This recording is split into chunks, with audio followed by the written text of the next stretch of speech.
and I'm here to tell you folks, the world has fallen. The fascist globalist overlords, they're implementing the Great Reset. You don't believe me? I've seen the tapes. Watch it, folks. Watch as these pot-bellied Zoomer goblins work with the Illuminati to pit us against each other. I promise I'd be a good boy.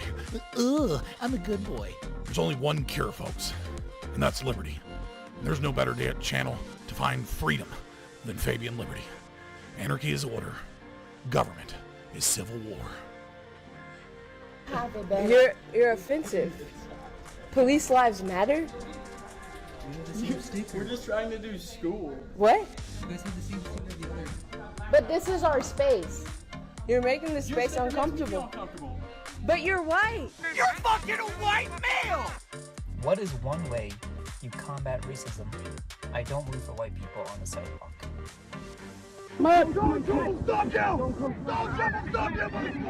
They want your wallets, they want your guns, they want the wieners off your sons. Democrats. Oh, we should film it.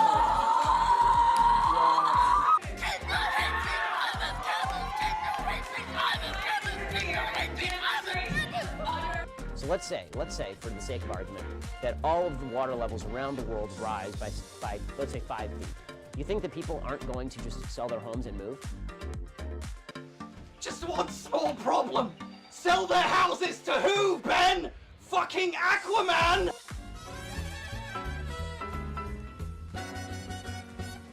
Vaccine!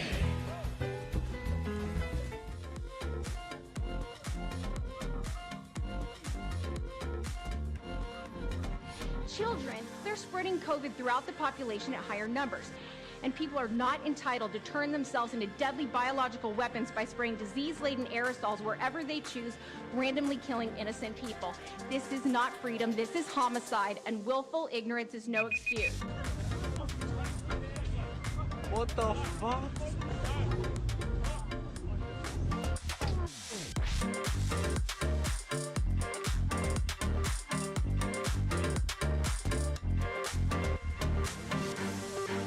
Highest margin of victory yet. It's really impressive.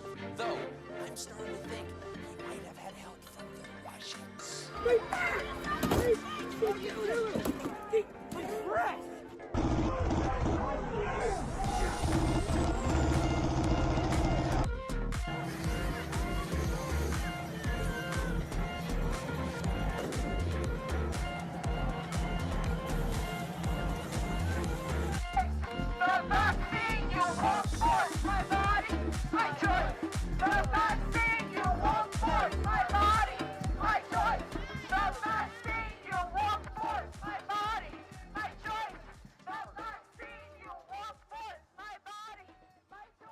Look at me, I'm a gay frog. I'm so cool, I'm so neat. I'll never have children and I'm sterilized. But the media says I'm totally cool. I'm a gay frog, I'm a gay fish. It's so good, and I think my daddy actually is.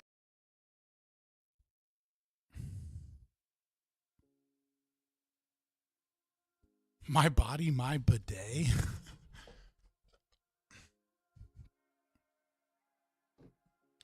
I gotta go in a second and finish making my tea.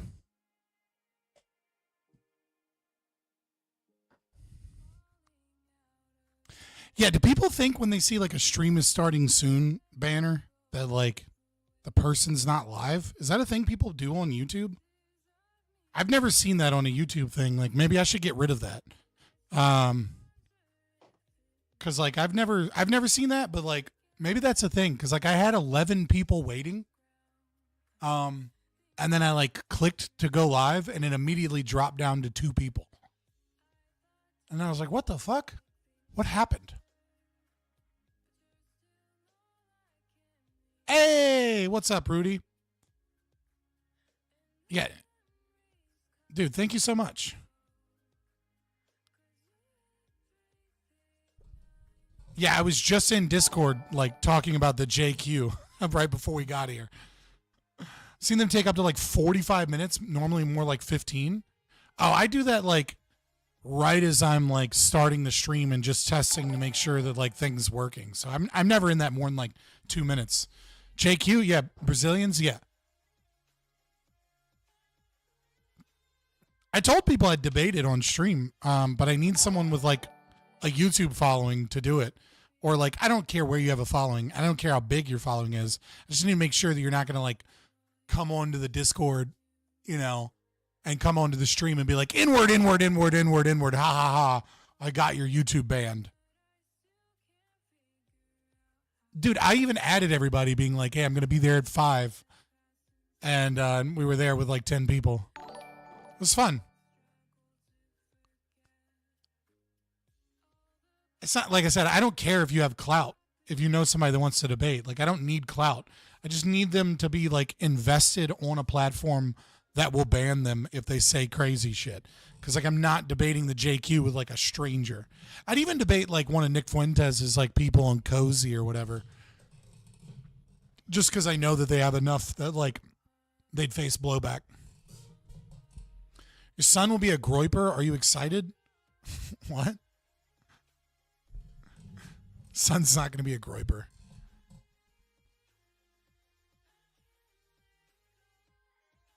I mean, he might be, but I'd be really disappointed. Isn't he autistic? Yeah, he's way more likely to be a libertarian. Can't you do it as a 30-second delay so you can cut? Yeah, but then I can't pay attention to chat. Like if I do like a long delay, then like you guys will be delayed for the whole stream. And then like I have to wait 30 seconds for like people to engage in chat as opposed to like me being able to see it as soon as it comes up. I'm not like Hassan or like, you know, fucking Asmongold or something where there's like a billion messages and then I just like grab a random one. You know what I mean? Like if I don't have any chat engagement, everybody leaves. He's a groiper in the making? Dude, yeah, I'm sure.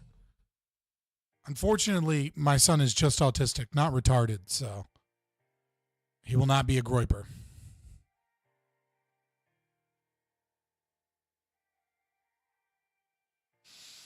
But yeah, I'm going to grab my tea in just a second, but tonight we're I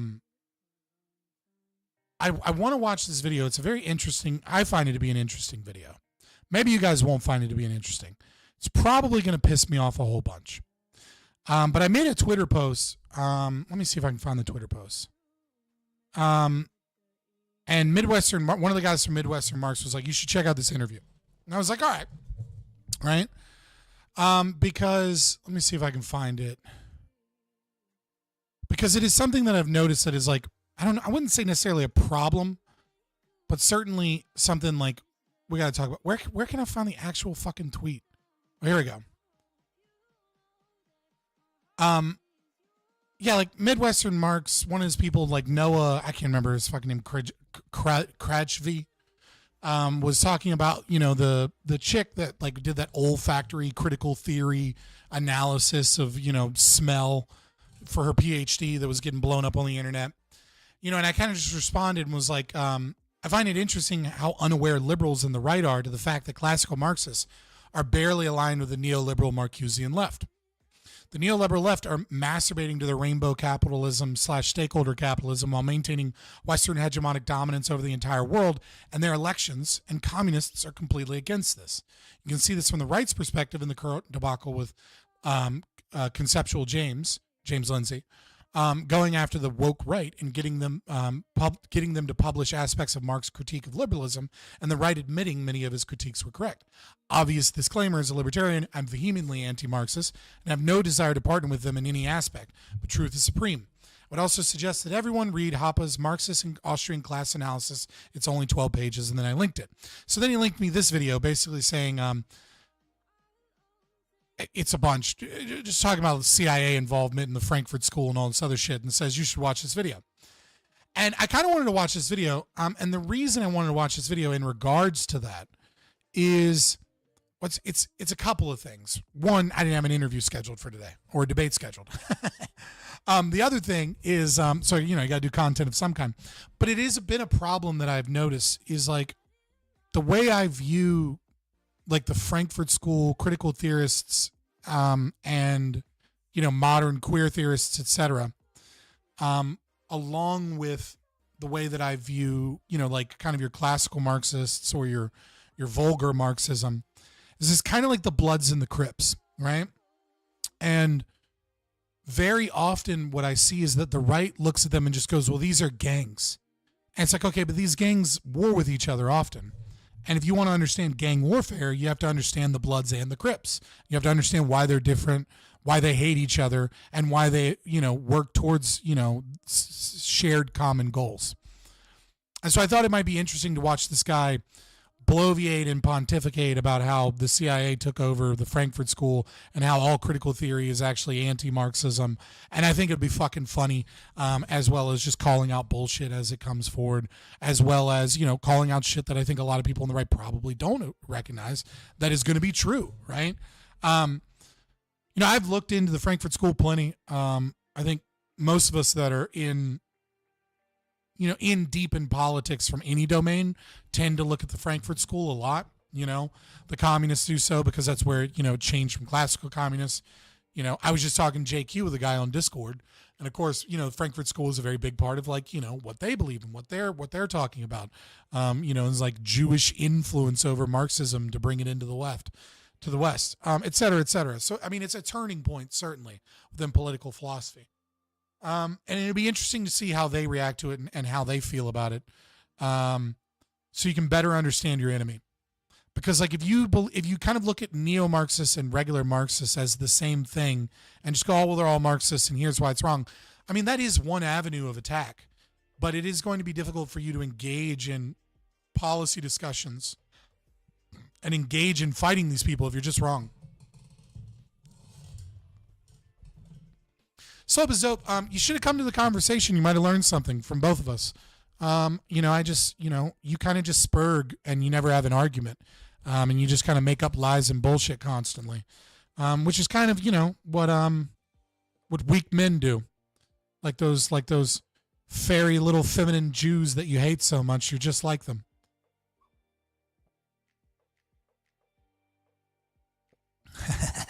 So you should have been there. Nevertheless, I'm going to go grab my tea.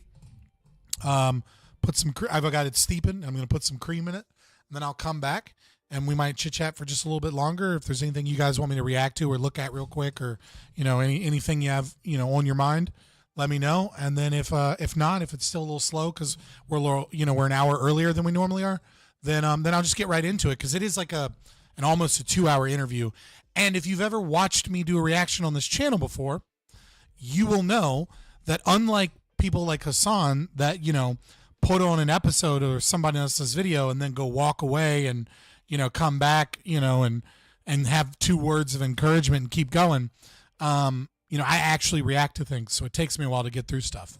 And more often than not, I only end up watching like the first hour of something, and then telling people to watch the rest if they want to or not.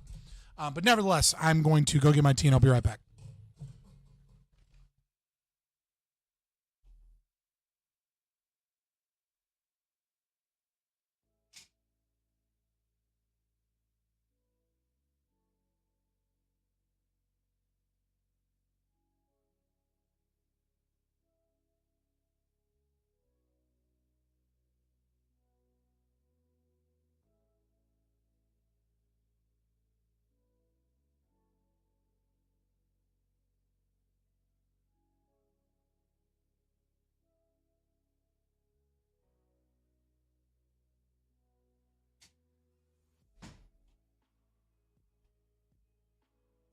I would like to point out 2 things.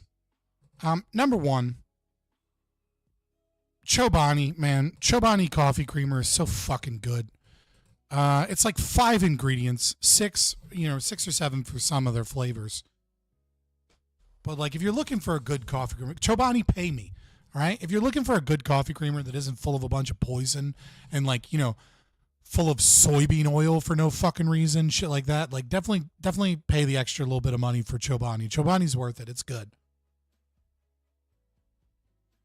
Second, I'm not going to lie. I had to drag myself to stream tonight because I am playing so much Path of Exile.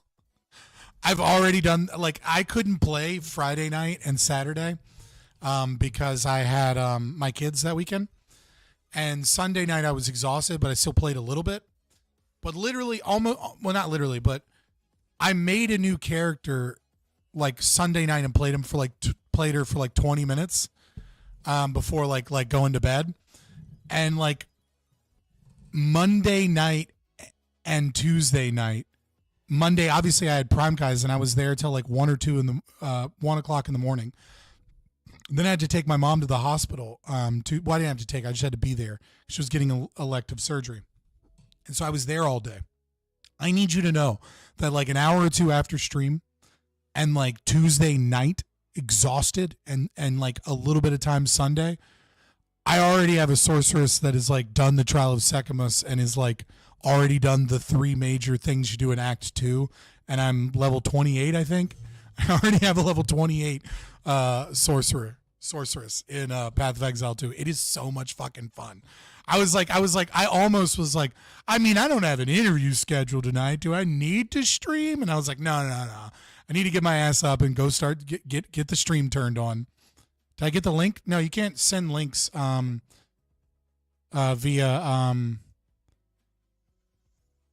YouTube because I have them cut off so that people don't put crazy links in chat. But you can just add me in Discord. Or I think you can do links if you do if you pay. But like you don't need to pay if there's something you want me to react to right now. There's not a ton of people here. Like if you want me to look at something, just DM me on Discord or add me in Discord.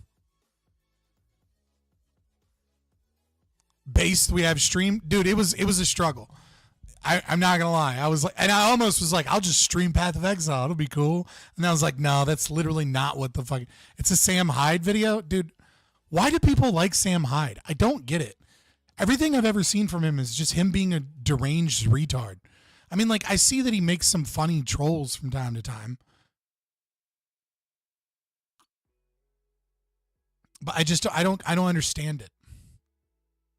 Maybe I'm just too much of a boomer. I don't get it. It just doesn't make sense to me. Your Discord link isn't working. What do you mean my Discord link's not working?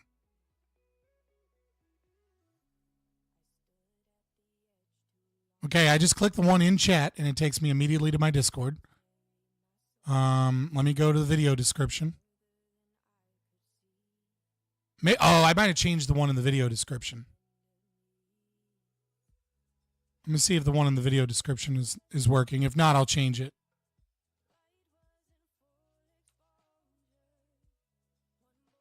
Nope, the video description one also works. You're full of shit.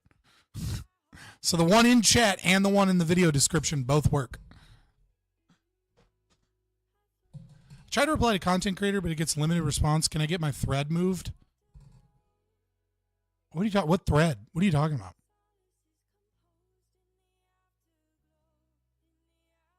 I have no idea what you're talking about, brother. How do I feel about MMT? I think MMT is. I mean, I'm an Austrian. I don't like MMT. Like, obviously.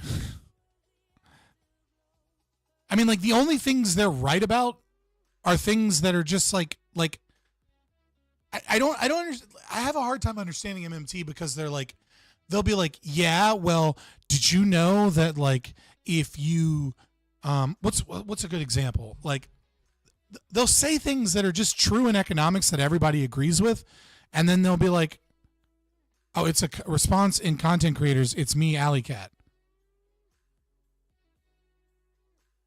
Why do you want it moved? I don't understand. You want me to delete it? I don't understand. But like, people will be like, oh, like they'll be like, oh, did you know that MMT recognizes that, like, you know, debt doesn't really matter that much if GDP grows more than the debt? And it's like, literally everyone recognizes that debt is less impactful if GDP goes up. Like, you think you're special because you came up with like that? Like, I don't like, anytime MMT, like, it seems like every time I talk to like an MMT economics person, they just say things that like everybody kind of already agrees to, and then they try and like bring it out to a larger domain to make it true about other things, and it isn't. And then they're like, but we already proved that this is true. And it's like, You didn't prove anything. Austrians believe this too. So does the Chicago school. Like, so do the Keynesians. Like, what do you mean? I posted it in Discord. All right, what do you want me to react to, weirdo? Badass operators. Let's see. Dude, this is a 30-minute video. I'm not reacting to this. Like, it will take me an hour or two to get through my stream to react to a 30-minute fucking Sam Hyde video. Like, that's not happening. Only react to 10 minutes? All right. You mean at the 10-minute mark or for the first 10 minutes?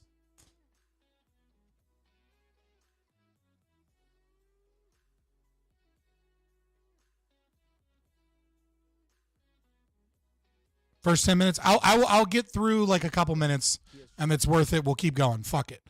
Let's see. Pause this music. Get back to you guys. All right, let's go. And he's so strong. I promise you. I guarantee you. If I ever see him, this will happen. On camera, I'll say, so what do you think about influence and power in academia, media, and finance? What do you think about that? He would go like this. That doesn't seem that tough. That doesn't seem tough. Where's his, he's got to retreat to his strong point. Where's the strong point? The women's bathroom? What is happening right now? Yeah, I turned it up. Relax. The greatest threat to your freedom. I don't want to turn it up too much because Sam Hyde randomly screams. Your safety is a guy who can't read. Who will who you couldn't teach him how to read. As a car salesman, I'm trying to fact find for people. This whole thing immediately sounds like bullshit. What is bullshit? What's going on? Okay, so these are random clips put together. Okay. Not working, Chris. Let's try a different browser. Let's try the Opera browser. Let's try Microsoft Edge for edging. There we go. Oh, nice. My favorite weapon for home defense is my fists.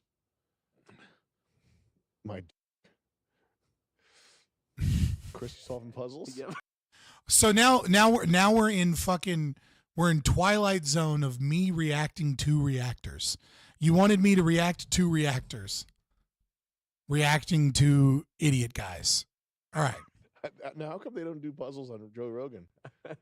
They just have the clip loaded up. This guy, yes. One of them. I don't care. I got it all. What's your primary weapon system for home defense? Yeah, I would say this is my defense is layered, right? First and foremost. Okay, I understand why he's memeing on this. This is first and foremost. I would say it like this. Dude, shut up. And the first thing I'd like to say about my home defense is I'm not clearing my house. That's that's offensive moves. That takes 3 to 1 to get someone out of a house. This is a deep defense. I strong point, right? So I could be at a strong point with a broom and... Dude, why is he fucking moving around? What drugs is this guy on? Up anyone who comes in my house. Is he just like high on his own ego? Like, what is happening right now? Like this, like, I'm a fucking tough guy. You know what I mean? It's about owning the terrain, not about the weapon. Now, what do I carry? Generally, I keep, like anybody, I keep a pistol next to the bed that I... Like, I need like Factorio in the corner that I'm playing, like while I'm just like high on Adderall saying bullshit. Got it. Can grab immediately, and that would be my primary, right? And from there, I'm only going to advance or retreat. If I retreat to where the rifle is. Interesting. And what is the... Oh my God, I cannot stand how gay this guy is. Look, here's real home defense strategy. Grab a firearm, move to the back door if you're in a house. Once you get out of the back door, go to the front door, check and see if somebody is outside, if there's a getaway vehicle, and then move through the front door with your firearm and take the people out. Okay, that's it. That's all you need to know. Why do you need to know that? Because criminals don't think about threats from behind as much as they do from threats as they're moving. They think of like shit that behind them is like relatively safe. Okay. So it puts them off balance. If you can't do that, then just shoot the guys. Grab a firearm that's close to you, shoot them. That's it. You don't need a fucking choke point with a broom. It's stupid. It's stupid. It's like it's him trying to sound like a badass. It's dumb. Handgun. Normally my EDC gun's a G48. Okay. The little Glock.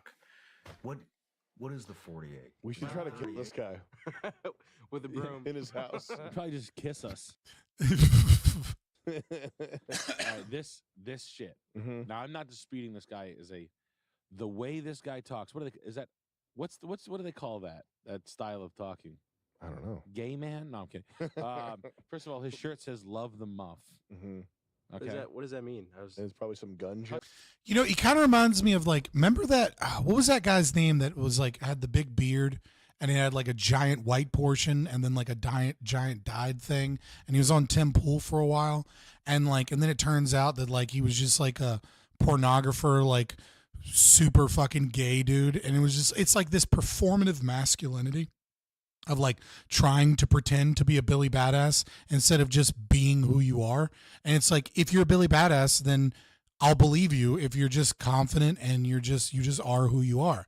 And if you're not a Billy Badass, don't try to pretend to be one, because we kind of see through you. Like like I'm disputing that this guy is a Billy Badass to a certain degree. Maybe he is, maybe he isn't. But it seems so performative, like he's trying to cover up for the fact that he just really likes to go to airport bathrooms and suck dick. Touch the muff, and it looks like two fingers in a like tube. It looks like headphones, perhaps. But maybe I'm wrong. It's actually a gay rainbow. A little bit. He's got a gay rainbow on. This, this is. I can't listen to this shit. Like this is the guy that supposedly he's the best guy. That's how they're setting this guy up. This guy's the other guy. What's his name? Sean Ryan. Sean Ryan. Number 2 podcast in the world right now. Really? Yep. Number 2. I know. I saw that and I was like, get out of here. Could be on a maybe, but still top 5. Maybe we should start doing this. Okay. just bring in overly performative operators.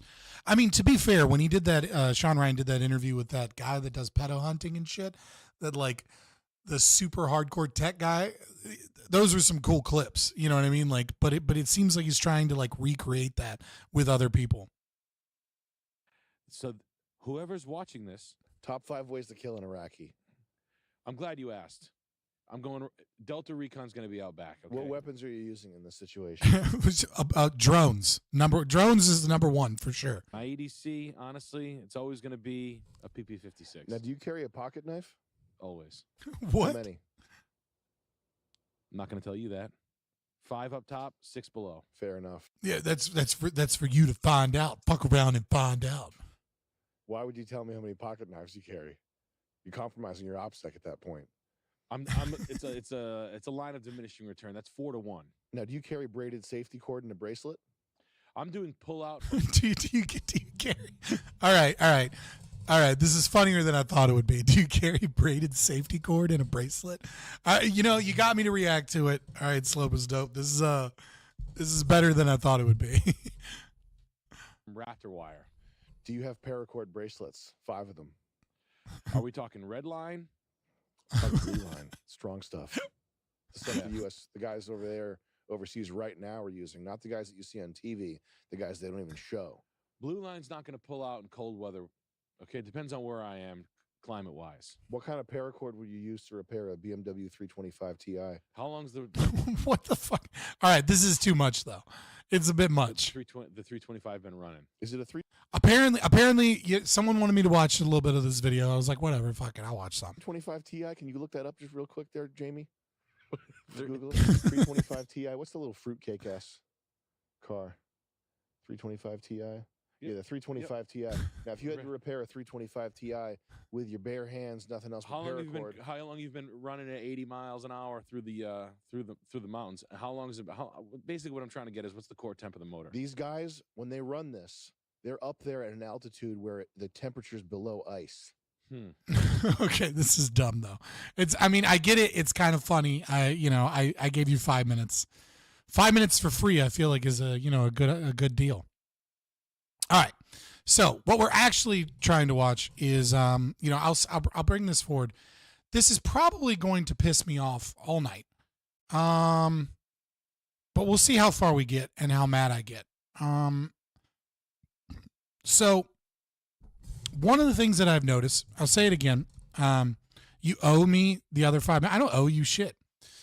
You didn't pay me. You didn't pay me no money to react to your shit. I don't owe you nothing. So this individual, Gabriel Rockhill, is he is the head of, I think he's the head, he might just be like one of the co-founders or something, of the Critical Theory Lab, which is basically a bunch of high IQ intelligentsia, Parisian and American and Western people come together to talk about how great Marxism is and how bad critical theory is at achieving Marxism, and how, Marxism good, but new Marxism bad. And they kind of just use language that is over the fucking top, which is the thing, which is such an interesting thing. Like, anytime you hear Rockhill speak, I've heard him speak before, but I haven't seen this interview. He reminds me so much of, like, it's very interesting how you can see the cult-like mentality of Marxism, because they use language to sell the concept that their ideas are high-minded, instead of just speaking plainly to you, the audience, and especially when he writes, the reader, right? Like, it's overflowing with, like, jargon and, like, modifiers that are unnecessary, to just really flex how big brain they are, and be like, oh, if you don't understand this, then you just have to read more Marx, you have to read more Engels, you have to read more Kropotkin and Luxemburg, or whatever their school of thought is. Read more Mao. Mao, to his credit, is a little bit more approachable, but to approachable to learn the theory of genocide, but nevertheless. But what I have noticed is that right-wingers and libertarians often they hear somebody like me or other people, probably more prominent other people, talk about how, critical theory is Marxism, or about how, like, queer theory is, just sex and gender Marxism, or that, like, modern intersectional feminist, is a combination of, like, Marxism and other ideas. And so they all get put into the camp of Marxism, and that's fine for, like, a low resolution kind of, like, look at the problem, because we can talk about why Marxism and its axioms are false and how it leads to really bad outcomes. And that's why you don't want those things, right? And that's fine for, like, a very entry level kind of, like, look at it. But eventually, if you're going to devote time and energy towards fighting against these people, then you have to know more about your enemy. You have to understand your enemy more. And it's very interesting to me that people really don't understand that classical Marxists, vulgar Marxists, as, like, critical theorists would call them, are very, very, very much against critical theory and, like, wokeness. Like, they hate wokeness. They don't mind wokeness when it's about class consciousness, right? But when it's about other forms of consciousness, like, gender or race and things like that, they absolutely hate these people. And this guy, Rockhill, is dedicated towards trying to prove that the CIA and, like, Western capitalism is behind, behind the Frankfurt School, and behind, cultural Marxism. And, like, to a degree, he's kind of right. Obviously, it's a massive exaggeration. But I thought it would be interesting for us to get into it and, like, see how he speaks, talk about some of the things he's going to say there. I'm sure he's going to say all kinds of stuff that's bullshit. Listen to the way that they engage, and, like, understand this aspect of the far left, if you will, in a way that we can kind of better understand the distinctions and the differences, so that we can better, fight against it. And also, and you'll hear key words and you'll see certain things, right? And those things will bring you, it will help elucidate, like, who it is that you're talking to, how you have to approach them, so that because you have to understand what type of cult they're in, right? I mean, like, plenty of people nowadays, I think, are aware of, like, woke words, like post-colonialism, theory, or like, they hear, gendered language, or, heteronormativity, things like that. They hear those words, they kind of know what they're dealing with. And, it's like Marxists, classical Marxists have those words too, right?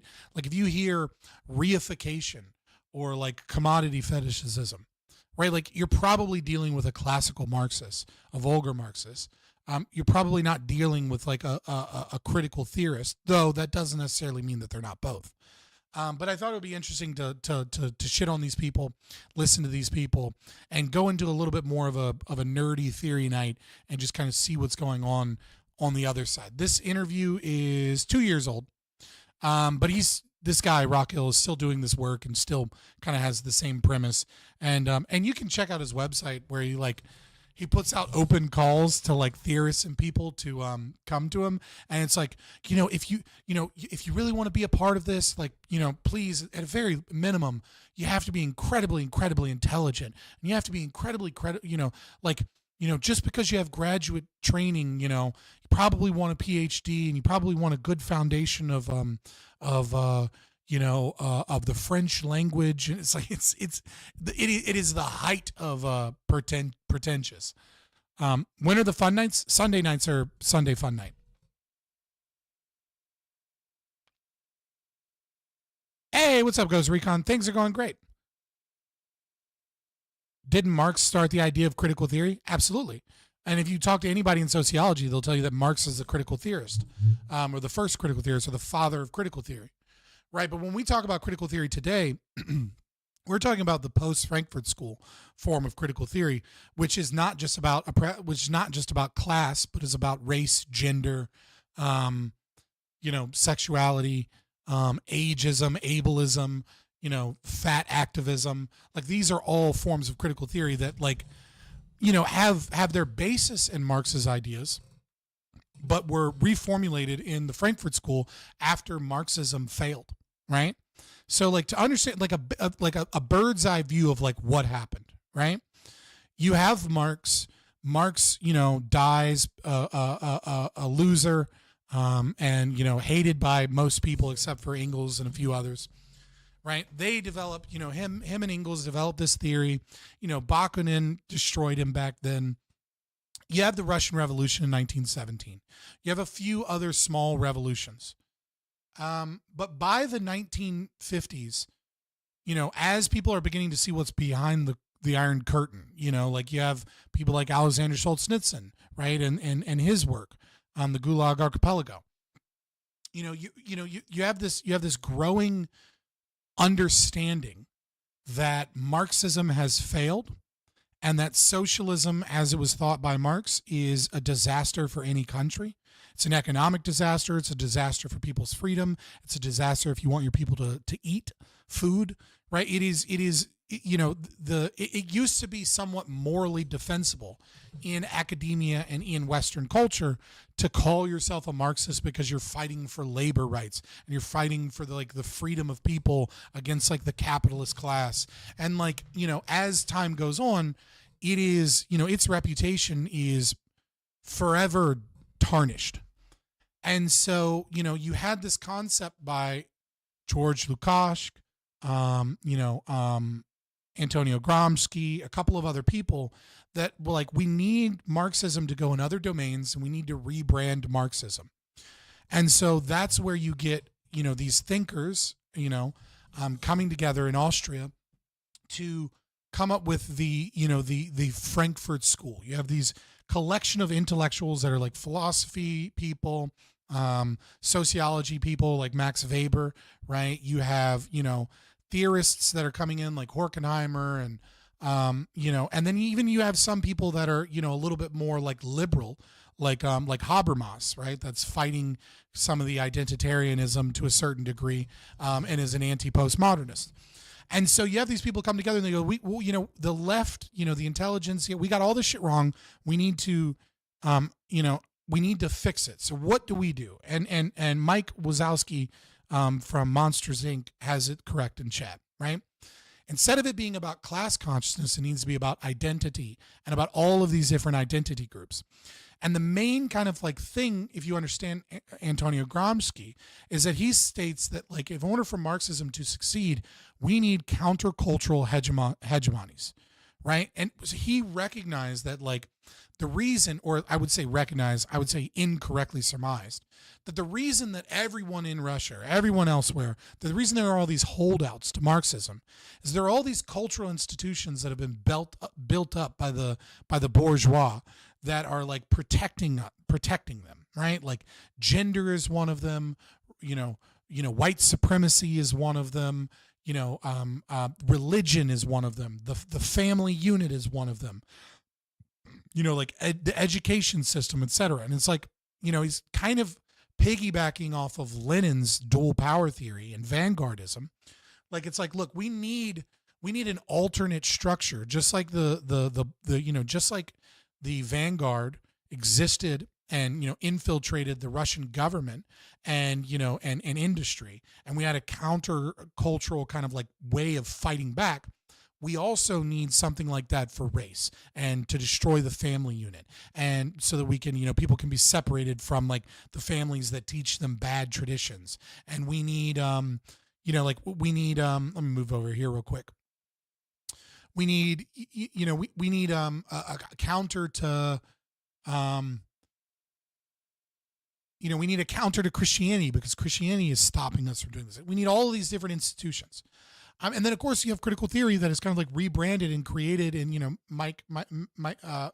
Max Weber, for example, where it's like, oh, all of our science should be looked at through the lens of gender and race and age and these things, so that we can separate upon these lines. And he also suggests we do so by religion, but that fell to this wayside because it doesn't really work for their Marxist bullshit. Just finished watching James Lindsay on You're Welcome, Michael Mouse. I can't watch Michael Mouse anymore. He's not fighting for us anymore. He's just chit-chatting. He's just having fun. He's resting on his laurels. He doesn't have any fight in him. He just trolls and has fun and doesn't care. And he just doesn't push libertarianism anymore. And if he does, it's to a very small degree. It's not like I hate him or anything. It's just like I don't get anything out of watching him anymore. It's like, what are you doing? But so that is the real reason that the Frankfurt School came in place. It was a need by academia to apologize and correct the mistakes of Marxism, whilst all still being fundamentally Marxists in their thoughts and beliefs. But they were moving more towards a kind of a Marcusian status, right? A like, well, let's, the state of socialism didn't really work in that way. So what happens if we just kind of use liberalism and socialism and the concept of equality, and we poison and we subjugate and we subvert every cultural institution in Western society slowly, and we just kind of correct things as we go along, and we'll eventually get to like the perfect state where like everything is like, this large welfare state where everyone's needs are taken care of, this kind of like less Marxism, more democratic socialism, but philosophically Marxist, but in new domains. And so it's a kind of an ugly mishmash of several ideologies, but the axioms are still Marxist. And so the thought eventually becomes Marxist because the natural progression of those thoughts is Marxism. And so like that's why you see this, certain destructive aspects towards gender theory and queer theory, etc. It just destroys institutions. It doesn't build them into this nice little, super state that like the elite can control and maintain for the betterment of the poor and the dumb. So many of their critiques are correct, but they're wrong predominantly because they all have the same foundational axioms. And because of that, they all kind of lead towards the same place, which is genocide, destruction, starvation. But it is still interesting. So I want to, that's my spiel before starting this video and like why I'm doing it. We so that we can all be more aware and have fun with it. And if you're the super nerdy type like me. Someone who teaches themselves the skills that they need to understand U.S. Academy process, trying to understand the world that I you grow up, and how might your upbringing have led? Okay, and I'm going to cut this at 1.25 and see how that works. You to an interest in critical theory? Well, I grew up in Kansas, so Midwestern Marx seems like a good show to be on, and particularly pleased to connect with people in the Midwest who have an orientation that doesn't kind of fall in lockstep with the dominant ideology. I grew up on farm, working construction, and so I think Right, like this is him automatically, like, you know, it doesn't fall in lockstep with the dominant ideology. Like, God, these people are so insufferable to listen to sometimes. the existential root of my philosophic and political interests and commitments is The existential root of my philosophical and political commitments. It's like you can tell when you're talking to like a Marxist professor, because they're so unnecessarily bad at communicating, because they're not communicating their ideas. That's secondary to communicating their status as an intellectual that is, you know, a gatekeeper of Marxism. It's like, just talk normal, dude. Like, we get it. You're smart. That's fine. There are plenty of smart people in the world. Just communicate your ideas without having to involve your ego into it to such a degree. Oh, God, sorry. I'll stop commenting on that aspect, but it's like, it's so, I probably won't. I'll probably talk shit about it all night. We'll see. definitely the experience of super exploitation, and that in kind of maturing through that process, trying to understand the world that I came into, I was attracted to philosophy. Slope is up. Shut the fuck up. Go away if you don't like it. All right? Like, this is a political channel. Sometimes I play video games. Sometimes I do debates. Sometimes I do political philosophy. Okay? There you go. Because I thought that philosophy was something that would give you a kind of broader worldview and allow you to connect the dots between your existential experience and the kind of broader forces, if it be in the social and political world or more generally than that. And, but, you know, relatively quickly. Hold on. New profile. I like it, Mike. Like, there you go. You're true to your name. In my studies, I realized that what was on offer within the US Academy, and then I ended up doing a master's and PhD in France. So within the capitalist core was not exactly the theoretical framework that would allow for a veritable liberation from exploitation and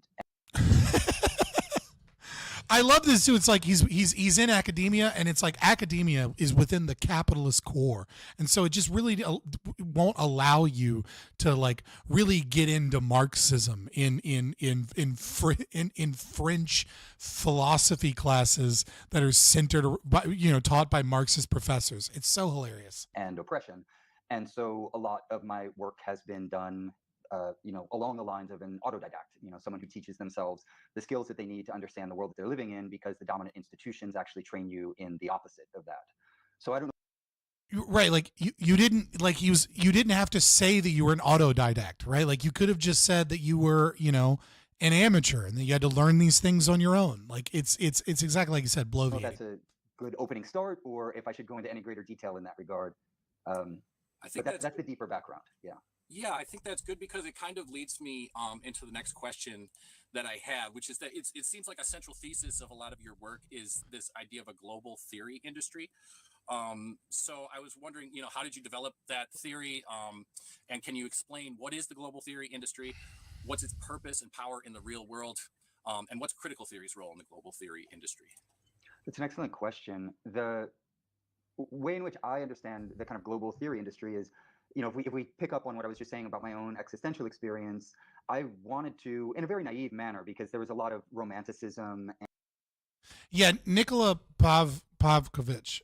There's a song. I don't want to get fucking copyrighted by YouTube, because there's a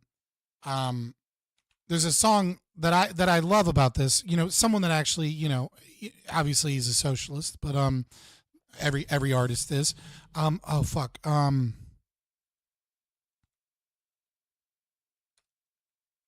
So these are the lyrics to Modest Mouse's "Bankrupt on Selling." I'm not going to play the song because, like I just said, but this is exactly what you're talking about, right? Well, all the apostles, they're sitting in swings saying, "I'd sell off my savior for a set of new rings and some sandals with a style of straps that cling best to the arrow." So all the businessers in their unlimited hell, where they buy and they sell all their trash to each other, but they're sick of it all and they're bankrupt on selling and all of the angel, right? But then he says this, which is kind of gets, I always think of this when I see them like bloviating off of things. It says, all the people you knew were actors, all the people you knew were actors. Well, I'll go to college and I'll learn some big words and I'll talk real loud. Goddamn right, I'll be heard. You'll remember all the guys that said all those big words. Well, he must have learned in college.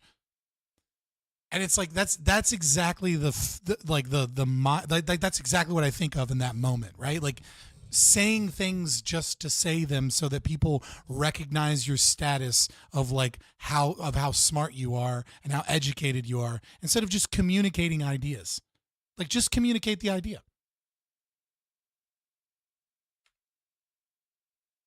It's now part of a lot of people know you're part of the club. Yeah. Experience. I wanted to, in a very naive manner, because there was a lot of. Yeah, right. Like 100%, Nicola. Like, when you read Ayn Rand, do you think Ayn Rand is incapable of like saying big words? No, Ayn Rand is perfectly capable of saying big words. But if you listen to, or you read, or you can go on YouTube and listen, right, to the radio speech from John Galt in Atlas Shrugged, and it's a long speech, right? And he has to repeat himself multiple times. There's no big words in that speech. I mean, there's a few, I guess. I mean, it depends on what your definition of a big word is, but he's speaking to the common man about a philosophy so that you can understand the philosophy, not so that you can understand how great John Galt is. John Galt didn't prove how great he was with his language. He proved how great he was with his actions. He stepped away. He refused to be a part of the looters. He went and built a society on his own. Way in which I understand the kind of global theory industry is, if we pick up on what I was just saying about my own existential experience, I wanted to, in a very naive manner, because there was a lot of romanticism and, simplistic intellectual opportunism, I think, in my earlier self. Simplistic intellectual opportunism. Like, okay, yeah, man. That hopefully I've purged. And so I was attracted to the people who were presented as being the most intelligent, the smartest, the most cutting edge. And I began by studying that within the U.S. context. But of course, within the U.S. context, the people that I was exposed to, the work that I was exposed to, was the work of the Frankfurt School, French theory, and then the various trendy iterations that have developed out of that, if it be queer theory, decolonial theory, post-colonial theory, Afro-pessimism, etc. And what I began to see after mining. So pause. He's right here, right? And this is why. This is why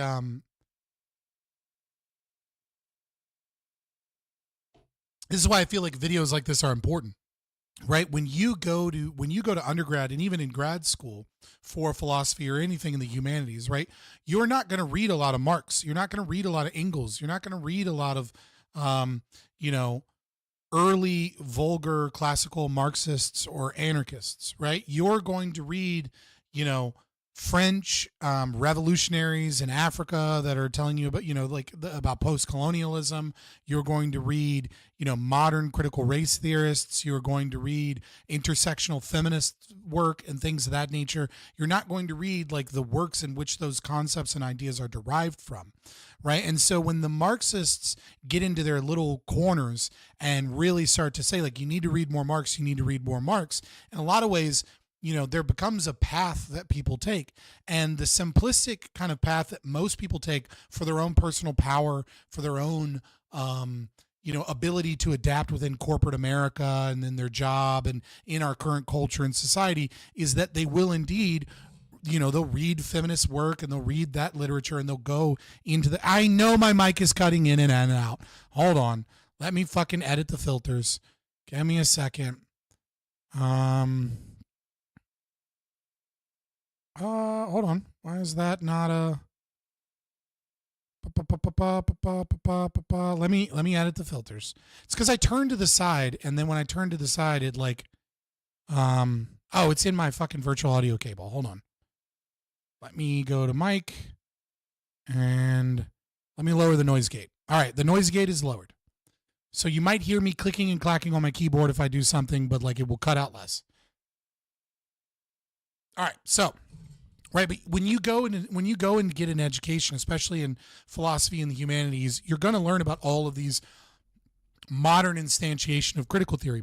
The overwhelming majority of people are critical theorists in humanities, right? But they're not Marxists in the sense that they are vulgar Marxists or that they, subscribe to, class conscious theory in its original form. Rather, they are critical theorists and they are cultural Marxists and they're new Marxists.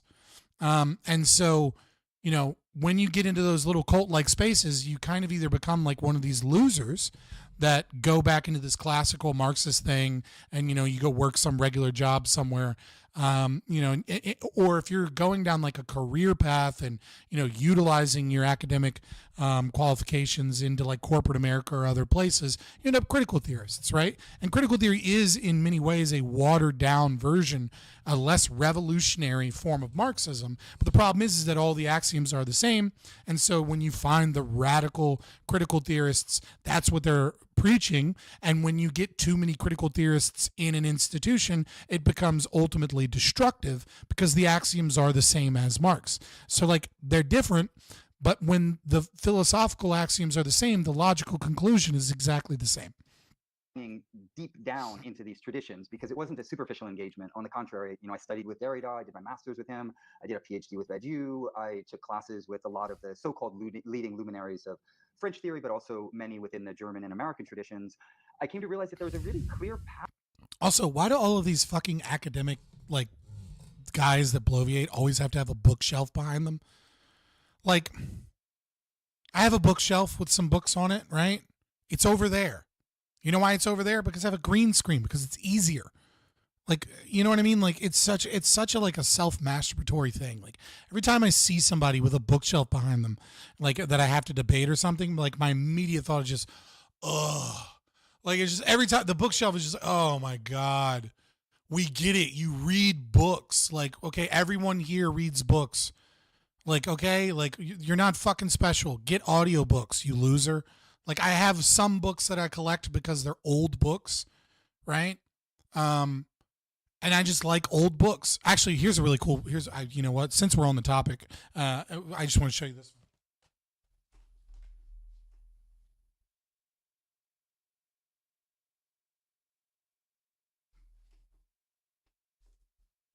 This is my favorite old book. This is Psychotherapy in the Soviet Union.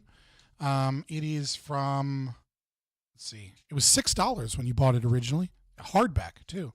So this is from 1961. I love this. It's just a breakdown of like different studies that were occurring in the Soviet Union as like the wall was kind of crumbling. And our behaviorists and psychologists over here were able to engage with the same research that the Soviets were doing. And it's, I don't know. I just find it really, really like interesting because they're like, holy shit, we found the same thing that they found, right? It was like worlds colliding of like two different perspectives. And they thought that they would have like a genuinely like radically different form of psychology, but it was pretty similar. Obviously ours was more, you know, like the beginning rumblings of humanism and behaviorism. Whereas theirs was, you know, more psychoanalytic, et cetera. But like, you know, research is research. And if you're going to, you know, you're going to look at smoking or tobacco cessation, it's probably going to look similar. And they were surprised by it, which is like they shouldn't have been, but it's actually a pretty cool thing. Pattern that one is not trained to see within the academy because you're trained to either do philosophy or, you know, political economy or something else. And you're certainly not trained even within those disciplines to see the continuities between different schools. Instead, you're trained. I feel like he's also right here too. Like, you're not trained to do philosophy. Unfortunately, you went and became a Marxist, so it's the exact opposite of learning philosophy. Like, you're just learning bullshit. But yeah, I mean, like, unless you take like computer science is honestly the best class to learn philosophy. Like, if you want to learn philosophy in college, don't take philosophy. Take computer science. Take coding. Learn logic. Right, because logic is true, and it's true because it's true. So if you learn a really, really good foundation of coding and logic, then you will have a better foundation of philosophy than most philosophers, because you understand logic. And then when you go in to take a logic course as like an elective or something, right, you see things like, oh, we're learning. You know, we're learning, you know, about like logical fallacies, and it's like, yeah, but if I can map sentences like I map code, right, and give everything like a, you know, an or, you know, yeah, exactly, exclusive or or like, right, like, you know, is this an and statement, therefore it's A plus B, right? Like if you can learn that way, then you will you can learn logical fallacies more often than not without even having to know their name or know what they are. That, well, they're at lockheads with one another, they completely disagree, and it's either Habermas or Derrida, and you don't see that. Well, actually, Habermas and Derrida agree a lot about how the world works. And so in mining down, No, Habermas and Derrida agree a lot about certain critiques. It's just like, I mean, like they disagreed a lot, and it wasn't, they didn't agree about how the world works per se, but I mean, that's fine. both through the content of their work, but then also through the institutional history of their promotion and the material history of that promotion, the involvement of major U.S. corporations. Yeah, I mean, Marxism is contradictory, and therefore it is not a philosophy. I mean, it is still a philosophy. It's just not true. You know what I mean? Like, and so it's you know, it's performative nonsense to a certain degree, but its impact is real, and people treat it as if it's real. So, like, I don't necessarily have an issue with calling it philosophy. It's just evil and false. And foundations, Ford, Rockefeller, Carnegie, etc., the involvement of the national security state, both in the U.S. and also in Europe, and as well, you know, the military-industrial. I'm very interested to see what his evidence is that like Frankfurt was so heavily involved with like CIA. Like I understand that there was some involvement in terms of denazification, right? You know, but again, many of these institutions at the time of the Frankfurt School, as we found out with McCarthy, were absolutely jam-packed full of Marxists, right? So it's like, okay, so, you know, oh, you got some CIA grant somewhere. Okay, well, who signed off on that grant? And then you go back to the Department of Defense and you go, oh, a bunch of literal Moscow spies that were caught, you know, when you know, with pumpkin patch papers and shit, right? That had overrun our State Department, you know, had some involvement with other Marxists in academia. Like, I don't know how that's like a dig at how it's not Marxist. You know what I mean? Like, it's like, you know, like there's certainly gripes to have as a classical or vulgar Marxist with the critical theory because it gets away from class consciousness and revolution. As like, what are they called? The like the safe left or something. I can't think of the term that was used often by like State Department and things like that. But I am interested to see like what dots he's connecting, or if he's just bullshitting. What happened? Oh, but I thought I played. Complex in general. I came to realize that, well, the structural pattern isn't just at the level of content, it's at the level of how these ideas are produced and circulated in society more generally. And so this has led me to a kind of deep materialist critical reflection and investigation into the intellectual apparatus. Also, when someone says materialist, right, they're just talking about looking at things from a Marxist lens, right? When philosophers use the term materialism or materialist before Marx, right, and you see it in older writings, right, they mean the material world. They mean how things interact with reality. That's what they mean when they say materialist, right? And like some philosophers even still kind of use that word. But when you're listening to a commie or a lefty fuck talk about materialism, they just mean dialectic materialism. They mean the lens by which history is told that comes where there is, you know, contradictions between power structures, and there is an inevitable conclusion that history can only get to communism. And that is the inevitable end, and everybody that is fighting against it is just a reactionary, reacting to, you know, their own attempt to maintain their power and control, and that you can't. It's unfortunate, but you often can't listen to Marxists to get the truth about Marxism because it's hidden behind so many layers of cult-like speak and thinking, right? Like, but if you just read. Again, I tell everybody, everyone should read Engels' Socialism, Scientific and Utopic, right? Because that will give you an understanding of what socialism is and what historical dialectical materialism, dialectical materialism, you can use them interchangeably, like what that is, without having to listen to all of this like bloviating bullshit. Engels, for all of his problems, understood how to communicate things to the common man, right? And most Marxists fail at this. But Engels understood to use common language and explain things plainly in some of his own personal works, such as Socialism, Scientific, and Utopic. And so like that is a great place to start in understanding what the fuck they mean without having to go through like 30 words that are like, because it's like self-referencing, right? Like they state words that are their own definitions in their own words, and then they don't explain those definitions. So you have to go deeper and deeper into the reading in order to understand what their own words mean, so that you can go back and read it again to understand what the fuck they're talking about. And like ANCAPs, we're guilty of this sometimes too, like when we use the word the state and we mean it differently than like other people mean it. And it's something I try to work on, but I sometimes fail at as well. Sometimes I speak in a way where if you're not well read on libertarian philosophy, you'll like miss what I'm saying. But I try to speak in like simplistic, regular speak, right? Like I try to always, every time I say something, give you a real world example of what it is that I'm talking about playing out, so that you can understand the concept, even if you didn't understand the words that I said, or like the explanation that I gave that was theoretical, you can understand the process as it occurs.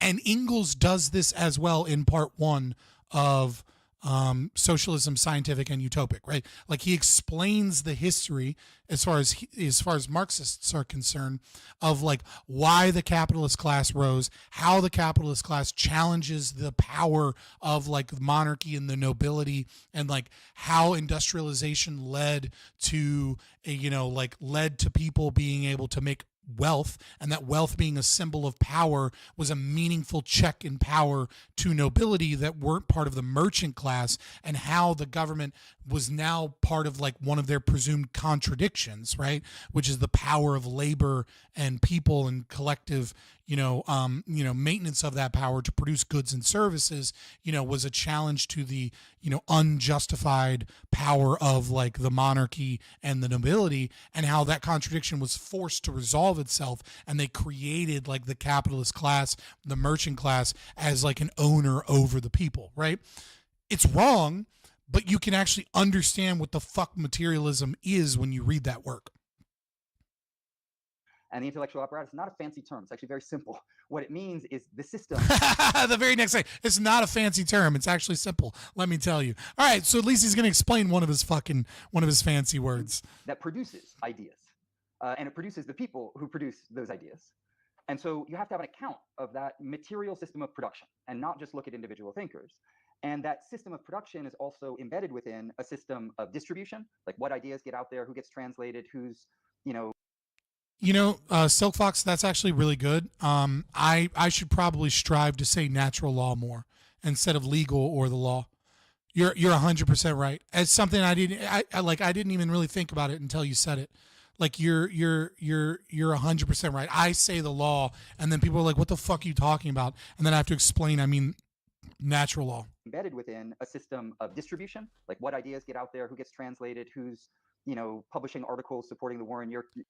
Yeah, exactly. Like I'm going to explain, but not really. Like all he needed to say was like, yeah, like professors are in an institution that has, that has textbooks that are, made by corporations, that get approved by corporations, and that, they have their own works and they have the freedom to teach. But you have to understand that those professors themselves were once students at these same institutions that have all of these influences. So the intellectual apparatus, as I mean, is that when you engage in these institutions have these other influences that produce the very professors that you're taught under. And if we're going to, arise, towards critical consciousness, we have to understand that these institutions have all of these flaws to them. And even those that are presumed allies are a part of this system and taught by this system. Like, that's not a difficult thing to say, right? And like, I feel like normal people can understand what you mean when you say that. right? But instead, it's self masturbation. The proxy war in Ukraine in The Guardian, if I can make a shout out to the anti-communist intellectual Slavoj Žižek. But it's also about who... I love how he says that Slavoj Žižek is anti-communist. I mean, like, I guess, I mean, like, from their perspective, he is. And that's why it's important to recognize that, right? Because, like, it's why we're watching this video, is because, like, you would go, I mean, like, if you don't understand this dynamic in these people, like, they all knowingly laugh the moment that they say that Slavoj Žižek is an anti-communist. But from our perspective, you're like, what the fuck are you talking about? Slavoj Žižek is an avid, out-and-out communist, right? But he, you know, I think Rockhill calls him capitalist's clown or something, the clown of capitalism or something. Like, he has a deep-seated hatred for him because he has some liberal ideas, right? And then, like, these people kind of have, like, it's the same way that, like, your ANCOMs feel about Noam Chomsky, right? Where it's like, yeah, like, I look at Noam Chomsky as a lefty authoritarian that isn't an anarchist, but I also look at them the same way. And, like, you know, I use Noam Chomsky as like a bridge between us, as a means of being like, yeah, I don't mind his definition of anarchism on Anarchism in 2005, where he talks about unjustified hierarchies, because I think he hits on an important part here, which is, what is a justifiable hierarchy? And then they go, no hierarchy is justified. And then I'm like, okay, you know, that's when I stole this one from Liquid Zulu. It's like, if you hire a tennis instructor, now you're in a hierarchy, and they go, oh, well, that's not a real hierarchy. We redefine hierarchy to mean this thing. Right. And it's like, so they have their own words, their own language, their own cult-like beliefs, just to get rid of someone because someone was somewhat palatable or truthful. And now that is a problem. What is happening? Oh, okay. All right, let's continue. We've now made it through 6 minutes, or like 6.5 minutes. And we only have an hour and a half to go, about an hour and a half, an hour 20, you know, an hour and 40 minutes to go. Those ideas.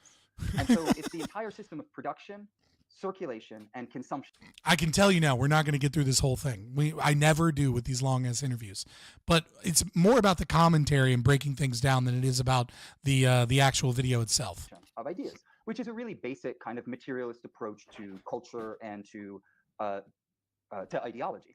And so again, remember, materialist, when you're talking to Marxists, just means Marxist approach, just means Marxist view of history and view of the institutions and view of the it's just them. When a Marx says materialist, they just mean how things work from as far as Marx is concerned, which is correct. Global theory industry, I think, is a relatively unique phenomenon that emerges in the long 20th century. You see elements of it in the 19th century, but it really becomes consolidated beginning in the interwar period and then in the wake of World War II, because the intellectual apparatus in the capitalist core, which of course has enormous implications globally due to the capitalist core here is a newfangled way of saying Western society, or saying the global North, right? The capitalist core just means Europe, America, Australia, countries that are liberal democracies where they have a mixed market economy that leans more towards, capitalism and free markets than it does, the state owning the means of production. So they're saying the institutions and the academic, institutions that exist under capitalism, and because capitalism is oppressive, and because capitalism poisons the mind of everyone that works under capitalism unless they fight to break from it, they are in and of themselves agents of capitalism. Even if they're unwitting agents, they are still engaged and blind because they are not critically conscious enough. Otherwise they would, and even if they are, they're not. It's a never-ending process of going deeper into the cult. To colonialism, neocolonialism, etc., was locked into a battle of ideas that I think is potentially the most important battle of ideas of our lifetime and of the long 20th century. And that is the battle between a set of ideas that have been identified with the historical materialist tradition that are tools for global liberation, and that have been used in various ways, sometimes abused, but it's a tool set. sometimes abused, it's a tool set. These ideas, sometimes you can genocide, but like ultimately, this is all about liberation. This an unbelievably important tool set because it's not just knowledge, it's knowledge with practical import. It's knowledge that's linked to and embedded within the practical transformation of the world. That is very dangerous knowledge. And so the global theory industry, as it's emerged and developed within the capitalist core, functions principally as a bulwark against the science of human liberation. And that bulwark means that there.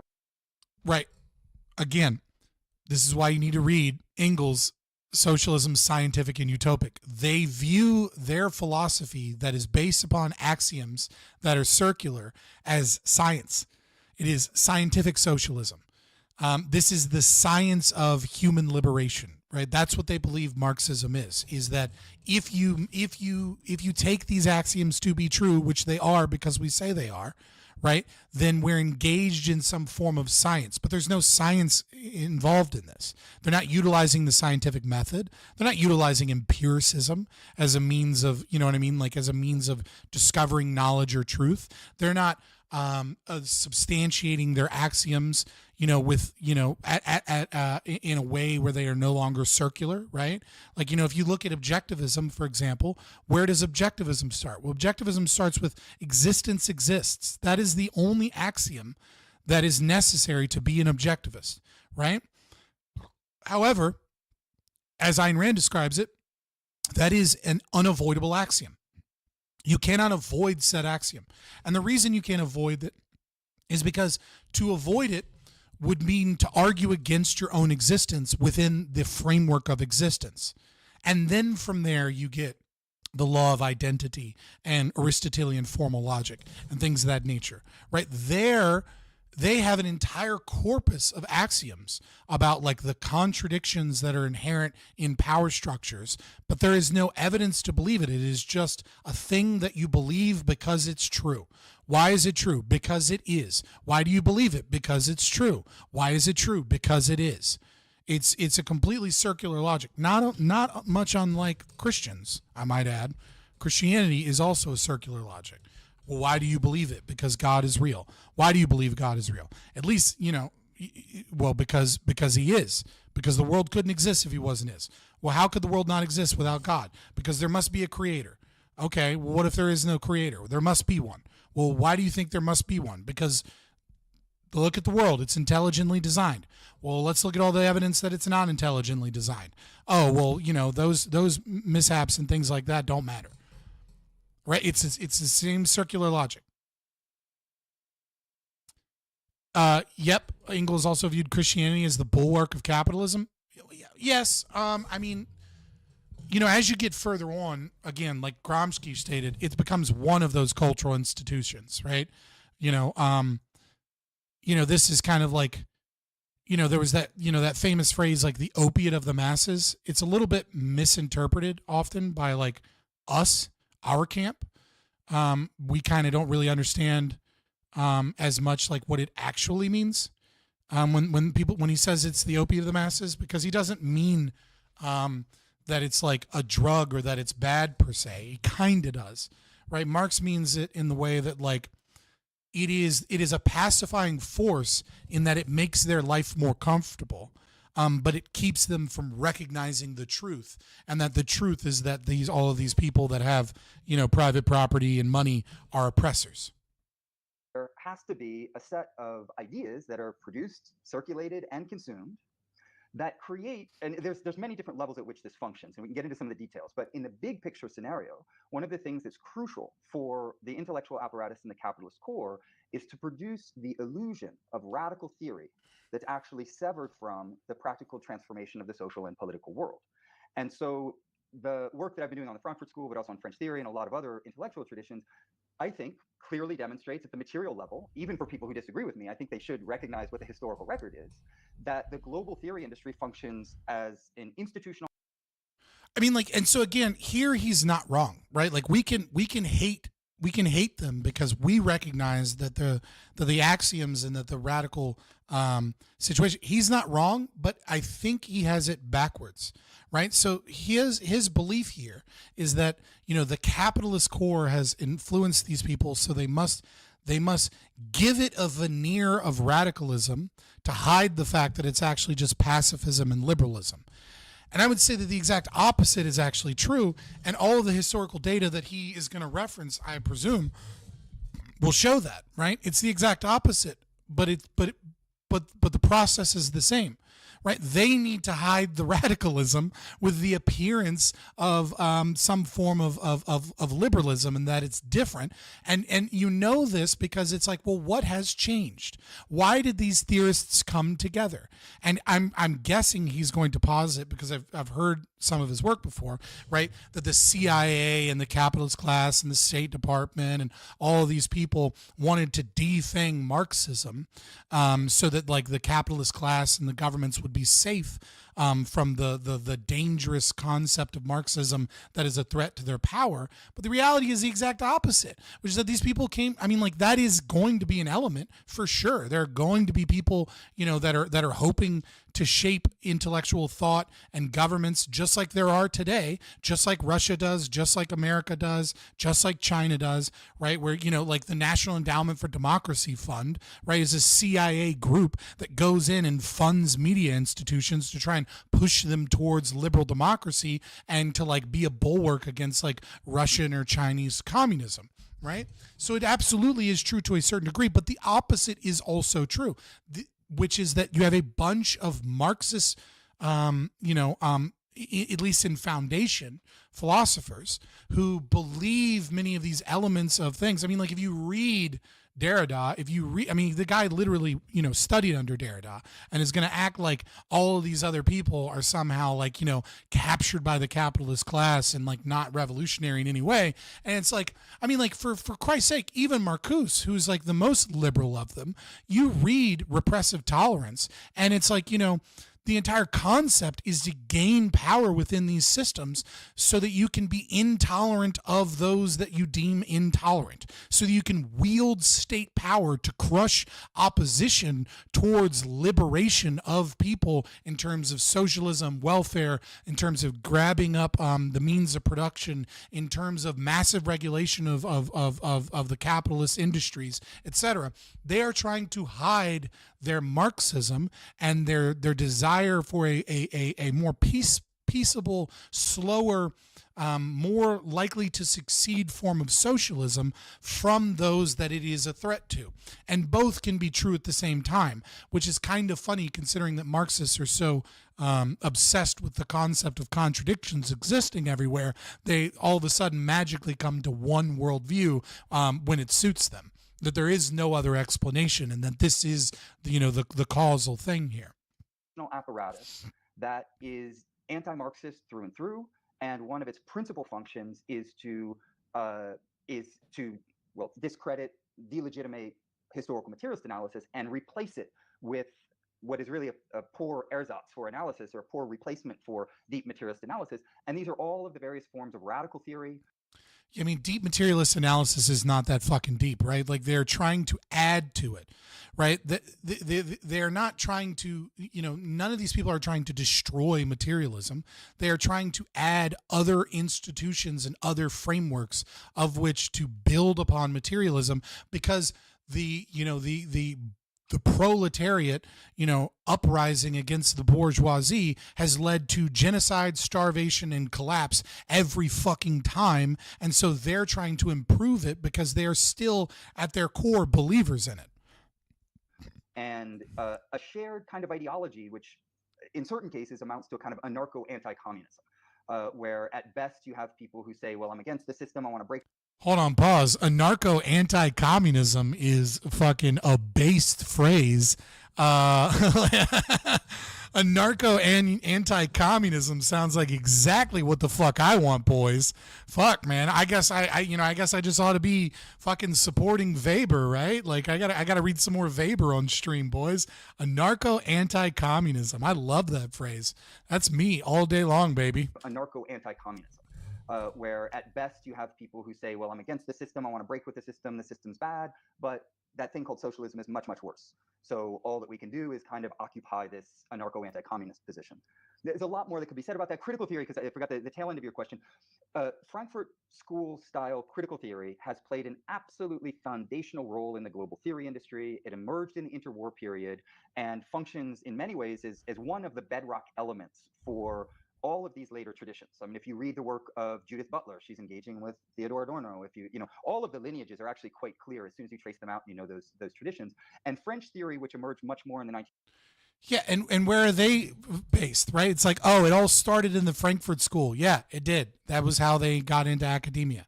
Like, it's, you know what's interesting? Rockhill is this conversation that I had off stream in the Discord right before I went, right, guys? I was talking to Seth in the Discord, who's, a fairly smart guy, but also, a JQer kind of person. My same issues that I have with anti-Semitism, as it, and I don't think of it the way the fucking so many on the left and even on the right view it, right? Like I do recognize that there are issues with Jewish culture, and the religion and how and them, some of the nepotism and that is unique. I wouldn't say unique, but is certainly a unique problem as it occurs within Jews in the West. It reminds me very much of like that conversation in the broader conversation, right? Where it's like the evidence of it is that I noticed links, right? Like it's like, oh, this is a Jew problem. Okay, well then I found some Jews that were in charge. Therefore, this reinforces my belief that it's a Jew problem. It's a very low resolution look, pretending to be a very high resolution look, right? It's pretending to be very woke and awake and aware and like above you because I notice the things that you don't notice. And yet when you critique it, it is, they have all of this information, they have all of this thought, they have all of this theory about why, but everything comes down to an axiom that there is a causal relationship between the Jew and like Jewish influence and all of the ways in which they manipulate and harm us. And it's the same thing with like capitalism and like state governments and how they harm us in these domains, right? Like when you ask them for the evidence, what they give you is links to, a large web of anecdotal evidence. And the reason all they have for you is anecdotal evidence is because they don't actually have they have a univariate analysis that all bad things are caused from this single variable. And so they assume that to be true, and then they look for evidence that that is true. And when you look for evidence of a univariate analysis, you're going to find it. Right? It's the same thing where if you say Jews cause problems and then you go and you look and you see some Jews in charge of Hollywood, you go, yep, Jews cause problems. Here's the Jew. I found it. I'm correct. And the Marxist does the same fucking thing. Capitalism and private industry is evil. So I found, well, these people were all, engaged in capitalism in some form and their institutions are in the capitalist core. And so, capitalism is the root all of here because, yeah, if you live in a country where private property rights exist, everyone there is going to be engaged in some level of capitalist trade getting funding in certain ways because obviously it's there. It doesn't actually prove that that is the cause of the problem. And it's the same thing with like a critical race theorist, right? They find white supremacy in everything. And then you ask for their evidence and they go disparate outcomes. I was like, well, disparate outcomes is only evidence to you because you believe that white supremacy is the problem, and you're just giving me an outcome and claiming that you're restating your claim. You're not giving me evidence. And then, yeah, like you might be able to link towards some poor black kid that got fucked over by, a court system in New York and, had horrible things happen to them. And then you show, well, here's a white kid that happened to, and they go, well, that's not what we're talking about. Right? Over and over and over again, what you find is that people that are deep in these cult-like ideologies will do that.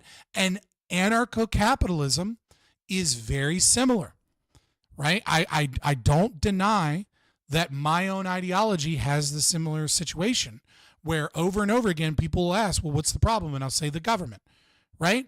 But when people ask me that, I explain the fucking mechanism by which the government literally caused the problem.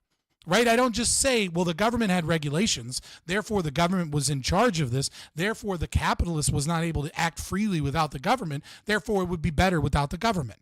Right? I'm saying, like, no, here's what the FDA did, here's what was happening before, here's what's happening after, here's how what the FDA fucked over this industry, and now the industry is incapable of acting in the way that they were before, where things were working fine, because of this regulation, and has caused these problems because this law exists. I'm not a Jew, man. I don't know what to tell you. Am I going to have to edit my fucking 23andMe and show you guys my 23andMe? I'm a mutt of white people. I'm Scotch Irish, a little bit of French, a little bit of Scotch Irish, a little bit of French, and then I'm some Lebanese. And then I'm 13% black. I'm a little bit less Lebanese. And then then it's just 2 or 1% of some other shit.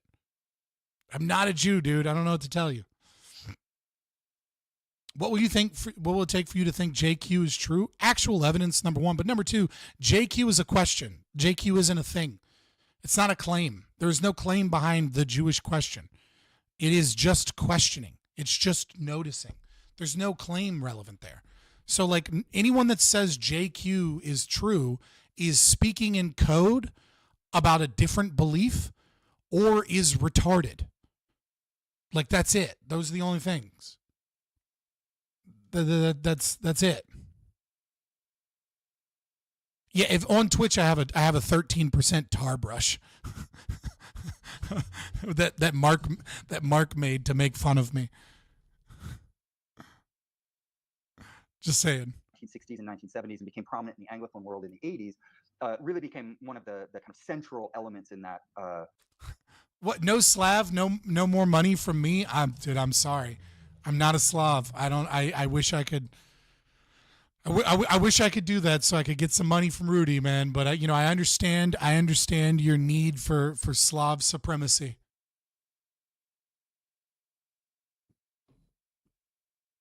In that larger global theory industry as well. And one maybe final thing that I'll add to that is that the global theory industry also plays an absolutely essential role in trying to redefine the very nature of Marxism.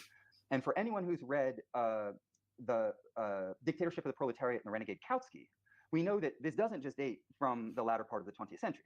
There's a deep history of attempts institutionally to purge Marxism of its revolutionary core and make it into one discourse amongst others, make it into a philosophy that we can just... Yeah, of course it is, because they're trying not to get murdered and they're trying to push Marxism without having fucking governments come down and stamp them out. When you look at C. Wright Mills, right, and he's a Marxist. He calls himself a Marxist, right?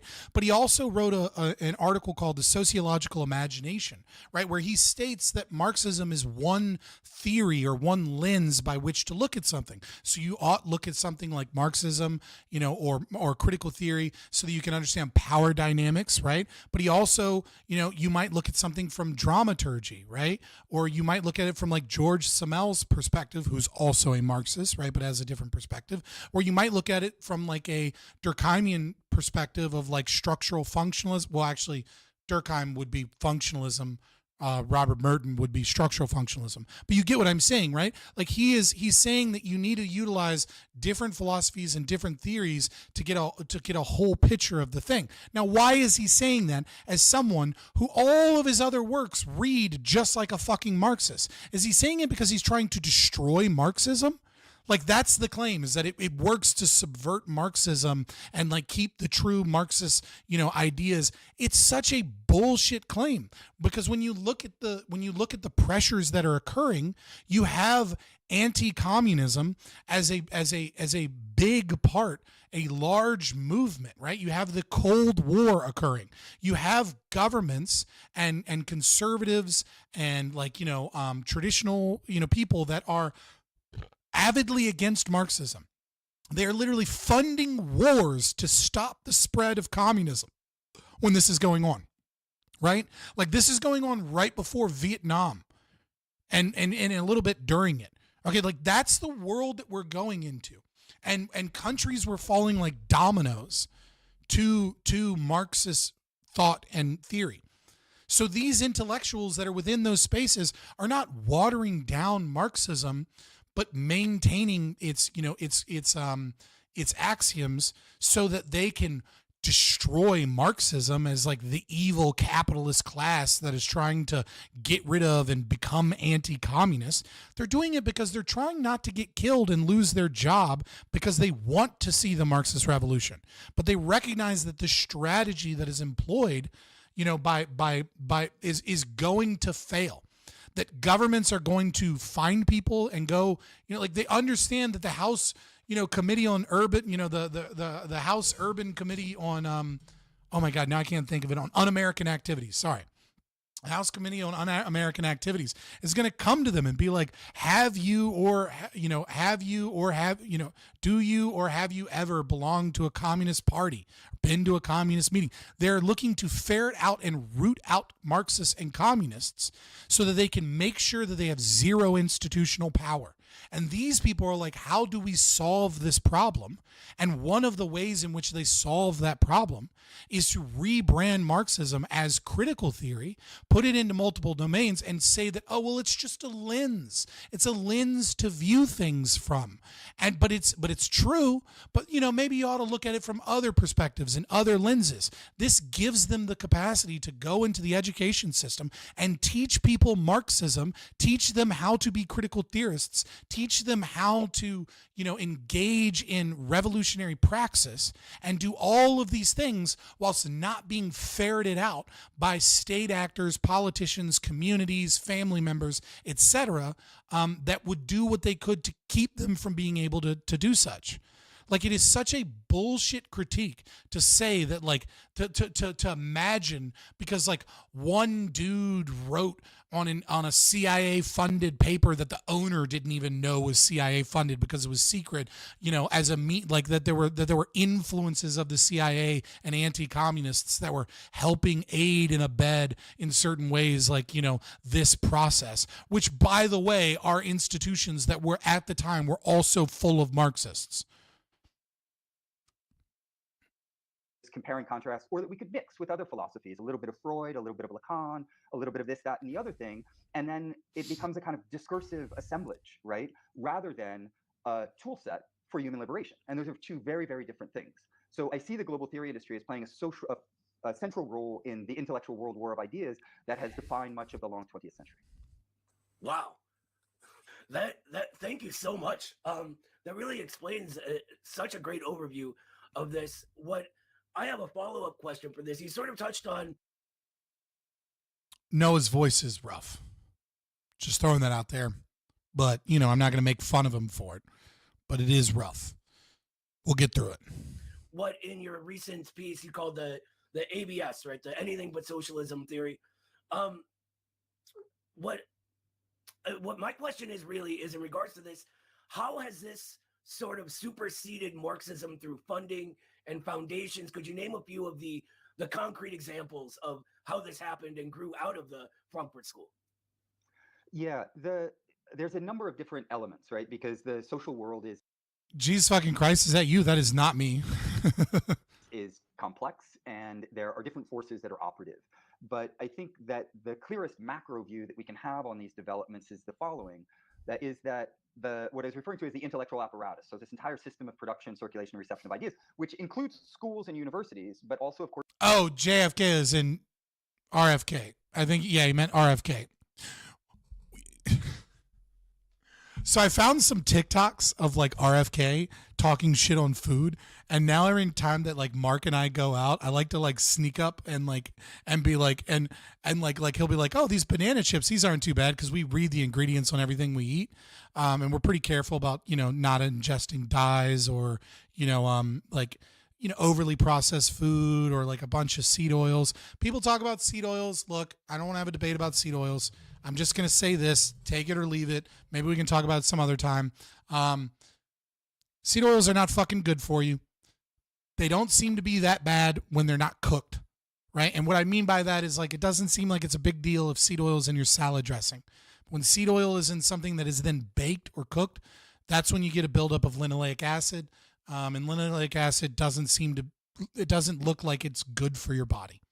But you'll see studies about how seed oils are perfectly harmless and they don't differentiate, or they even more slyly do differentiate, and they're showing you seed oils as a whole product, which is things that aren't cooked, right? So, seed oils in mayonnaise, for example, right? Probably not a big deal to put seed oils on your mayonnaise and make them. But regardless, we avoid that shit usually.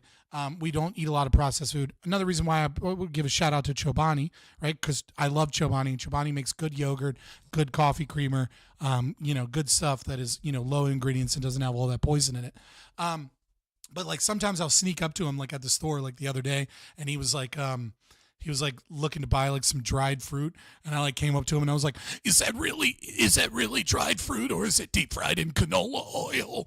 and I do that to him constantly, and like it's fun, it's good fun, mostly because I think because we're in public and I'm just like, I don't want to have those Mars bars. What you really need is you need to just get some yogurt with some pomegranate and some healthy things, and then top it off with a little bit of black tar heroin. Real men drink Black Rifle coffee. Dude, fuck Black Rifle coffee, because they pretend to be like these dude, like awesome pro-veteran organization, but they push the same woke shit once they got enough stuff about them. As far as Dude Wipes are concerned, Dude Wipes is actually a good product. I'm not gonna lie. Kill me. Their wipes are larger, and if you use flushable wipes, Dude Wipes are a pretty good one. I use Target brand, right? But because they're a little bit larger, they're actually nice to use. And Dude Wipes are amazing when you are a soldier going out into the field and you're not gonna be able to shower for 3 or 4 days, and you have to go out into the field and you have to sleep in fucking cots and tents and like march in full battle rattle, and you're sweating your ass off and like you're covered in sweat, and then you just like strip down to your underwear, and now you're just gonna sleep in a fucking cot somewhere in a room with like 30 other fucking dudes. I'm telling you, Dude Wipes are a great product if you're in the military and you have to go out in the field, and you can just wipe your body down and like clean up your armpits and clean up all, your ball sack and like your ass crack and all that stuff, where get that gunky cheesy buildup from like sweat and like all that nastiness. And it's a good way to give yourself like a quick whore bath if you're not able to to get a good shower. But yeah, most of those like male products, like I don't use them. Like I use I bought Papatui, which is like like a brand of deodorant here. I buy some male marketed products, but like my soap and my lotion and all that shit, I don't use any dude products for that. Like I go to the makeup section to buy eye cream. I go to the women's section to buy body butter. I go to the women's section to buy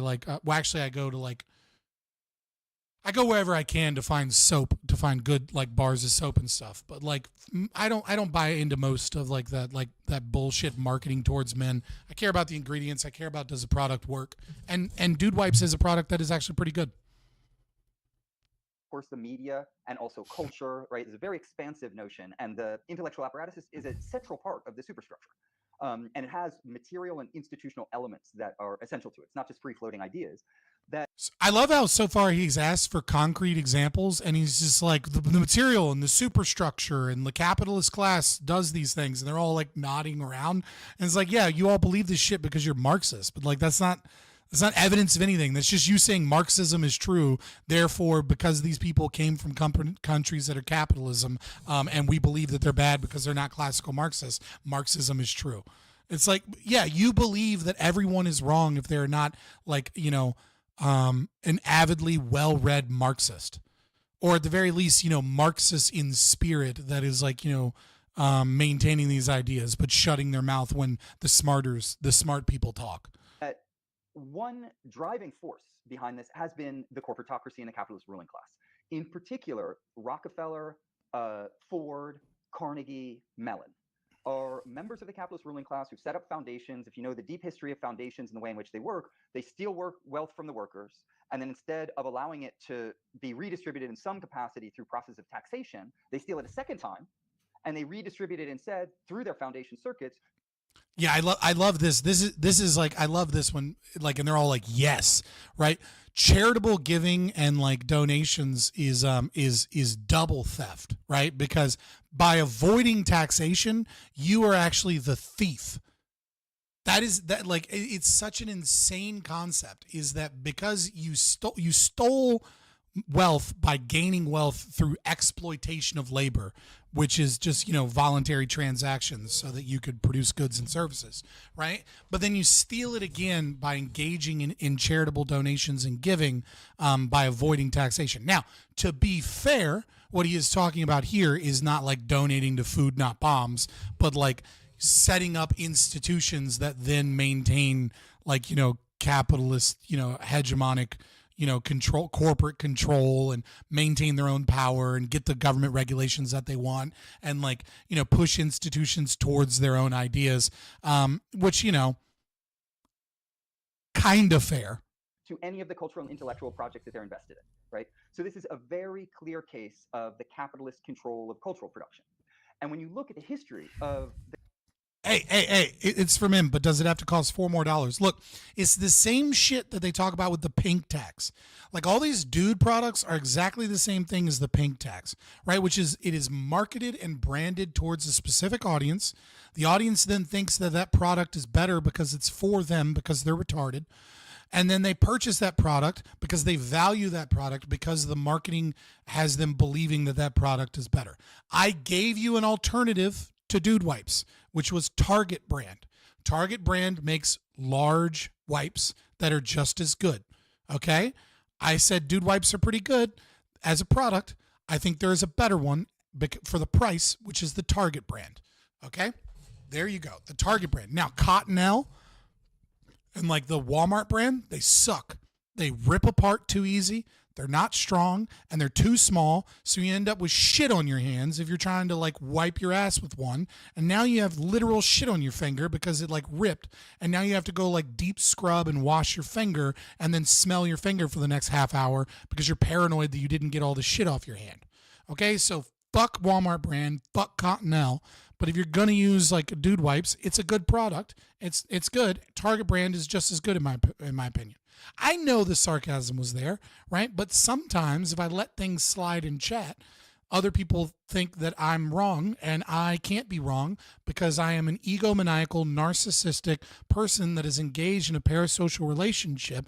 And in that parasocial relationship, I need you all to think that I'm amazing and give me money. Okay? The capitalist ruling class and the type of intellectual work that they've supported, as well as the institutions that they've supported, the pattern is very clear. I'll just throw out a few quick examples. Like, French theory came to the United States, most people claim, in 1966 because there was a famous conference organized at Johns Hopkins University in Baltimore that brought, quote unquote, all of the leading luminaries of what was called. Look, Rudy is the only one here who I'm never going to beg for money. All right? The rest of you, I got 13 likes, 24 concurrent viewers.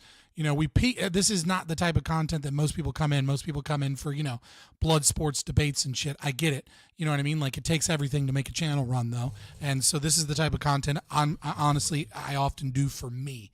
And for those of you that are a little bit more engaged in being a libertarian and learning, as opposed to, it's less entertaining. I get that. It's a trade-off, right? I would love to do content where all we do is talk about theory, and I do it to 4 fucking viewers, right? So we mix and match a little bit, right? But there's 10 of you right here, right now, listening that haven't even liked the stream. So, like, that I'll beg for. You know what I mean? Like, come on, like the fucking stream. But in terms of asking for money, I can never in good faith ever ask Rudy for money, because he does give tons of money to this channel, and I appreciate you. Called then French structuralism. So happens that it was funded to the tune of millions of dollars by the Ford Foundation for this conference, and then for follow-up seminars and other projects related to this. there wasn't, with the potential exception of Lucien Goldman, who's a debatable figure, a single Marxist who was invited because Marxists were persona non grata in the United States, and someone like Althusser, who was clearly a structuralist, couldn't be invited to the United States because he was a member of the French Communist Party, right? And so you have the political framework for the arrival of French theory being basically a triage to keep out historical materialists. Yeah, it's like, yes, an American donated money towards a group that is donated money towards a group that isn't pure classical Marxists, and they kept out some pure classical Marxists to bring these ideas to a nation and to a people that are avidly and extremely anti-Marxist. And you're like, aha, this is proof that it is anti-Marxism and that it was funded to destroy Marxism. Shut the fuck. That's your proof is that there was Western funding. Funding does not make something anti-Marxist. It is a group of people. Like, it doesn't go against the claim that the Frankfurt School is a group to clean up Marxism, right? That is the claim. Now, you're taking that claim from one end, which is saying this is to destroy Marxism because Marxism is a threat. And to a certain degree, he's kind of right. But there is a parallel portion of this, which is that these people are still predominantly Marxists with Marxist thought and Marxist axioms that are trying to clean this up so that they can sell Marxism to a new batch of people that would laugh them out of the door, out of the room, and then that they can then push and promulgate these ideas and influence Western society in this regard. And so, like, the idea that both of these things can be true, and it's not necessarily that it's one or the other, but this concept that, like, you're only going to focus on that aspect as a means of, like, this is why it was overtaken by the corporations because they funded things that were, beneficial to them in some degree, is just, it's silly.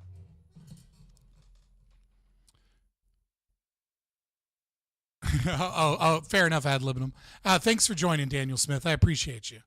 I do. I appreciate. You don't really get anything from it. You get some emojis. You can helicopter emoji spam when some commies talking, or I have the glowy spam, also known as the UHC shooter. Some Hoppa lasers, some roads, some triggered, and you can wave hi to people. So that is something that you get. But for the most part, I don't give a lot of specific special content via the membership. For two reasons. One, I don't like gatekeeping content from people. It feels like all of a sudden, like, I don't know. I'm not a fan of it, right? And number two, I'm kind of lazy. And so I would have to make enough content to make one audience happy and then make content that's gate kept. And when you do that, what that means is that you're putting energy into content that's not going to be widely available. And so you lose your ability to gain new people to a certain degree because you have less content for them, right? So it's like you might make more money with the people that you have, but you're going to make less money because you're going to get less people involved and your channel's not going to grow and you're going to get less clout. And it's like, why would I do that to you or to myself, right? Like, I don't understand why people gatekeep content. It's like, just put out all that content to everybody, and then there's more people that can see your content because there's more content and you can grow the audience, and then the people that want to pay can pay, right? I mean, obviously I got to eat. And so, like, I appreciate the money. I do. But, like, yeah, I don't like the concept of, like, the membership gives you access to exclusive shit. The best thing the membership does is it allows me to see you as a member, and, like, allows you to, like, talk on, like, random community posts or something to, like, give me a suggestion or something. But, like, honestly, you'd be more effective just joining the Discord. You're going to get more engagement from me from the Discord than you are from the YouTube membership. I know I'm downplaying YouTube membership right now, which is the worst thing to do if you're trying to get money. But I just want to be open and honest with you guys so that you're not buying something thinking you're going to get more from it than you're not. Membership really is only $4 for a reason. And that's because it's, like, just enough for me to, like, make some money from you guys and for you guys to support me and to support the stream and to make YouTube a little bit of money, so that YouTube, doesn't always put me on the naughty list. Combined with the bankrolling of the capitalist ruling class, and as I point out in the most recent article that we've exchanged about briefly prior to this. You don't gatekeep because you barely have an audience. I mean, like, that's true. That's fair. Nevertheless, even if my audience was larger, I still wouldn't do that.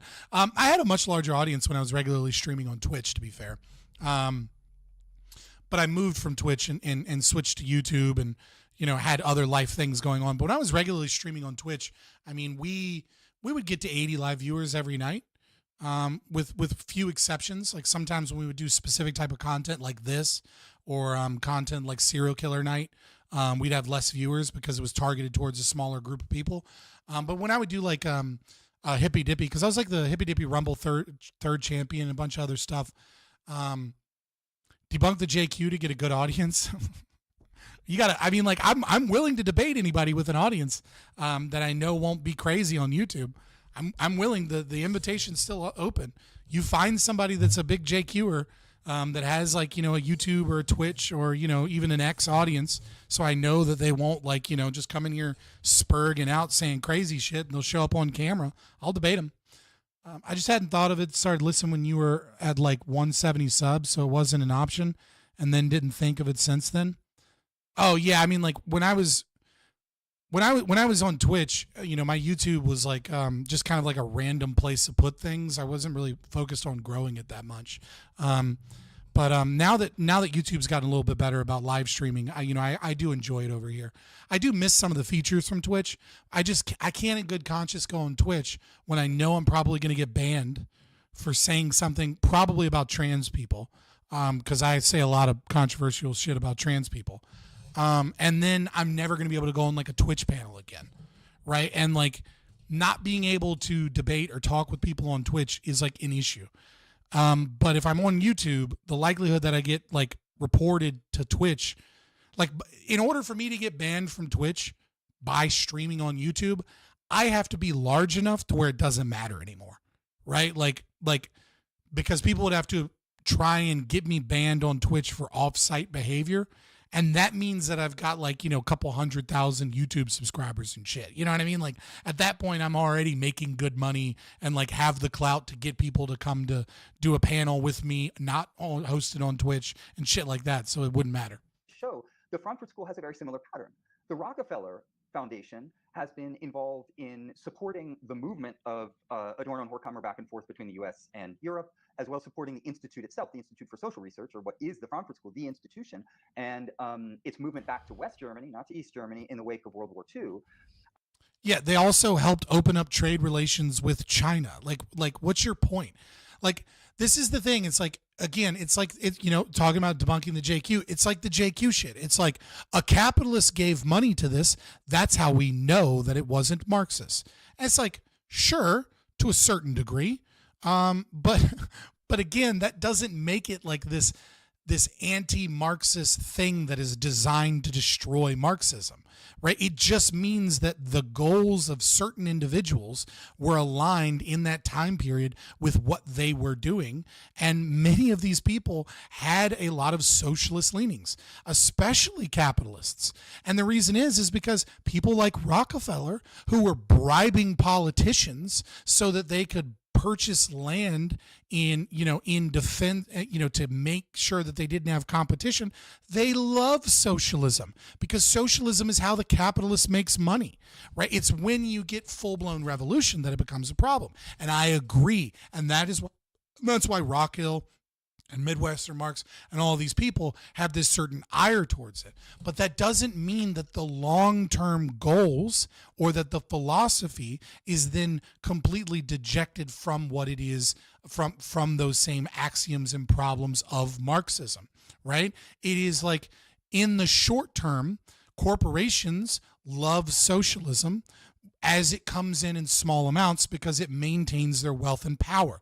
In the long term, the same axioms, the same philosophy, the same things that are present in Marxism are present in critical theory. It is simply in new domains. And yes, it is watered down to a certain degree, but those allow them to push those things into Western society, into Western institutions that maintain the power of capitalism.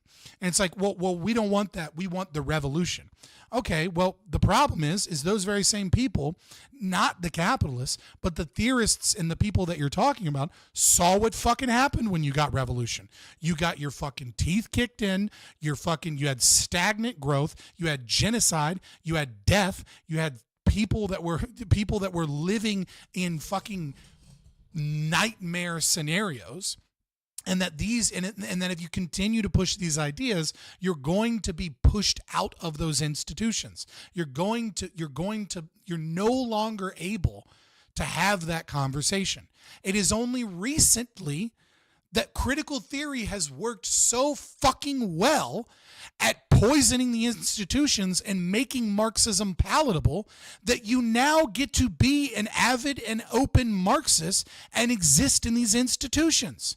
How is it that there are open and avowed Marxist professors that exist in academia, that exist in nonprofit organizations, that exist in political power? How is it that the ACP, the American Communist Party, that you guys are supporting, I think still, I don't know, I'd have to look again to see if these guys are supporting it, right? That the American Communist Party was able to elect an official in the last election.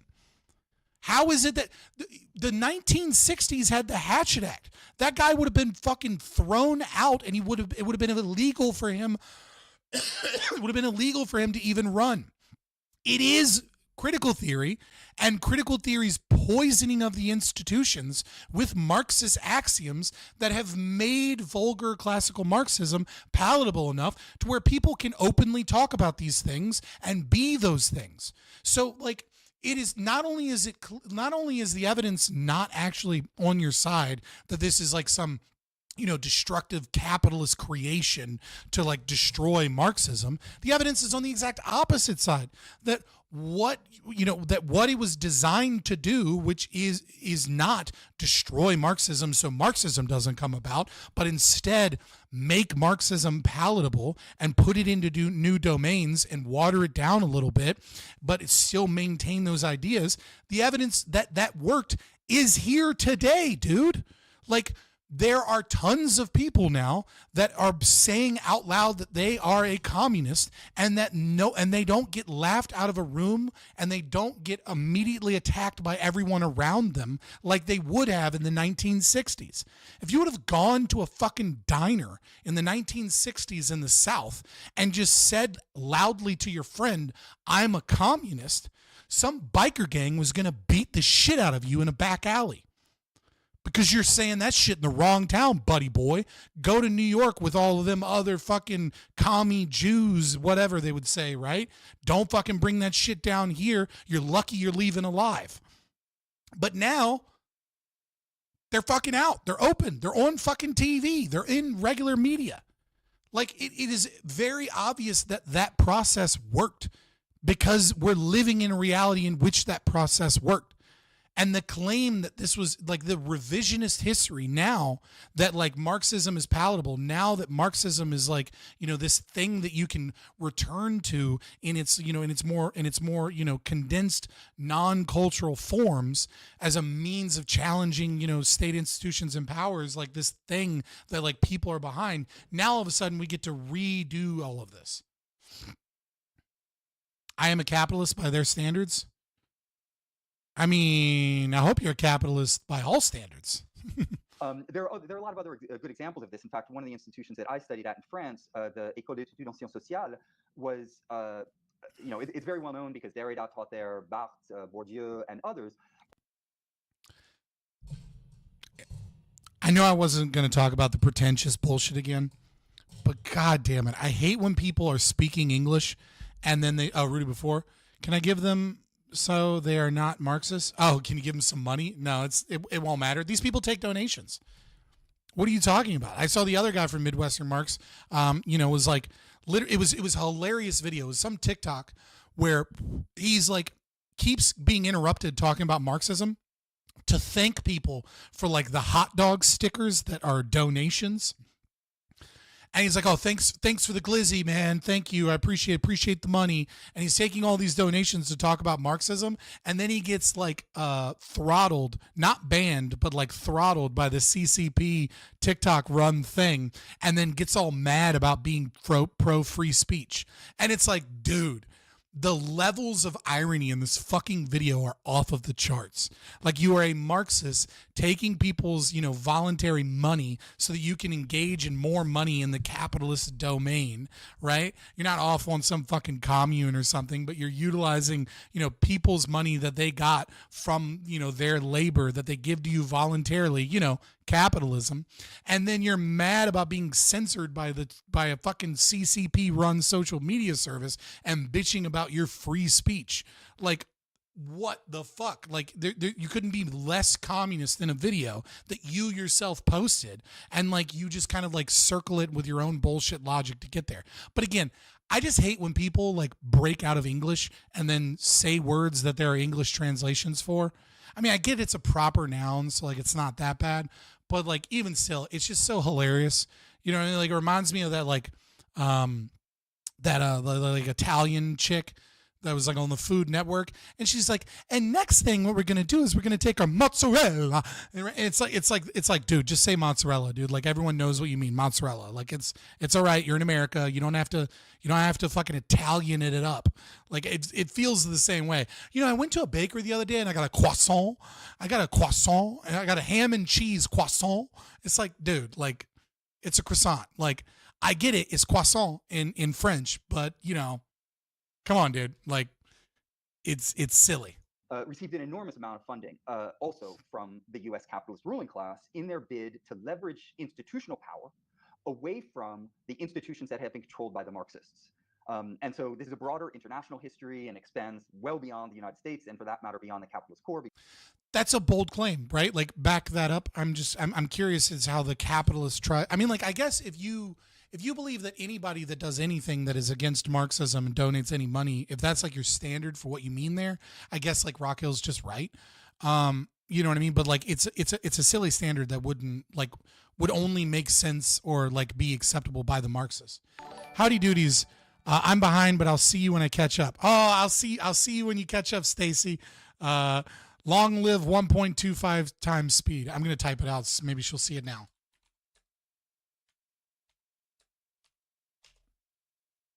The contradictions are maddening, right? Because you can see elements of it internationally as well. But there's another element to this, and sometimes I found that people who engage with my scholarship don't really understand some of what I'm doing, because they see the reference to the CIA and they think, oh, this guy's watched too many James Bond movies. But the problem is often the people who have read me have watched too many James Bond movies because they don't really understand how the CIA works. The CIA works, to start with, they're involved in the CIA, in the James Bond movies. And so one of the things that the CIA does is it produces a public image of itself that then people naively embrace, and then they don't understand some of my scholarship because they've already been indoctrinated into the way in which the CIA wants them to think about the world, which is that the Central Intelligence Agency runs all of these, very sophisticated operations with tons of gadgets, and there's a whole logic really to how all of that is packaged. But what they don't do is outline in mission. Yeah, I mean, most of what the CIA does is fund, institutions and things that they think will push culture towards their perspective. So I understand the Marxist kind of view that like CIA funding, but like there's no real proof that the CIA is like funding any of this shit. There's proof that like the CIA funded a magazine where some things were published. That's it. Right? And so it's like if that's your big smoking gun, right? Like the CIA is actually the main driving force behind the Frankfurt school.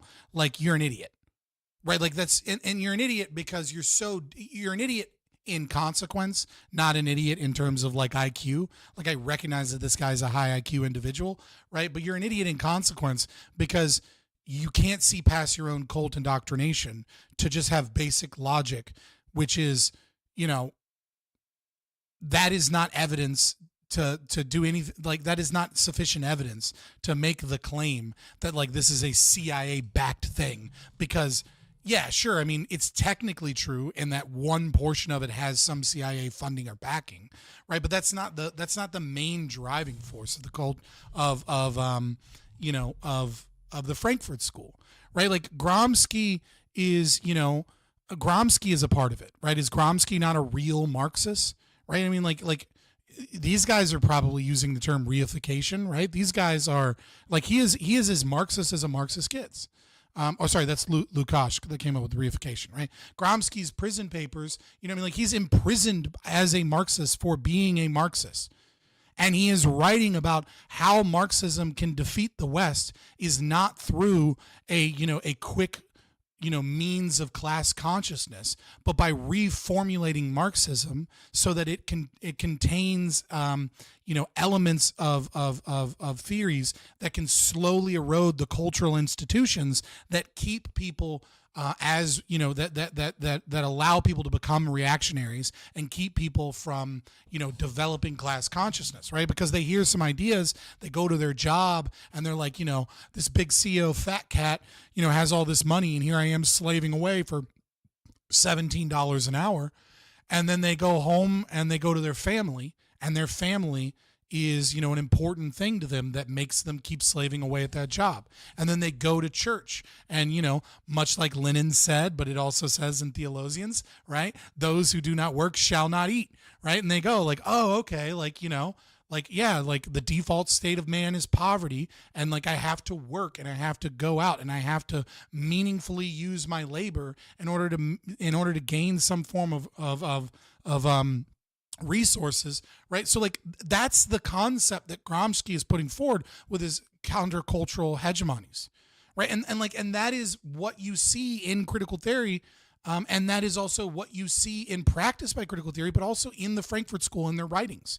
So this idea that some capitalists who love the concept of socialism that maintains their power, that isn't immediately revolutionary, thus fund certain portions of the debate in these sections because they know that in the immediacy it will lead towards their gaining of power, because free markets are a threat to them, and what's not a threat to them is socialism, is somehow some proof that these people are all bought and created to destroy Marxism. It's a retarded analysis. It's highly intellectual. It requires a severe level of education to get there, but it's not in any way, shape, or form backed by evidence, backed by any logic of what we have of these people in the time. It's not backed by their writings, but we have to believe that their writings were actually secretly, they were trying to maintain a veneer of radicalism to cover up for the fact that they were actually just neoliberals. That's what you have to believe. You have to believe that all of these thinkers were involved in a conspiracy to actually defang Marxism so that Marxism wouldn't be a threat to the capitalist class. That's retarded. That's super retarded. And the idea that you think that because of reification or or I don't know the right Marxian term here in terms of how the individual thought is brought with under the capitalist superstructure, and because it's under the capitalist superstructure, their thoughts become one with that this is this is a natural process of capitalism itself. That is another axiom that you're putting forward with no real basis in psychology and no real basis in evidence, other than the fact that people like private property and people like making money because people like working for things and then achieving things. That's a domain of nature. That's not a thing of capitalism. Capitalism is just, hey, Suddy, I don't recognize you. I don't know if you've been in here before. I'm an anarcho-capitalist. I am as capitalist as they come, but I was at one point in time for a brief period of time, a Marxist-Leninist Maoist, and then I grew up, right? So I just when I'm talking, sometimes I'm talking about the is from their domain and doing an internal critique, because that's what this video is. But trust me, I'm not supporting this shit. I'm showcasing this video to the people that are more nerdy tonight, as opposed to the regular content I tend to do is interviews and debates and stuff that's a little bit more entertaining. I discovered Liquid Zulu and Hapa. Hell yeah, brother. I'm showing it to people because a lot of people see Marxism as one big web on the right, and I'm showing kind of the internal civil war and talking about it via this interview, so that people can see how classical and vulgar Marxists, differentiate and are very different from the opposed. Gabriel's hair is far too intentional. Mission Impossible Yeah. or these other films, the race, and then they don't understand some of my scholarship because they've already Yeah, what happened? been We're indoctrinated good? into the way Okay. that the CIA wants them to think about the world, which is that the Central Intelligence Agency runs all of these, very sophisticated operations with tons of gadgets, and there's a whole logic really to how all of that is packaged. But what they don't do is outline in Mission Impossible or these other films the institutional mechanisms of the Central Intelligence Agency and other agencies, if it be MI6 in Great Britain or other agencies within the United States. And one of the things that's really important for this history is, and one of the metaphors that I use in some of the work that I've done on this is that a lot of people think, well, intellectuals, if they have a relationship to the CIA, then it must be that they're marionettes and that there's just all these strings that are attached and the CIA is up there kind of pulling the strings. The CIA is a very complex and sophisticated organization and set of operations, and they know full well that if there are strings attached, then you can follow the strings back and find out who the marionette is, and you see all the relationships and they're transparent. Granted, that has happened in certain instances, but what has proven to be much more successful is that you build marionette theaters and you allow the marionettes to come of their own free will. And so if you control the intellectual apparatus and you create opportunities. He's not wrong here. I hate to say that, but he's just not wrong here. I mean, like, this is how the CIA, the Department of Defense, like, this is how they operate, right? I mean, they go into countries. I mean, they fund media organizations. They fund, universities and things that bend towards their desires from a foreign policy position standpoint. And I have no doubt that there was some influence in the Frankfurt School in that domain. What I doubt is how far he takes it in one degree, and also his labeling of all of these people as anti-Marxist, and how this is a problem without actually, I don't know, to use his own words, doing a material analysis, right? Do a deep material analysis, and what you'll discover is that these concepts were packaged within this framework, pushed through the institutions, and now you are in a position where class consciousness, if you will, is at an all-time high in Western society because of the inherent contradictions of capitalism as they're occurring, because of the Fabian strategy, because of additional welfare. And you'll find that the Republican Party, for example, is as socialist as Democrats were 20 or 30 years ago. Opportunities for people to become intellectual superstars who are wined and dined on the global junket. And all that they have to do is pronounce, radical critiques that preserve the fundamental border of class struggle. And that's the difference between a radical critique and the support for actually existing socialist projects. And if you don't do that, if you do that and you play according to the rules of the game, then there are enormous opportunities. And so the Congress for Cultural Freedom is a great example of this. It's a front organization for the Central Intelligence Agency. They had offices in 35 countries around the world. They were writing dozens of premier prestige journals in multiple languages, in German and Spanish and English, obviously, and Italian, etc. They were Yeah, so the Cultural Exchange, this is the group that I was talking about that funded a journal that had one author from the Frankfurt School published there. It's, the journal author himself, the owner of the journal himself didn't know that he was being funded by the CIA. But again, it's that institution is barely connected to the Frankfurt School. It's connected to the Frankfurt School because one individual from the Frankfurt School wrote an article there, but that wasn't the design of the CIA funding. That's not funding of the Frankfurt School. That's funding of a specific journal that was pushing neoliberalism, and then someone came in with here's my take that was more so against the general viewership of that journal, and the individual that was pushing neoliberalism allowed a critical theorist to come in and kind of church up Marxism for their readership.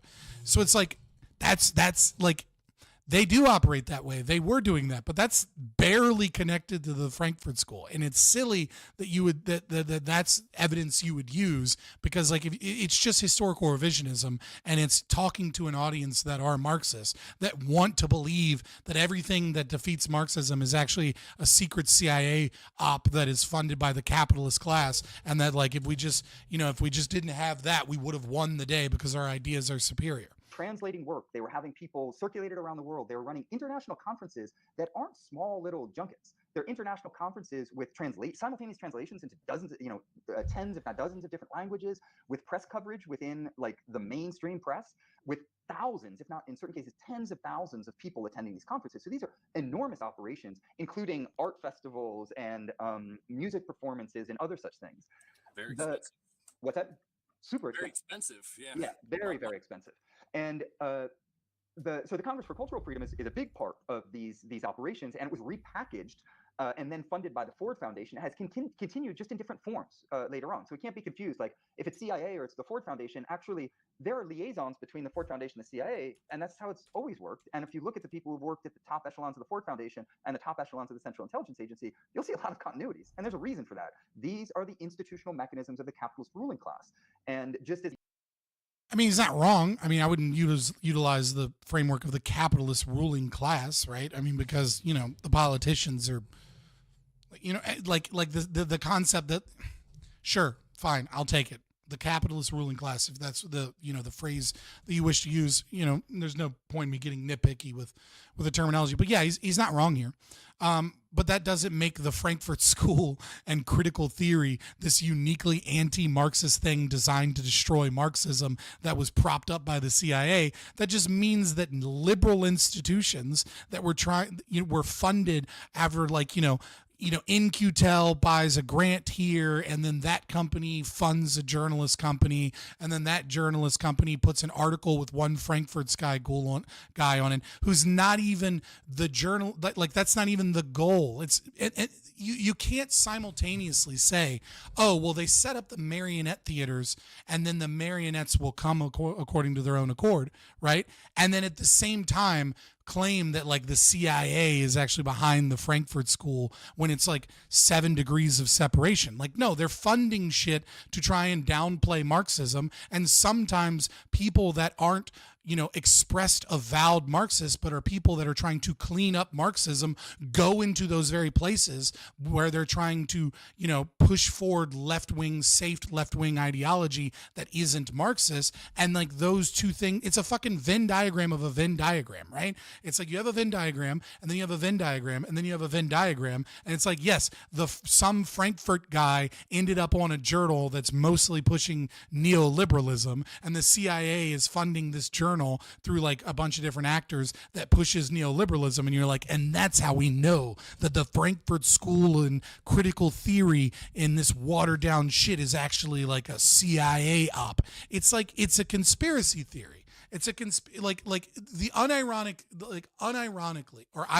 I guess, right, is that like the same critical theorists and people that pushed that it was a conspiracy theory, that it was a Nazi conspiracy theory, that the Frankfurt School was, pushing cultural Marxism, and that cultural Marxism itself was a conspiracy theory, right? And then they changed the cultural Marxism Wikipedia so that people wouldn't believe in the conspiracy theory. They're now openly admitting that it was indeed cultural Marxism, and now the Marxists are like, now they've got their new conspiracy theory, which is actually it was you trying to water down and poison Marxism. That's why there's elements of Marxism, and you were pretending to be more radical than you were in the hopes that you could get Marxists into this theory and then like destroy the real revolution. And all of this was funded and supported by the capitalist ruling class. It's no different than the fucking Nazis that see a Jew everywhere and scream Jew. Like, it's the same shit, it's the same stupidity, and it's historical revisionism doubly over now that Marxism has become palatable to enough people that you can say it without getting laughed out of every conference, and ironically enough, that you can make money by being a Marxist within the capitalist, the capitalist Western society. The university isn't separate from the economic and political world. We can't assume that these foundations are somehow separate from the bourgeois state. So another very important organization in this regard, and then I'll stop because I feel like I'm getting too far into some of the other material that we might discuss, is the Information Research Department that was set up in Great Britain, which is, to a certain extent, was the predecessor to the Congress for Cultural Freedom. But again, this was an enormous operation with, 400 to 500 full-time propagandists whose role was to oversee the global condemnation of actually existing socialism. By doing what? By working hand in glove with the intelligentsia. An enormous number of professors were publishing books that were circulated by, supported by, often the research was done by the IRD, this department in Great Britain, working hand in glove with the press, with BBC, with Reuters, with the entire, what Frank Wisner of the CIA called the mighty Wurlitzer, the entire jukebox, the global jukebox of information that was controlled by the central intelligence agency, MI6, basically the bourgeois imperialist states that work for the capitalist ruling class. And so there's a lot of different elements going on here. Yeah, we were in the Cold War.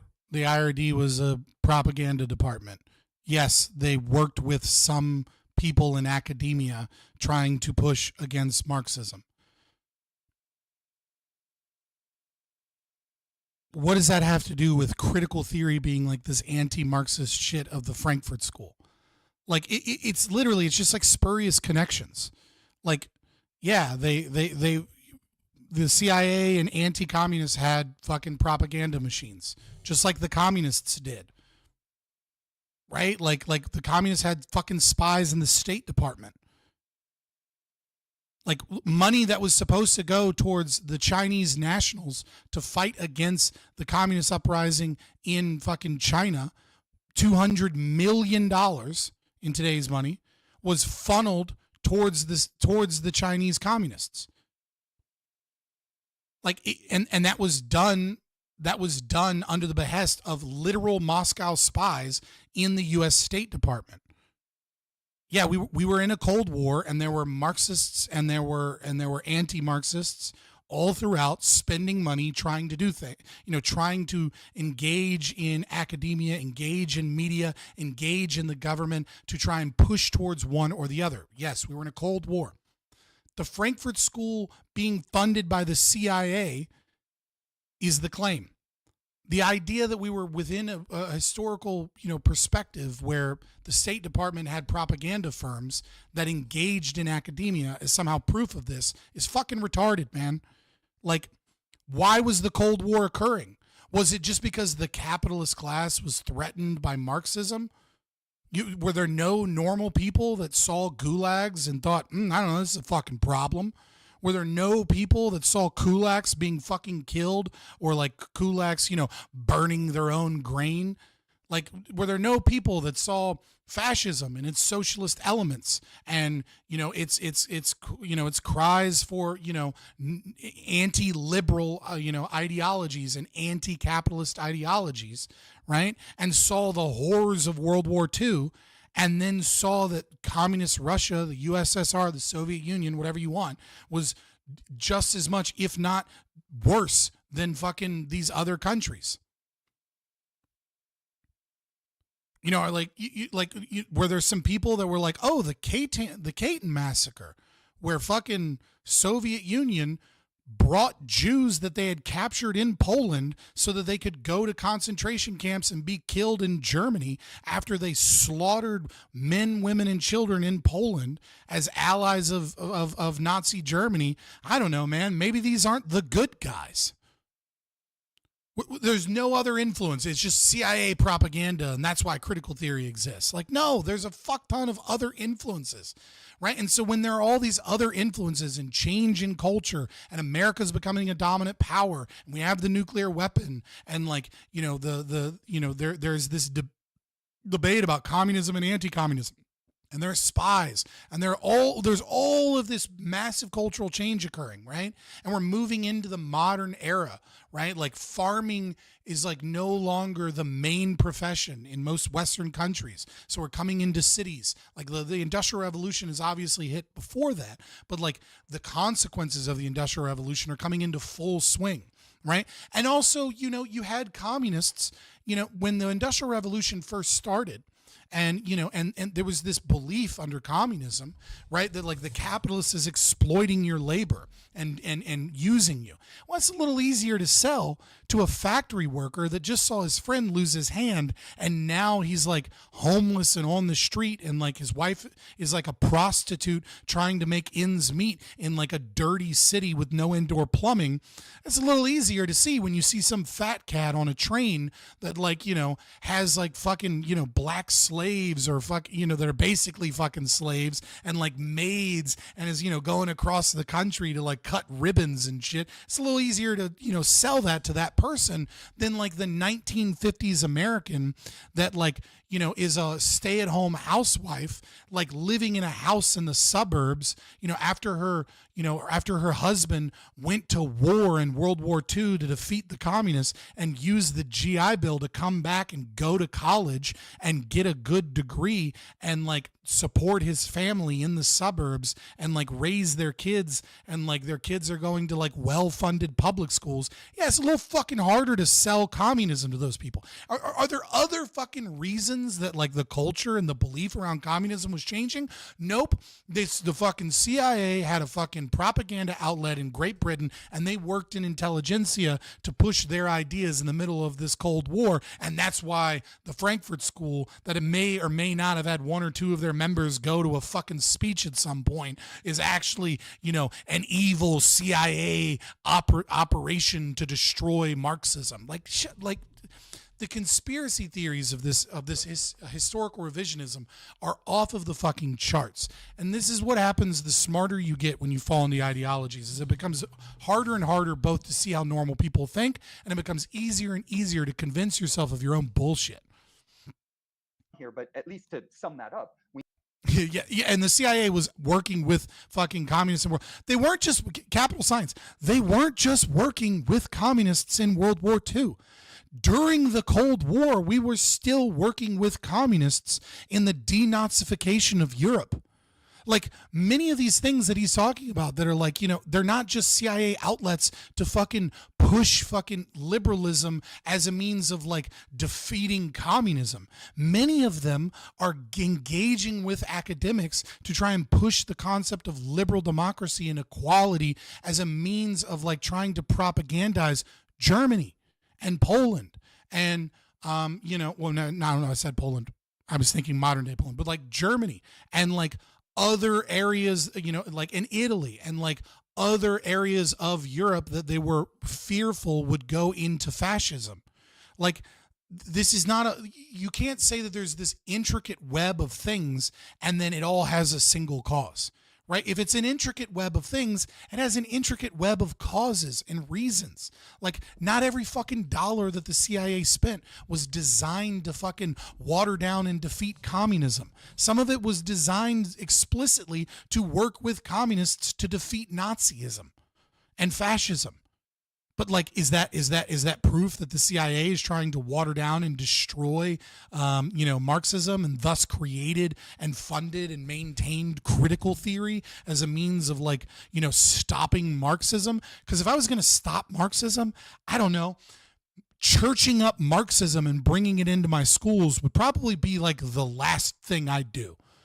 You know, if my goal is we got to stop Marxism, so I'm going to fund a bunch of commie fucks and then have them church up Marxism so it's palatable and fucking present ideas that are Marxism but in all new cultural domains, and then fund their ability to, you know, infiltrate and gain popularity within Western academia, and then teach this as a good thing, as one of multiple lenses, so that universities can churn out trained Marxist academics, but it's a watered down Marxism with the same fucking axioms.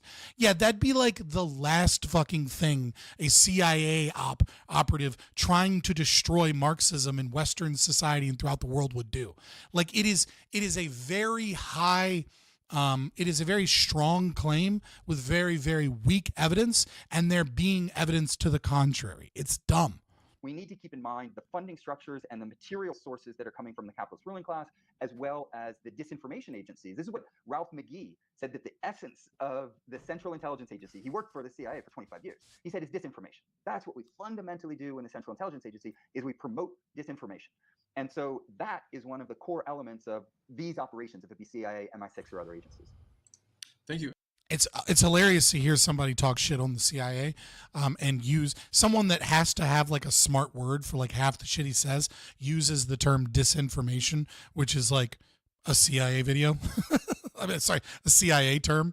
You know, misinformation and disinformation is like a State Department thing that they utilize to maintain cultural, you know, like to maintain their whole of society approach in like, you know, bringing in, you know, countries as client states of the U.S. I mean, I get what he means, but it's just funny to see him using those same terms. Oh, is this the This Annoys Me video? Yeah. I haven't seen it. I've seen Rockhill before. I've read some of his shit. He's the head of the Critical Theory workshop, which is a bunch of Marxist intelligentsia that are, you know, fighting critical theory from a classical Marxist domain because they're not Marxist enough. And this is like part of his, you know, historical revisionism that like critical theory was actually designed to destroy Marxism and is like a CIA, a State Department, you know, capitalist class front to weaken Marxism. And it's dumb. And excellently stated.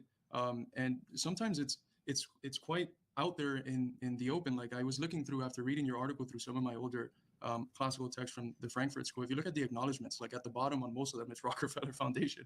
And it's like, how do people not make those connections? That's not true, that most of them are getting paid by the Rockefeller Foundation. Some of them absolutely were, and Rockefeller did it for the exact reasons that I put forward, right? Which is that he knows that, you know, watered down socialism is a great way for him to gain power, which I absolutely agree with everyone here when they say that is a goal of funding many of these things. But that's a short-term perspective. It is not a long-term. It is high time preference thinking in the short lives of humans, where he knows that he's going to gain power by being able to stomp out his competition, because it is socialism, right? It's not full-blown revolution. It is socialism that he finds and others find will be more palatable, which socialism at its core, you know, gives those in power more power. It always has, it always will. There will be a few people when you have full-blown Marxist revolutions that get chopped down when it collapses. But when the socialist state comes back, it's all of the buddies, it's all the same powerful people are the same powerful people. But that's tied into an example that I saw in an interchange on Facebook. I'm going to keep it anonymous, but your article was recently shared on Facebook by an academic. Yeah, so the cult of communism is a real threat. As much as I dislike those two spies, it was two spies that leaked nuclear weapon plans to the Soviets, right? And they gave them information so that they could develop the nuclear weapon quicker. You know, I am somewhat sympathetic to those two communist spies that gave nukes to Russia. And the reason I am is because it's hard to tell whether they did it because they wanted the communists to have power, or whether or not they did it out of a legitimate fear and concern for the United States government being the only nuclear power. And, you know, and the thing is that, oh shit, I had a memory issue on Opera. I got to switch from Opera. I got to set up a better program. Anyways, for my internet. I was using Brave, but Brave was having issues at one point. I think I'm going to switch back to Brave. I use Brave on my phone. But anyways, like it's hard to tell whether or not, you know, they did that because, you know, they were just commies that wanted the communists to, you know, have the nukes, or was it a legitimate concern that America would nuke more people? I mean, you have to realize that, like, there was no reason to nuke Nagasaki and Hiroshima, and there certainly was no reason to use the nuke the second time, right? And there was no reason to firebomb Tokyo either, right? Like, these were attacks that were meant to devastate, you know, the Japanese and make them fear and utilize a certain element of fear of our power and our ability to control them. And, you know, and it was like, you know, Patton wanted to fucking nuke North Korea, right? Like he was pissed off that he didn't have the capacity to start using nukes in the Korean War, right? So like the concept of like mutually assured destruction, can't really exist until mutually assured destruction exists, right? And furthermore, it is also, it's more clear historically now that like America wasn't going to nuke anybody than, sorry, MacArthur, I apologize, not Patton. It's more clear now than it was then that like America wouldn't just nuke somebody if they felt like it, because we're the only ones that have it and no one can stop us. And so, I have some level of sympathy towards those two communists that leaked those plans. And I have a hard time outright condemning them. Because I can't imagine a world where, that didn't happen and America decided we're just going to go fucking nuke people if they want to be communists and they want to stop us. So it's like I don't know, I'm torn on it, right? Because obviously giving weapons to communists and more people, wasn't good.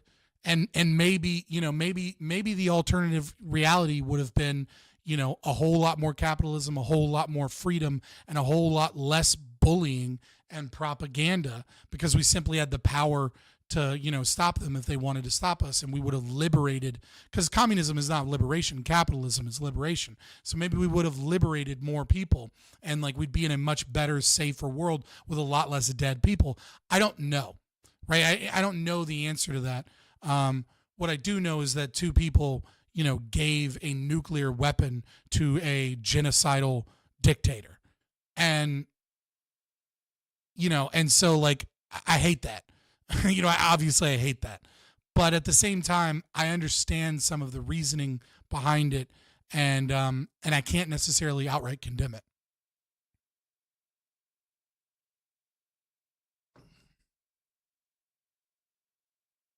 Academic I am friends with, and soon after, a prominent Marcuse/Frankfurt School scholar, who I'm also connected with on the platform, replied to the article by saying that the Frankfurt School cannot be condemned for taking CIA money because they were looking for a third way that wasn't capitalism, nor what these people call Stalinism.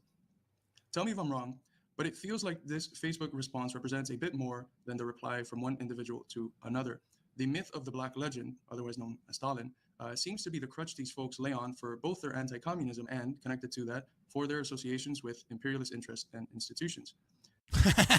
So his question is like, this myth that Stalin wasn't amazing and based is crazy. So therefore, these people couldn't have been looking for a third way of introducing, Marxian ideology and socialism towards people. Because what are we talking about? Everybody knew that Stalin was actually the good guy. The level of fucking cope that you have to believe that is like, it's shit that I would have believed back in the day if I had maintained being a Marxist. And it's sad, but it's hilarious how illogical these people are, in that, like, yeah, dude, like nobody believes Stalin was a good guy except for Marxists. Like, everyone believed that. So even if it was somehow magically true that the CIA had propagandized everybody into believing that Stalin was bad when he was actually the good guy, it doesn't make the fucking critical theory a creation of the CIA. It doesn't change that being a primary motivator, because everyone, and even if they knew that was a CIA lie, which it wasn't because it was true, even if they knew Stalin was actually the good guy in their heart and minds, and they knew that the West was propagandizing people to believe otherwise, it doesn't change that they were looking for a more palatable form of socialism that could be engaged in a slow way, because they didn't believe that it would be successful pushing, just revolutionary vanguardism, because they know that it would even actually bolster that, because they would know, holy shit, the CIA is so powerful that they have they have made everyone believe that Stalin is a bad guy. We've really got to church this up and clean it up so that we can get these ideas out here, so that we can arise a class consciousness in people. Because the ultimate belief of the Marxists is that the revolution is inevitable. The revolution is inevitable. I need you guys to understand that under Marxism and under critical theory as well, if you read any of these critical theorists, revolutionism is inevitable. It is a belief that communism will come no matter what we do, but that what we do ought make this faster, and we ought fight against systems so that we don't have temporary downturns and bad things. But ultimately, they believe in the falling rate of profit, right? That the capitalist system must collapse.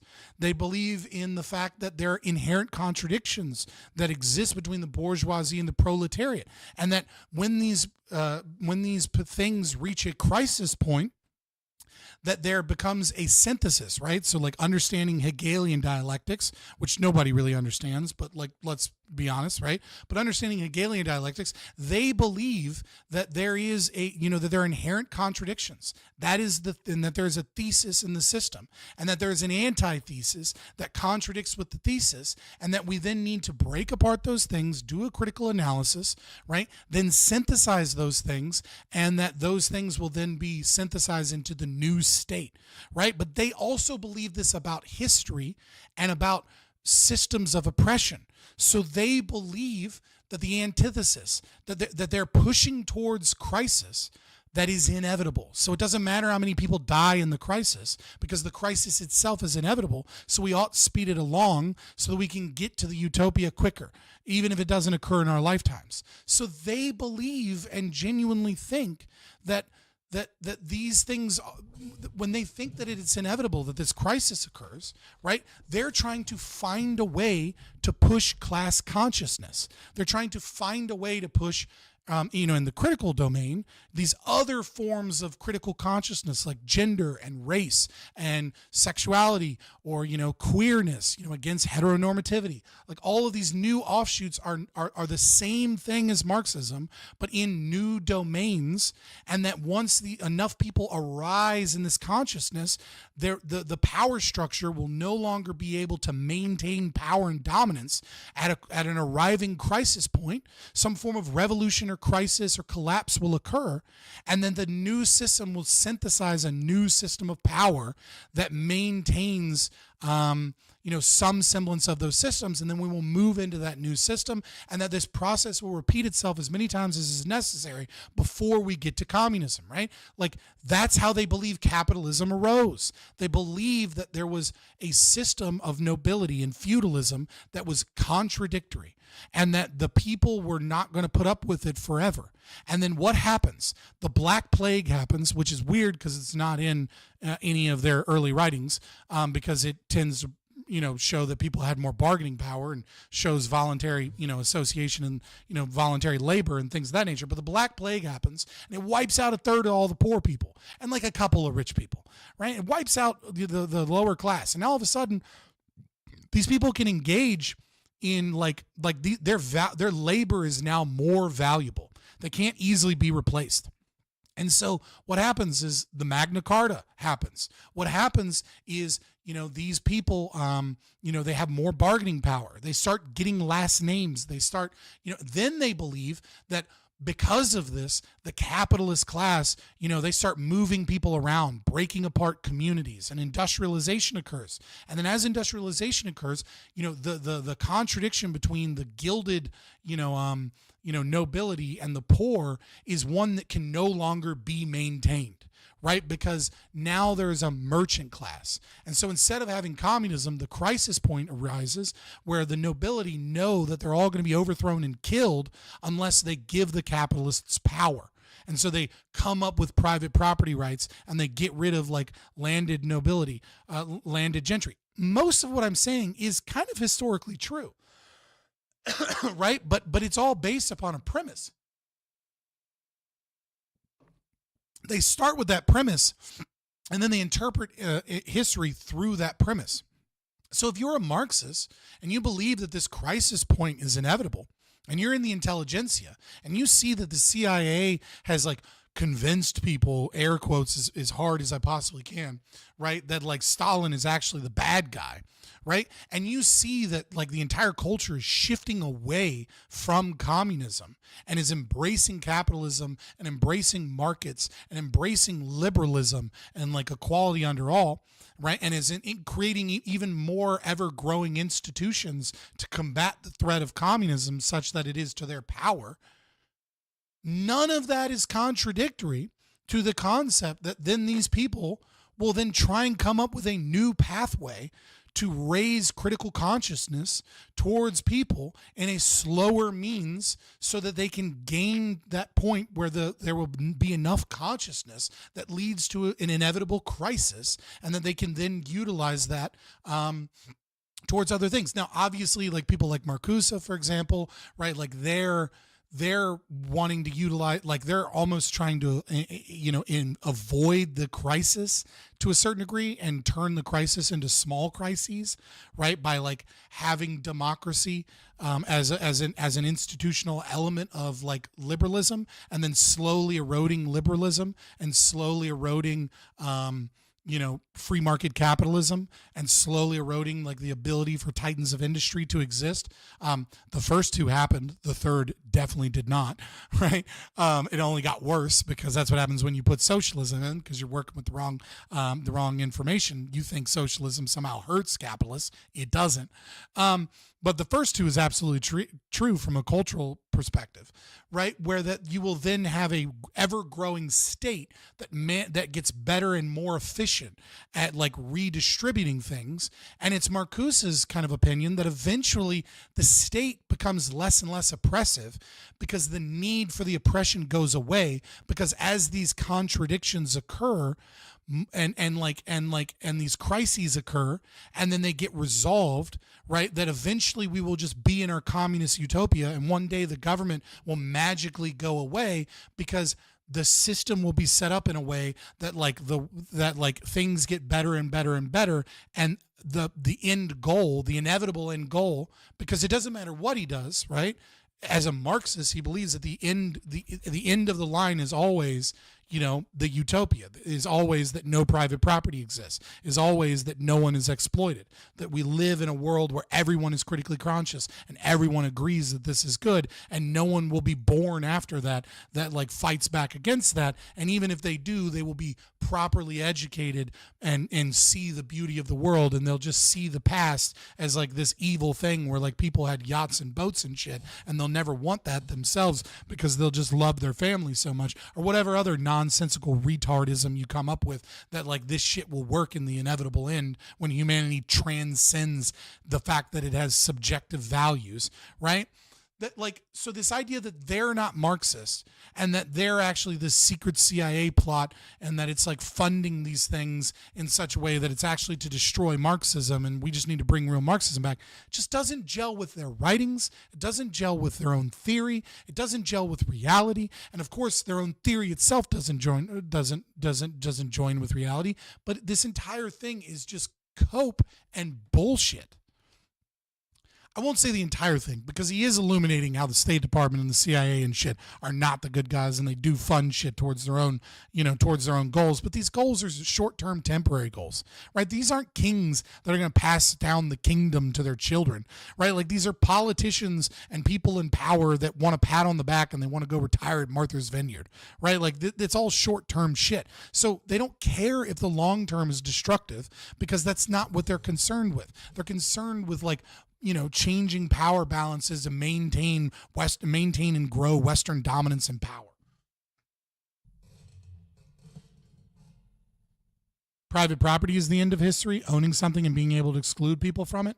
Dude, I mean, like, I don't think it's inevitable. I do think it is the best way, the best path forward. I think given enough time, it probably will be inevitable, because in the sense that if it is allowed to flourish in areas, it will be more efficient. And once you get into a game of efficiency, because I think oppression, is, and this is probably a very Marxian analysis, right? which is that I do think oppression is a game, from a game theory perspective, requires an input cost that letting people live freely doesn't. Right? Like if you have to dominate people to go against their will and their desires, like that costs something. Right? It costs like your cultural relevance. It costs, human capital. It costs social capital, or just it costs straight up money. Right? And that, like, given enough time, if there are places where, free societies that are, anarcho-capitalists are able to be, they will thrive and flourish because they are not utilizing those costs, and they're not dealing with central planning and like all of the failures of that, but that the market itself is more efficient at doing literally everything than government is. And so, like, I think given that humans don't go extinct, and given that humans are capable of spreading out to new domains, it probably is inevitable at some point. But there will always be people that that some significant portion of that exists, but there will always be people that fight back against that. There will always be new people that are born with new ideas or old ideas repackaged that will be a threat towards any security. Like, no system can exist in balance and order, right? Like, all systems are doomed to fail given enough time. So, I mean, I don't think, I think there will always be places like that. And then, of course, there will always be, but like some colony somewhere on some planet that's fucking communist, right? Like, are people going to spend resources to go stop them? Maybe not. Maybe they just let them live because, that's what they fucking want, or at least most of them want, and they don't feel like dealing with it, right? Communism is the most oppressive system, though. You have zero. Yeah, I agree. I'm saying that, like, my rationale as to why I think, large swaths of human societies will eventually become commiserate with anarcho-capitalism is a very Marxian analysis, in the sense that I am similarly stating that there are contradictions here. But I'm not saying they're contradictions because I don't think the contradictions exist in reality. Instead, I'm saying that they are less efficient, and that efficiency will win out in the long term, at least, in terms of domination and in terms of power, because if a system is more efficient and somebody adopts it, right, and then they're in competition with less efficient systems, who wins, right? Well, very often less efficient systems will, benefit from economies of scale, right? Like, if I have a little anarchist commune and I'm set against the United States government, it doesn't matter if my system's more efficient. Like, the amount of power and wealth that the United States government has, if they choose to destroy me, will destroy me, right?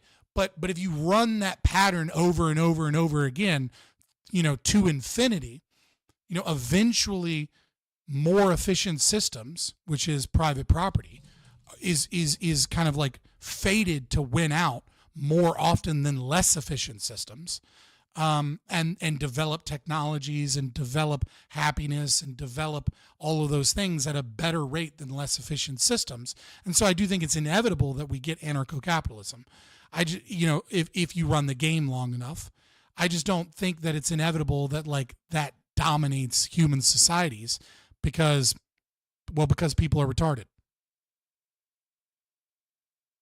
Therefore, although there are arguments one can make against this position without having to touch on the prevalent I mean, socialism exists in the real world in a lot of ways, but I think I get what you're saying. Stalin myths at all, how important is it to participate in a resuscitation of Stalin akin to how Domenico Lasordo, Grover Furr, and others have done? Great and expensive question. The first thing that I would say is that the slander campaigns that were immediate as soon as I published this piece were to be expected, because the interests of academics within the capitalist core in particular, who have careers that have been based on being radical recuperators, appearing radical, but recuperating what they refer to, some of them, as Marxism or Marxian, approaches or other such things, to recuperate that within the capitalist imperialist fold. Yeah, I love this too. Like, human nature that they don't like gets explained as capitalism, right? And that's another axiom of Marxism, right? Is that the system of capitalism is poisoning the minds of the critical theorists, in so far as they attempt to maintain power, that they attempt to gain wealth, etc. And that if the system of capitalism was gone and everyone was truly critically conscious, that this would go away. It's like, well, no. Right? Like that's not, capitalism didn't cause human, like capitalism didn't exist, as you know, insofar as the Marxists are concerned, until the Middle Ages, right? So like, well, what was there before that, right? Well, there was a, again, I bring this up often because I think there is, it's just a wonderful read, is Robert Bella's, religion and human evolution from the axial from the Paleolithic to the axial age, right? And in it, he describes what he believes are the fundamental elements of human nature that allowed humans to evolve into a species that had religion in the first place. And one of the fundamental elements that he talks about is it's basically three things, right? So this is apart from other things that he's talking about, because obviously he talks about consciousness, right, and like game theory, right, and when I say play theory, right, where you engage in imaginative play, that's part of the development of consciousness as far as he's concerned, right? But back to the fundamental elements of human nature that allow for complex societies, right? Leaving out that the level of consciousness and rationale is one of them. Not really that important, but it's one of them, so I'll just mention it here. The fact that women and men raise children. This is fairly unique in the animal kingdom, right? So, you have plenty of societies where, that are patriarchal, structure in their hierarchy, like chimpanzees, etc., right? Or, lions, exactly, right? But under most of those, the care of the child is left to the mother until the child is, able to hunt on their own, right? Even dolphins are like this. But in human societies, even at a, as far back as we can go, it appears, it's not proven, but it appears that there is a role, at least in the first 4 years, right, of both the female and the male raising a child together. And this is probably due to the fact that our brains grew, but our bodies didn't. And so the gestation period of women to survive childbirth had to go down, which means that our infants are particularly vulnerable compared to most species, right? Like a lion cub, is born within a day or two of being able to walk well, and be able to get around and follow mom, right? Like, and even marsupials, their children are capable of hanging on and don't need constant attention and care. But the other two, which is important to this discussion, is the disposition to dominate and the disposition to resent being dominated. These are elements that I think are true of human nature, and I think they are pretty evident throughout all of the evidence that we have, in every analysis that we can do. It seems like humans do not like being in a hierarchy where someone is above them, and they resent not being at the top. Now, they will accept it if there's enough merit or if they lack power, right? They will accept someone being in a hierarchy over them, but they resent it. But the other half of that equation is that it is also very true that human beings enjoy and engage in dominating other people. This is you cannot have one without the other, right? The resentment of the domination is the desire to go out and achieve and gain power and gain resources so that you are in a higher position within the hierarchy of your society or your culture, so you can have more mates, so you can feel better, so that you can have less resentment, so that things can be done the way that you want to do with them, so that you can go out and utilize your consciousness to dominate nature, towards your own well-being and growth, not only as an individual, but within a community. And also, you resent that. Right. And so Marxism is based on this fundamental misappropriation of that desire to dominate as tied to inexorably and caused completely by being dominated. Right? They believe, when you go down to their core, that if you remove the domination and you make people aware of why the domination is bad, that people will no longer fundamentally desire to dominate others. That is what is required to be a Marxist. Now, if you explain this to them, they'll tell you that's not true, right? But if you read their own fucking literature and you look at it logically, you'll know, well, how can you get to the communist utopia if people still have a desire to dominate others? Well, class consciousness, these different forms of critical consciousness will get rid of that desire. Well, how does it get rid of that desire? Unless that desire is something that can be taught out of you. And it can't be taught out of you unless it is 100% successful, right? Because if it's only 99% successful, then you'll never get to the utopia, right? Like there will still be the 1 in 100 that coalesce to fight you, to dominate you, and you have no desire or capacity to dominate others. And so now you have to create systems to defend you. You have to create war. You have to create all of these other things as a means of protecting this desire. That is a false axiom that exists. And so once you recognize that that false axiom exists, that the desire to dominate and the desire to have more than others and the desire to be seen as better than others as a means of achieving, once you recognize that they don't believe that that exists naturally in us, then you understand why they believe that when someone is anti-Marxist, it must be capitalism that made them that way. Then you understand why they believe that we can get rid of private property rights and we can get rid of capitalism and that it won't just rear its ugly head again, because everyone will be educated out of it, except for those that were, reactionaries that could never be educated out of it because like our education doesn't work because they've already been poisoned by the existence of capitalism, right? So they have to be sent to the re-education camps, and if they don't work there, then they'll have to be forced into slavery and labor in the gulags until they die, because they'll never be able to enter society proper, because they'll never accept the fact, as far as they're concerned, right, that it is wrong to desire to have more than others, and that it is wrong to desire to be a leader or to be powerful or to exist in a hierarchical structure. This is against the genetic code of fucking every mammal. It's against the genetic code of fucking trees. It is a fundamental aspect of human nature that they believe is caused by human education, because they believe that humans are infinitely malleable by their environments. That is why they think that these critical theorists are like, a part of the capitalist core of institutions, and that they're actually not Marxists because, they desire some power thing.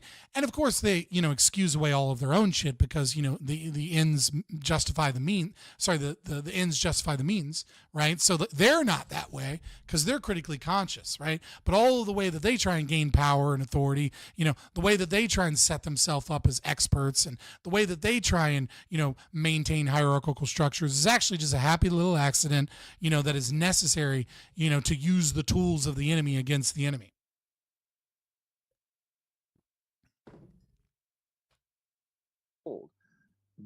That means that they have a vested interest in not engaging.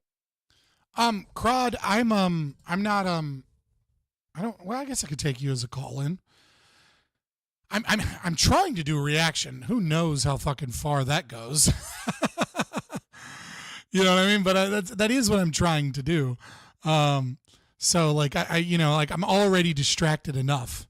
So, but I would love if you DM me, to like have a chit chat about communism or something, and then I can schedule like a talk with you. You know what I mean? Like I can set aside time to do that specific thing. And, I'm free most Wednesday and Thursday nights. If I don't already have something else scheduled. I have Sunday fun days, and obviously Mondays are prime guys, but definitely, yeah. No, it's fine. Like DM me and I'll respond, and I'll like fit you in a schedule, and then we can set out a time to talk about what it is you want to talk about, and then you can like do that. Tomorrow I'm busy. I'm talking to that guy that I was on Prime Guys with, to talk about libertarianism, but also just to talk about his work as a as someone that is a pedo hunter. I'm like super excited to talk about like the process and how they do that, and his opinions, going after, catching predators, getting the police involved, getting them on the sex offender lists and things like that. But also, to chit chat about libertarianism and things like that and answer any questions he has. And then Tuesday, barring anything happening, let me find my DMs real quick. Barring anything happening, I'll be talking to Patrick Smith, which is voluntary. Oh God, what is his YouTube? I'm trying Disenthrall. Sorry, there we go. I'll be talking to Disenthrall on Tuesday. Like I said, barring anything from occurring. Let me make sure. Oh, sorry. Not Tuesday. Wednesday the 18th. So Wednesday the 18th, I'll be talking to Disenthrall about like with the new Trump administration. I mean, like the topic that I raised. This isn't like steadfast, but I basically said I'd love to chat with an actual ANCAP on the topic of quote how should is what I literally said. Holy fuck. How should we communicate anarchism under the upcoming Trump administration? Basically, how do we proselytize? How do we talk to libertarian neophytes swept up by populist Trump? How do we avoid looking bitter or doom-pilled when he does inevitably do some evil things? How do we use opportunities like Department of Government Efficiency to preach libertarianism, and how to quickly identify potential failures of libertarianism, but were actually the compromise that was at fault, etc. So it should be a fun conversation with another ANCAP. I like Disenthrall. He doesn't believe in argumentation ethics, but other than that, he's pretty fucking perfect on a lot of stuff. So so that's what I'll be doing. But I should be free Thursday. I don't think I have anything on my schedule. So DM me. With my scholarship, not taking seriously the claims that I make, not looking at the evidence in a scientific manner, right? Because in my case, it's not a subjective argument that I'm making. This isn't, me and my, axe to grind against these people. It's an attempt to contribute, like Domenico Lasordo and others have, to a collective project of elucidation, of clarifying the stakes of class struggle in theory. And so if these people... I like how he says that it's scientific because he says it's right. Like the fucking cult-like mentality is so insane within Marxists, right? Like the hubris that one has to have is that this is true. I know it to be true. It is simply fact. And I am engaged in science by elucidating these facts. That's crazy. Are serious about being scholars and dealing with evidence, then instead of slandering me subjectively, they should deal with the objective evidence. And if they do that seriously, then they'd have to come up with a counter framework for explaining that evidence scientifically.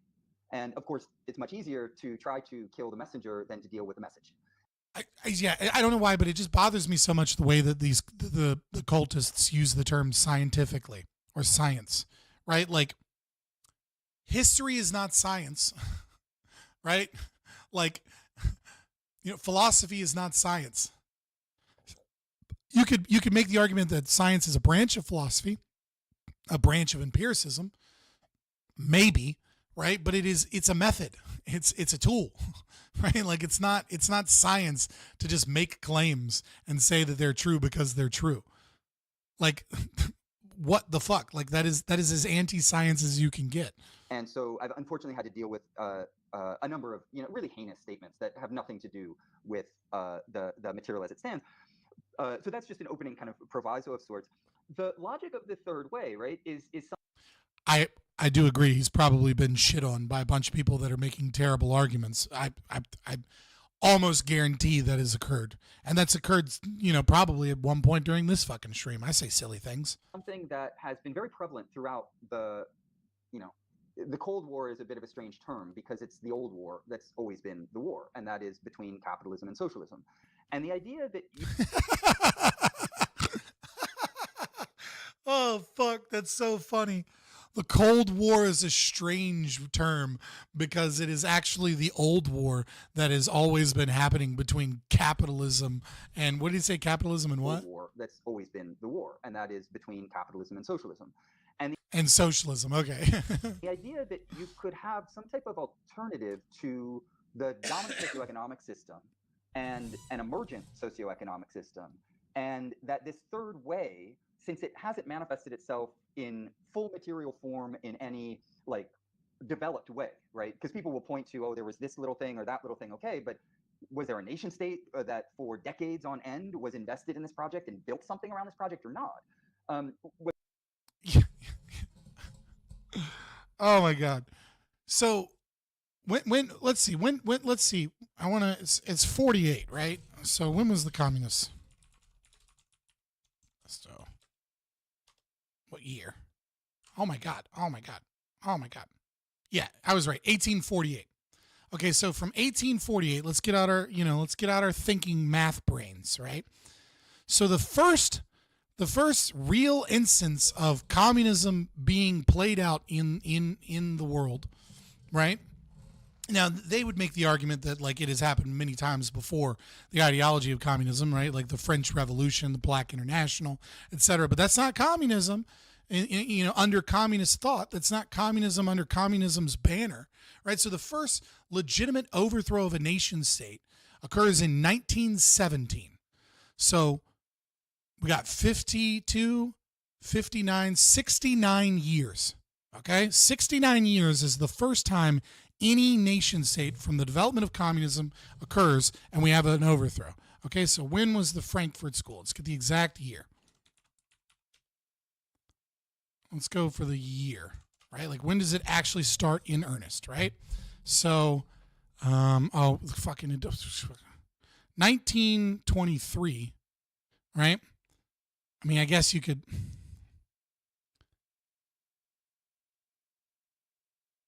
All right. All right. So, 1923.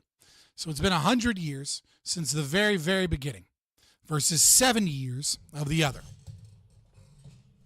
Now, the argument is the evidence doesn't suggest that this Frankfurt School, right? And like the ideas of the Frankfurt School don't promulgate outside of like, a couple of like intellectuals in academia. They don't become something that really takes root until the 1960s and the New Left, right? But let's give them their due and go from the very beginning, the very foundation, right? Right, and the beginning of it all is like where very, very starts, 23. I would say the 1960s because that's the only time that it has any growth, any position anywhere. But that's true of communism too, right? So roughly 30-year difference, if you want to put it that way, is where it's at. Now, the CIA funding this group to some level of power doesn't begin, and the people that we're talking about don't begin until the 1960s and the 1950s. So I would say it's probably more fair if we want to start from the very beginning of actually, when did Weber's work come out? Let me start with there, right? Because that's a foundational document. So we'll go with that. Frankfurt School, Weber, book, whatever.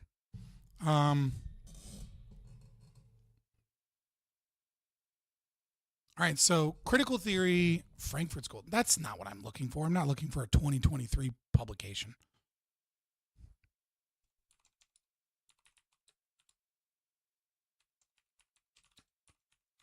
All right. So let's see. What's the first one that he publishes? Right? The first one that he publishes is, I mean, I guess you could do vocation. You could do vocation reason, right? So I'm think it's vocation reason is his first, right? That's Wilson. No, where's the first one that he puts forward? I'm trying to just Goodreads. Just give me his fucking books so we can find the right one. It's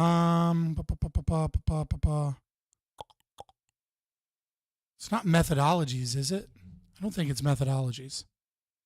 Does anybody in chat know? Hold on, let me look back at chat. What's Weber's first? Let me just do books because it's like not giving me what I want. Oh my God. Now it's giving me Weber books. Okay, let's see. We have. I don't want popular books. I want all of them. All right. Because this is the one. There's one where he defines critical theory, right, and then instantiates how it should be in academia. Oh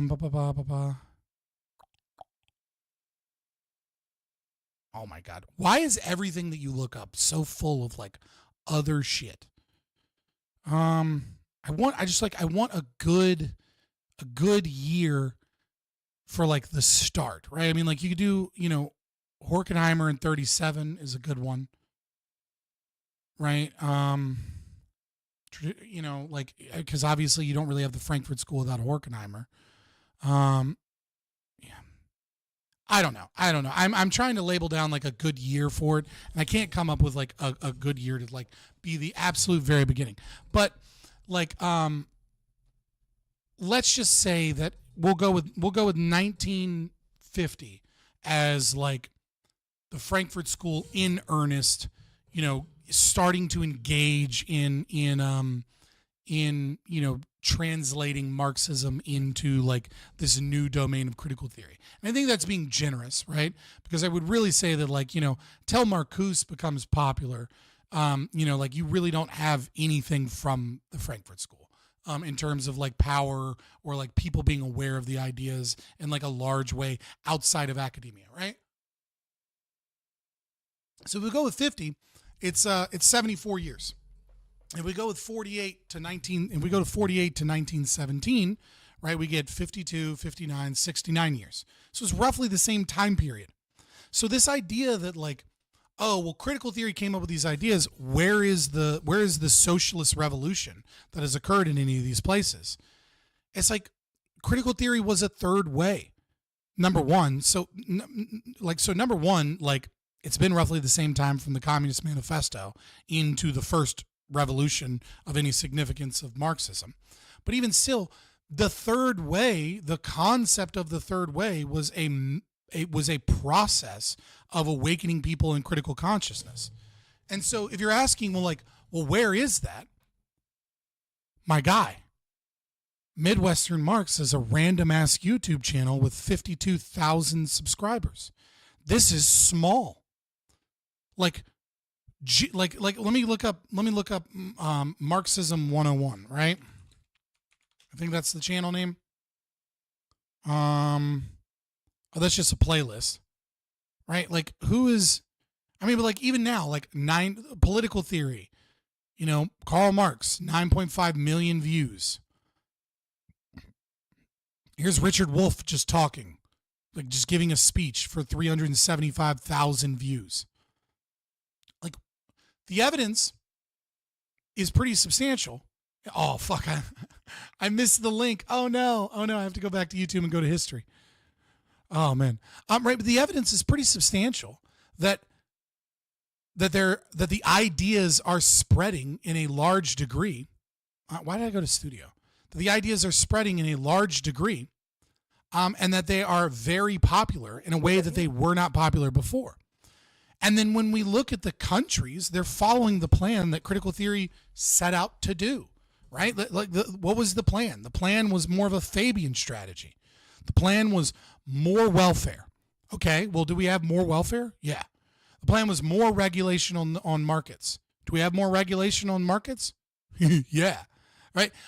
Do we have, you have people like the World Economic Forum, right, that are engaged in doing everything that they can with diversity, equity, inclusion, to engage in stakeholder capitalism, to utilize state power to change corporations from being a purely profit motive driven system to utilizing state power and wealth as a means of forcing profit at large corporate institutions to be based upon ways in which they engage with critical theory that include rectifying, the inherent contradictions of capitalism and their inability to, provide solutions for the market failures that capitalism causes. And so the question is like, oh, well, they need a full-blown revolution to take over and create what? None of those succeeded, my guy. The only one that succeeded is China, and China has rotted itself. I mean, China is more fascist than it ever was.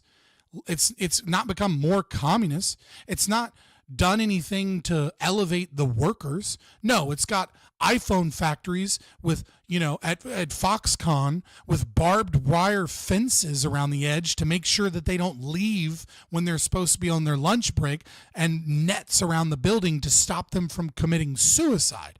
Right. So the greatest example that you have of these, where were the revolutions, and it's been what did we say? It was 69 years versus 74. It's been 5 years longer than Marx since the first one. Oh, and by the way, all of those revolutions have either failed or they've turned into a fascistic dictatorial state that is nothing like the presumed, socialist state that transitions from low communism into high communism and eventually erodes. No, what we have instead are all of the liberal democracies that were presumably capitalistic, all of the institutions of capitalism being slowly eroded into a socialist state.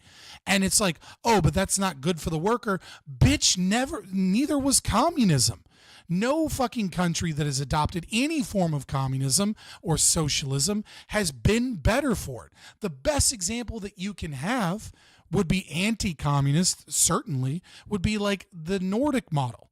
And the Nordic model is having to get rid of all of the socialism because they let in too many fucking migrants. It only worked because they were in a private property driven society that was very high trust society, that was ethnically monogamous. So they didn't have, a lot of racial tensions and problems within their culture and their society.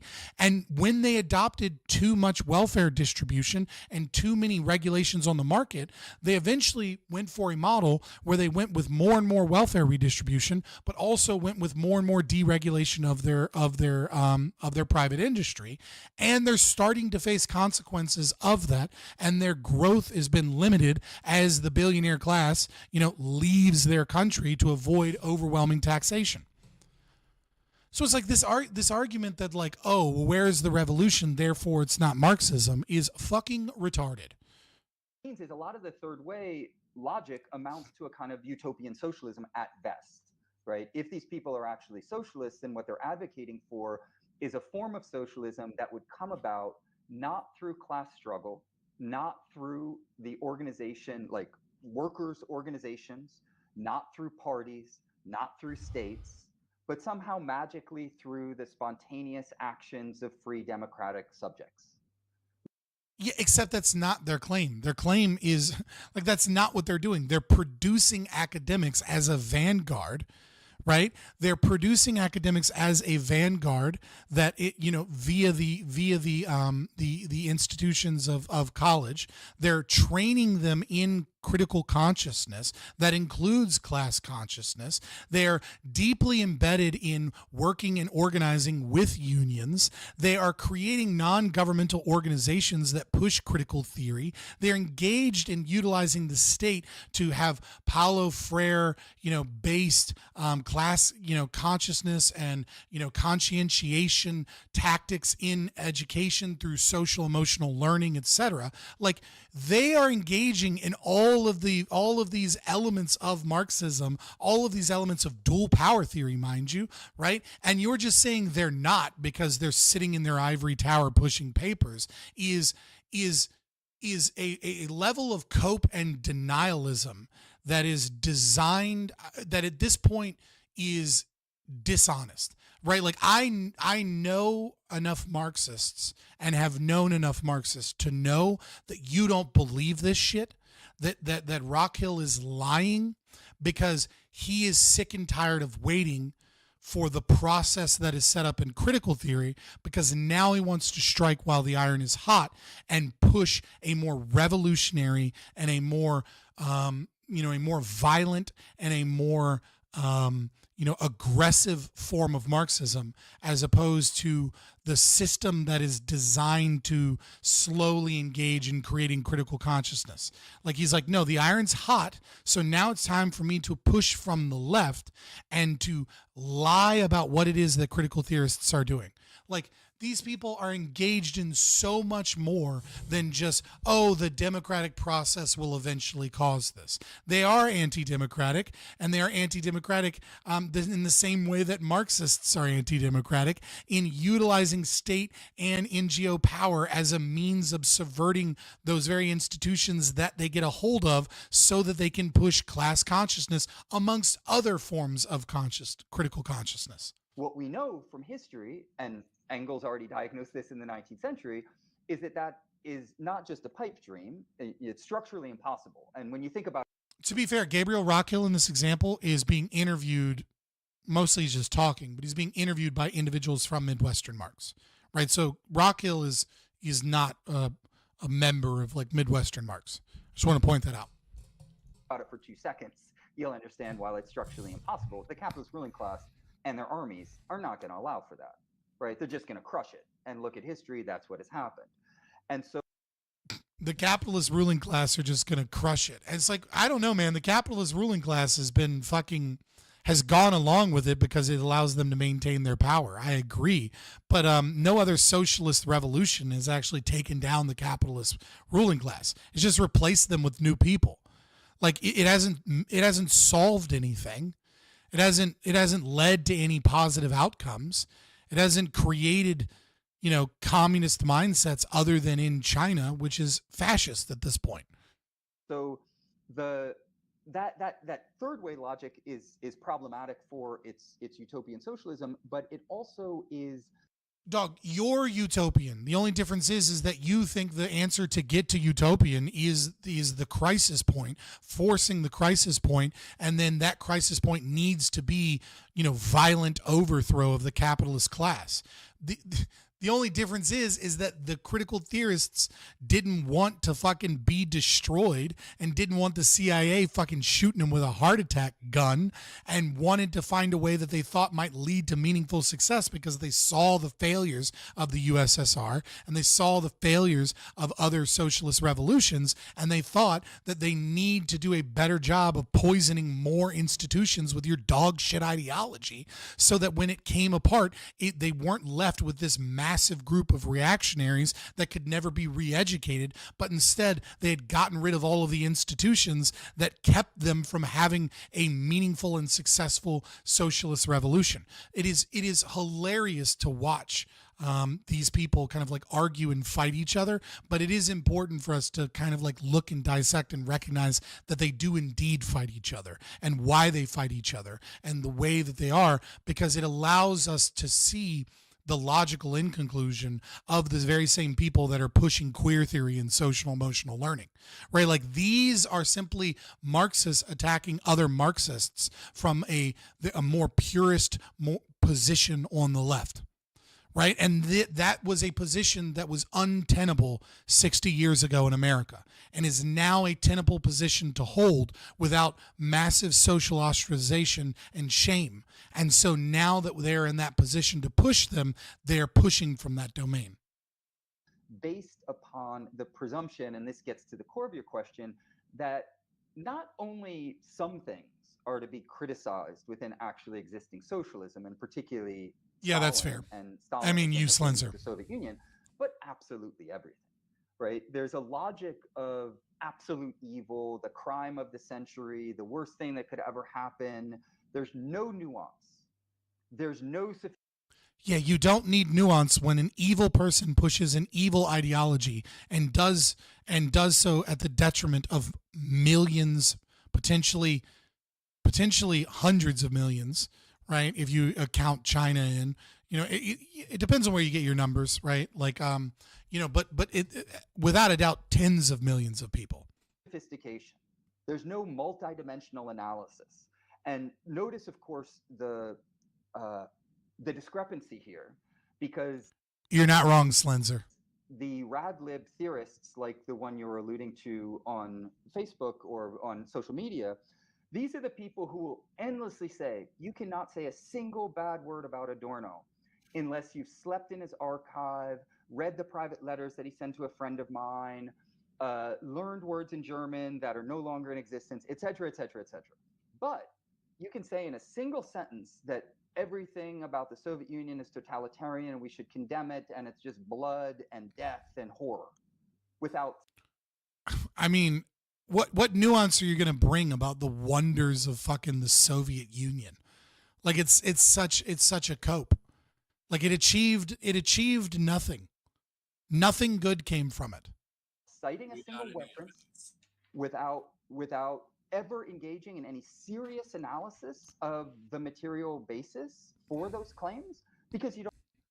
What do you mean the material basis? Tens of millions of people dead. An economy that lagged behind the American superpower. Starvation.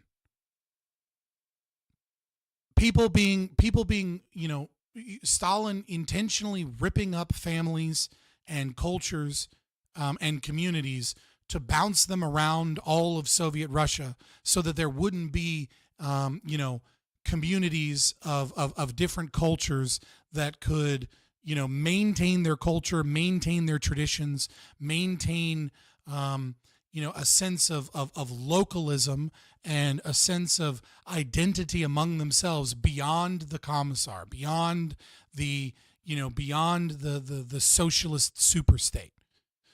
Right? Like, I mean, he intentionally took, you know, Turks and Kurds and other people and you know, Mongolians and others, and ripped them from their ancestral homeland and moved them all about Russia to destroy their sense of identity so that they could be the new socialist man. Like, what successes are we talking about? Are we talking about fucking what? Battleship Potemkin? Is that what we're fucking talking about? Are we talking about fucking, you know, going out and literacy programs so that they could try and, you know, indoctrinate, you know, farmers out in the middle of nowhere into their, you know, new socialist system, so they needed to educate them? Like, what are we talking about? Are we talking about, like, you know, industrialization in new techniques? That these things were good? These things that occurred throughout Western society at better rates? Oh, wow. Time went on, and because time went on, Russia industrialized and Russia, you know, achieved higher literacy rates. Is that what we're fucking celebrating? Like, there's not a single fucking metric that, like, people care about that you can measure that was better in Russia and occurred at a faster degree and to a higher degree than did in Western society. And that's assuming that you believe Stalin's own fucking reports and data, right? Like, that's assuming that these people weren't lying about what they were doing, which we know that they were. Like, what the fuck? What success of Stalin are we talking about? Like, yes, Stalin was an evil, genocidal, maniacal dictator who saw enemies around every corner, you know, engaged in executions, and set up a socialist state that was radically inefficient. But because, and the starvation that occurred is magically drought's fault, right? Oh, well, that's, you know, he was just trying to feed everybody. And it was the drought, and it was those evil kulaks who, you know, there was no genocide of kulaks, you know, because those evil kulaks were hoarding grain, and they kept grain from us. And you know what? We have some reports from Russians, and, you know, that totally aren't propaganda, that many of those kulaks burned their own grain to starve the Russian socialist man, and that's why they deserved to be killed, not because they were hoarding grain, but because actually they were burning their own grain, because, you know, they wanted to spite us, so they made sure that we couldn't feed the people, and that's why the kulaks are actually the evil ones. What successes are we talking about? Lysenkoism? like just fundamentally misunderstanding genetics because genetics evolved under the capitalist system. So we came up with just bad science so that we could fucking further starve people. It was or maybe it was forcing people to work on the farms against their will, without any payout for it, so that they could go hungry. And commissars would come and inspect their farms, and they would find, if they dug deeper, that that the center of the fields were not sowed properly because people weren't doing things for profit. People weren't doing things to feed their family. They weren't farming for profit. They weren't farming to feed their family. They weren't farming to get ahead. Instead, they were farming to pass inspection. And so the crop yields dropped dramatically under the USSR because that's what happens when you get rid of markets and you get rid of the profit motive and you get rid of private property rights. Right? The factories that were supposed to be churning out Russian cars constantly would have shortages. Well, why would they have shortages? Because some fucking pencil and pen pusher from the government told you how many tires you were supposed to make. And when something would happen at a factory, you'd be out of tires. Well, guess what happens when you're out of tires? You can build a car with no tires. So what's a car with no tires worth? Absolutely nothing. And so when there's a problem in one part of the production chain, there's a problem in the entire production chain. And so they were constantly incapable of mass producing all types of goods. And you had a black market of Western and American products that were secretly being sold and bartered with other things so that they could get products that actually fucking worked, because your products were impossible to get, and even if you could get them, they sucked. Like, what fucking successes or nuance do we need for Stalin? He starved and genocided his own people. He engaged in cultural genocide. He murdered tons of people. And he put forward an economic model that is simply incorrect. You cannot solve the economic calculation problem. That is the fault of Marxism. That is the fault of communism. And the critical theorists blame not Marxism, but blame the way in which the Marxist revolution occurred and attempt to find a new way to do it. And you're saying that's anti-Marxism. That's anti-communism. Because it doesn't follow the 1840s suggestion of how to go about Marxist revolution. That is retarded for both of you. It's retarded that you don't realize that Stalin is evil, but it's also retarded that the critical theorists put the blame at how the Marxist revolution occurred instead of the fundamental problems with socialism as it stands. And instead they wanted to do it slow and thought that that would achieve something greater. You're both retarded. You're sticking to a fucking 1850s strategy of political, of achieving political change, and they're using an updated model of political change, and don't realize that all of the failures of the very system itself are there because it wasn't the fucking way that the revolution occurred and who they put in power that made it bad. What made it bad is Marxism is bad, that communism is bad, that socialism designed to take away private property rights and for the state to own the means of production is just bad. You don't need to, because what you're doing is you're genuflecting to the dominant ideology, the dominant orientation of anti-Stalinism and anti-communism. I'm going to give you a quick tip, Daniel Smith. If you can avoid talking about Cuba when talking with a Marxist, do so. The moment that you enter Cuba into the conversation is the moment that whatever conversation you were having is going to be ignored. Whatever problems you brought up is going to be ignored. Whatever critiques you have are going to be ignored. And they're just going to talk about U.S. embargo and and Chicago boys. Right? The moment you bring up Cuba, you have seeded the conversation into a new domain where the communist has a convenient excuse for all of the problems of communism. It's like, I'm against that, dude. I'm against the embargo. I'm against sanctions. I'm against what the Chicago boys did. Right? But now you are put in a position where you can either agree with them and be like, yeah, I'm against all those things, but let's talk about the problems here. And they go, well, Cuba survived anyways. Cuba's doing well. And then they'll bring up metrics of Cuba, and they'll be able to bring up, like, for example, how nice Cuban hospitals are. And then you'll be like, hey, dude, those Cuban hospitals are only for government workers and people who work for the people that are deemed, worthy of working for the government. Like, let's look at some Cuban hospitals that aren't government run hospitals. And then they'll be like, oh, we'll see. And it doesn't matter what you do, what they talk about in Cuba. They'll say that, well, they want to build better hospitals and they want to build more hospitals. And this is what communism is capable of doing, but they can't build more hospitals because of the embargo. And they'll give you an example of housing rates. And they'll be like, yeah, that we have a really high housing rate. And then they'll be like, okay, but these houses are fucking awful and the way they calculate housing is fucking false. And they're like, yeah. But if we didn't have the embargo, we'd be able to do this at a larger scale. Cuba is unique in the fact that it is heavily sanctioned and there's a lot of embargoes.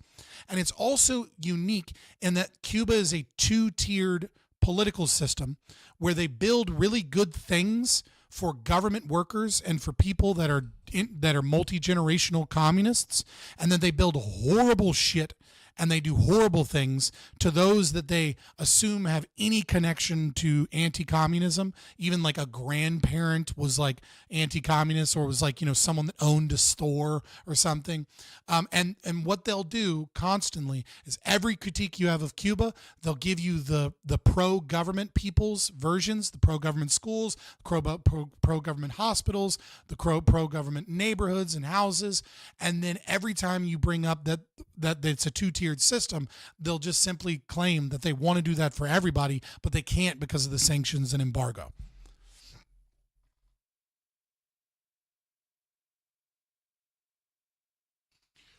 Oh, like, dude, I don't like, I'm not saying Cuba's good, right? I'm just saying, like, it's a trap to bring up Cuba when talking to commies, because it's just they'll run out the clock. If you're winning a conversation or a debate with a communist or a Marxist and Cuba gets brought up, they will then force the conversation to be about Cuba and about U.S. embargoes and U.S. imperialism. And they will utilize the strategy that I laid out, and they'll run out the clock until one of you has to leave the debate because you were scheduled for a certain amount of time, or because even if it's a conversation with a friend, oh, I got to go do this or whatever, and they will like pat themselves on the back for winning, and you'll be sitting there being like, fuck, man, like we never talked about all of the inherent contradictions and issues within communism. We just kept fucking talking about Cuba, and they kept saying the same bullshit over and over again. I have a regular at my business who was a revolutionary who had to flee after the revolution. Cuba's a whole different conversation for so many things, even beyond embargo, for sure. Praxman has been good, has a good retort to the Cuba argument because the Soviet Union. Yeah, I mean, I know. Praxman's retort is, I don't think it's as good as he thinks it is. Other people do. Maybe I'm just wrong on this one, right? Because, I mean, his usual retort is like, if I remember correctly, is basically like, obviously it's not the whole thing, but the basic retort is like, oh, well, you're the one that why do you need U.S. to survive? Like, we're not stopping ships from coming there. We're just stopping the U.S. economy from going there. Like, why do you need capitalism for Cuba to thrive? Right? If capitalism is so bad and so inefficient, then like, why do you need our goods and services in order to thrive economically? And like, other people think it's a good argument. Maybe it is, and I'm just biased or something. Or I'm not biased against Praxman. I love Praxman. He's a good young man. I just don't think it's that strong of an argument, because it's like, the industrialization of the global economy is based in a capitalist system. You know what I mean? So it's like, if it works, it works. I don't think it's a sound argument, I guess I should say, right? Like, because I don't think it's a valid critique, right? Because the communist wants the whole world to be communist. And if the whole world is communist, why can't we trade with other people in the world? Like you have resources in other countries that don't do well in Cuba, right? Like Cuba is great at, growing avocados. America is great at growing corn. Like we want you to be communist so we can have access to your corn, right? Like, so it's like, you know what I mean? Like they're against, you know what I'm saying? So it's like the critique isn't really valid because they're capitalism and you need capitalism, right? They would just say that there are materials that, like, precious metals for building cell phones and things like that, right? That exist in abundance in other places in the world that don't exist in Cuba, and they want access to those resources and materials, and they ought to be able to trade for them. Yeah, right. Deng Xiaoping is. We'll talk about somebody fucking connected with the Rockefellers, like this guy wants to fuck talking about the Frankfurt School. Let's talk about China.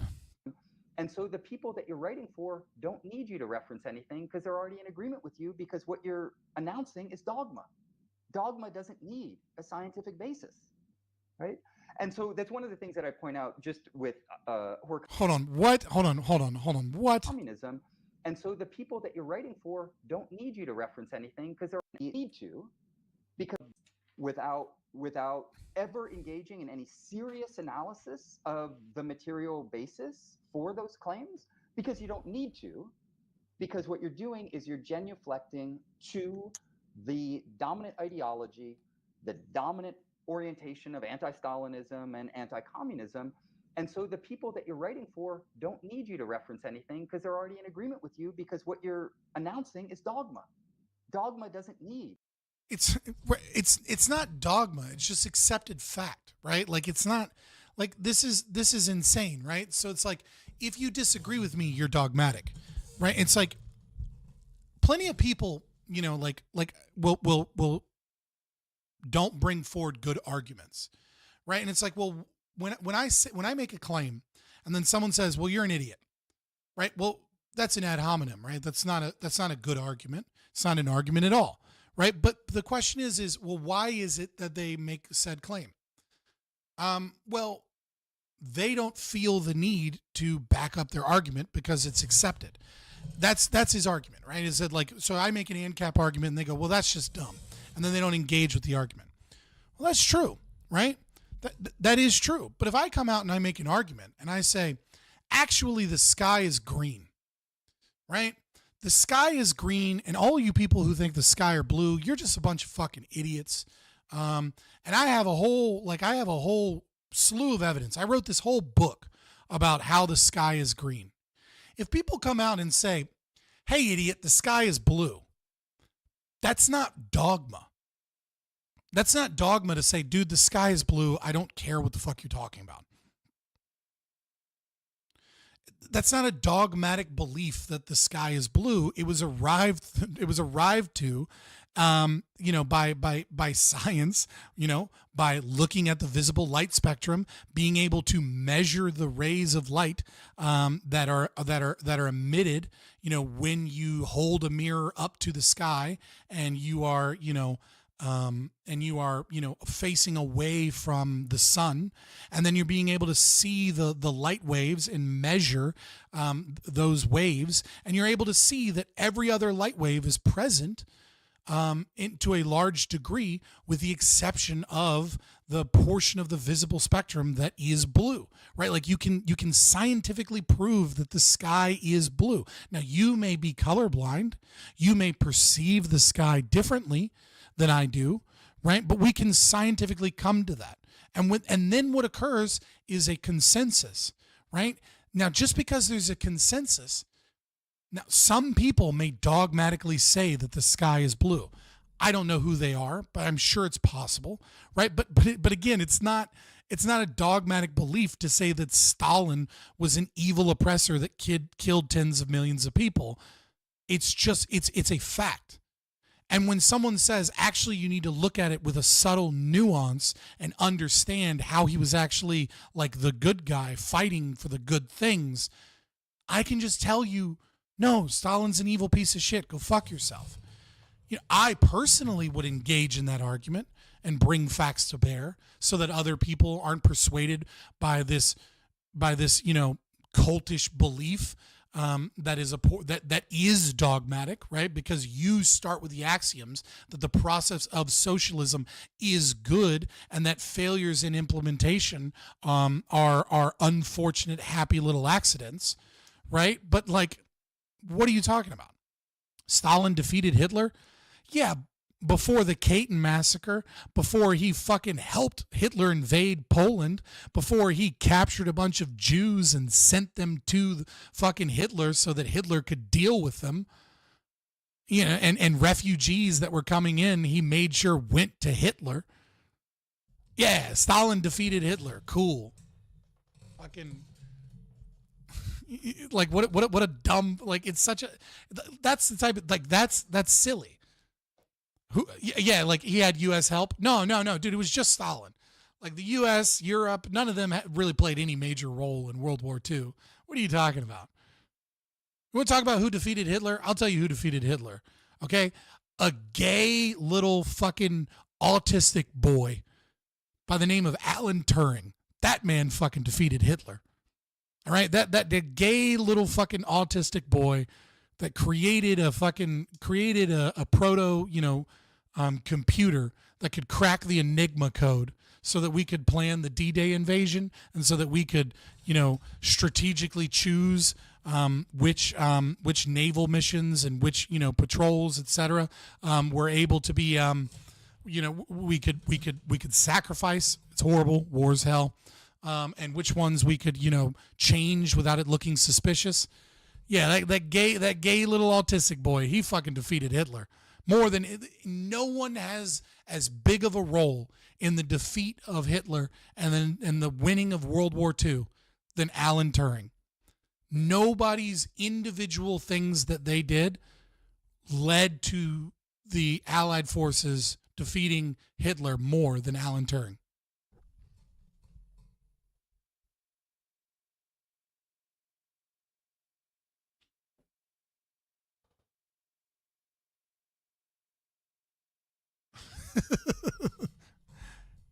Okay, cool, man.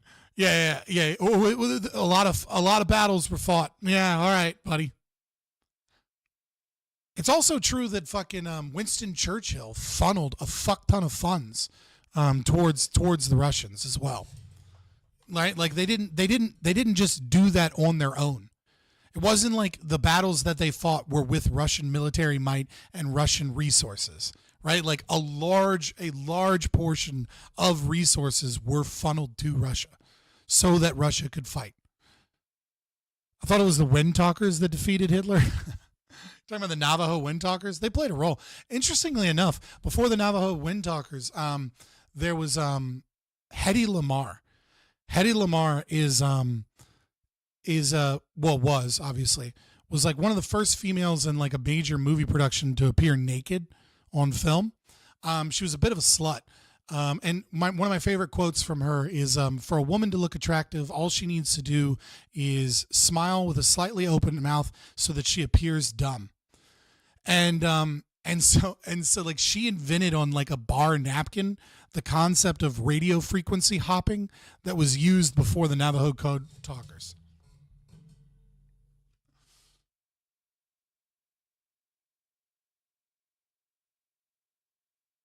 Well, dude, I was focusing on both, right? It's just like, it's a cool story. You know what I mean? A scientific basis, right? And so that's one of the things that I point out just with. Yeah, hold on. Let's look up Hedy Lamarr. I got to do it on another screen just in case a nude pops up.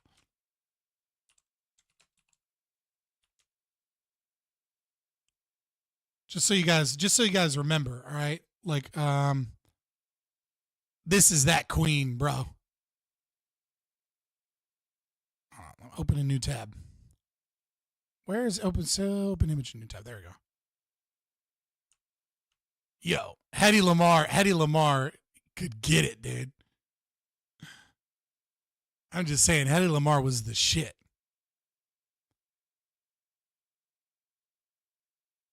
That was a gorgeous woman, especially back then. Because let's be honest, women were a lot uglier back in the day. Oh, that is such a small photo. Okay, whatever. Yeah, Hedy Lamarr was a badass. Just saying.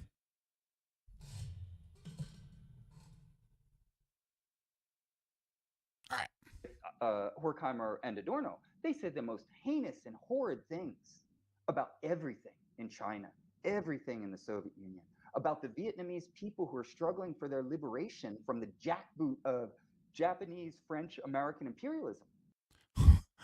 Bro, like now it's like, how dare they say horrible things about the Chinese?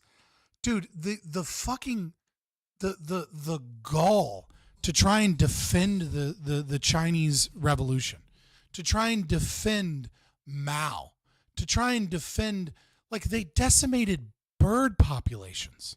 Like they I mean, Mao was so bad that Stalin told him to calm down on the killings. like what?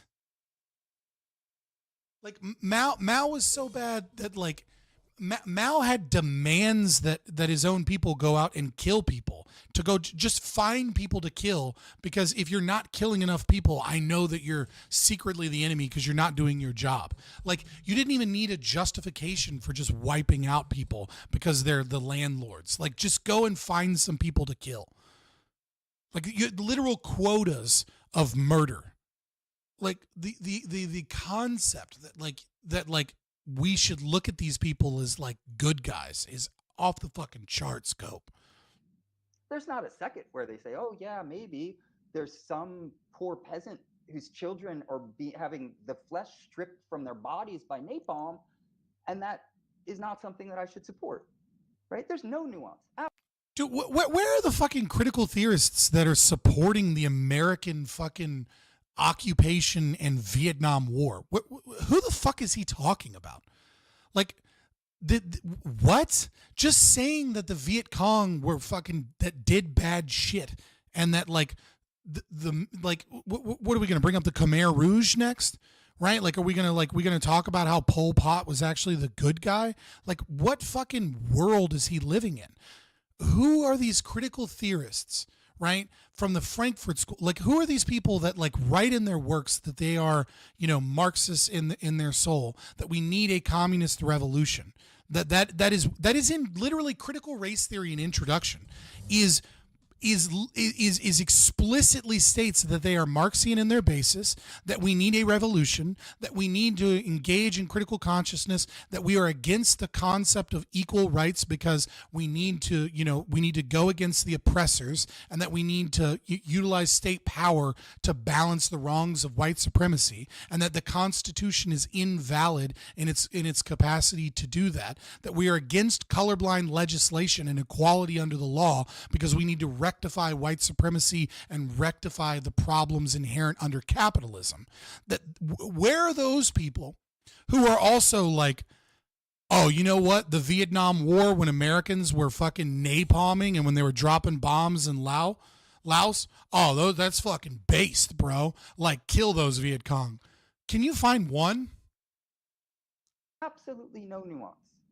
And so, regarding Stalin, he has been made into this heinous bogeyman, this figure just to be vilified, and that is a bulwark against scientific analysis.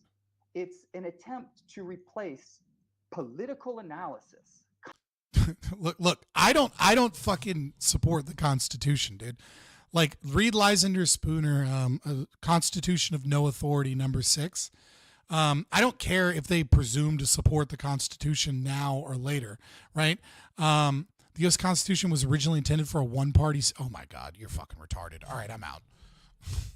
Concrete material political analysis by a morally, I would say corrupt, but it purports to be moral, moral condemnation that is devoid of thought.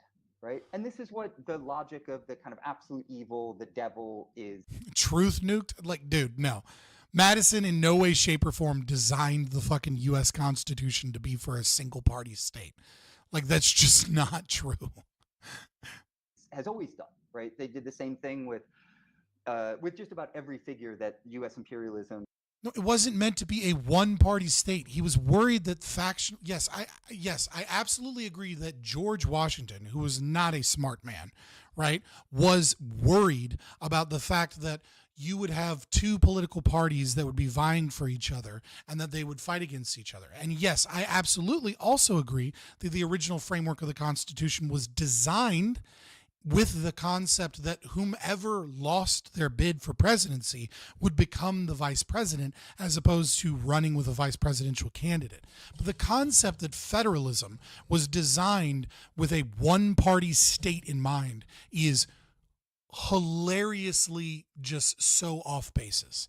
Like they did not like political parties because they did not like the idea of like grabbing up certain policies and then another one having other wedge issues and then fighting it out and it becoming like gridlocked and unable. But the idea wasn't to have like the fucking CCP where the fucking one party rule and that there is a political party in and of itself that is a single party. The idea that they had philosophically had and the presumption was that leaders would step up and that they would win elections based upon the people loving and liking their ideas against the competition. It wasn't a single party state system. That is gigatarded. Right? And this is what the logic of the kind of absolute evil, the devil has always done, right? They did the same thing with just about every figure that U.S. imperialism or European imperialism wants to go after. They just make them into these diabolical figures. And so when it comes to someone like Stalin, yeah, Mao is a diabolical figure, like obviously. I mean, like Mao, like the biggest difference between Mao, right, and other communist revolutionaries, right, in terms of like Maoism, is the concept that reactionaries cannot be trained out of being reactionaries, right? So if you're going to say that like it's crazy that they're against Stalin, but somehow just as crazy or crazier that they're against Mao is just fundamentally misunderstood. Like I have a hard time wrapping my head around it, other than just an inability to engage with reason or reality, right? Because if you read Little Red Book, right, which is very easy to read. I've said this before, I'll say it again. Socialism, Scientific and Utopic by Engels is a good introduction to understanding materialism. A good understanding of Marxism, most Marxists will say, most tankies and stuff that are against Maoism will say that you're wrong. But Mao's writings are very approachable and very easy to read, right? And so Mao is a good introduction, but just don't understand that Maoism is going to have some differences than other Marxist philosophies, just like Luxemburgism, just like fucking, anarcho-communists, reading Kropotkin, that think they're the true vision of communism, just like critical theorists, just like all of these other instantiations of Marxism. But, right, like if you read, and like Pol Pot, for whatever reason, was anti-Marxist Marxist. He's a fucking wonderful contradiction, right? He said, we're revolutionaries, we are not communists.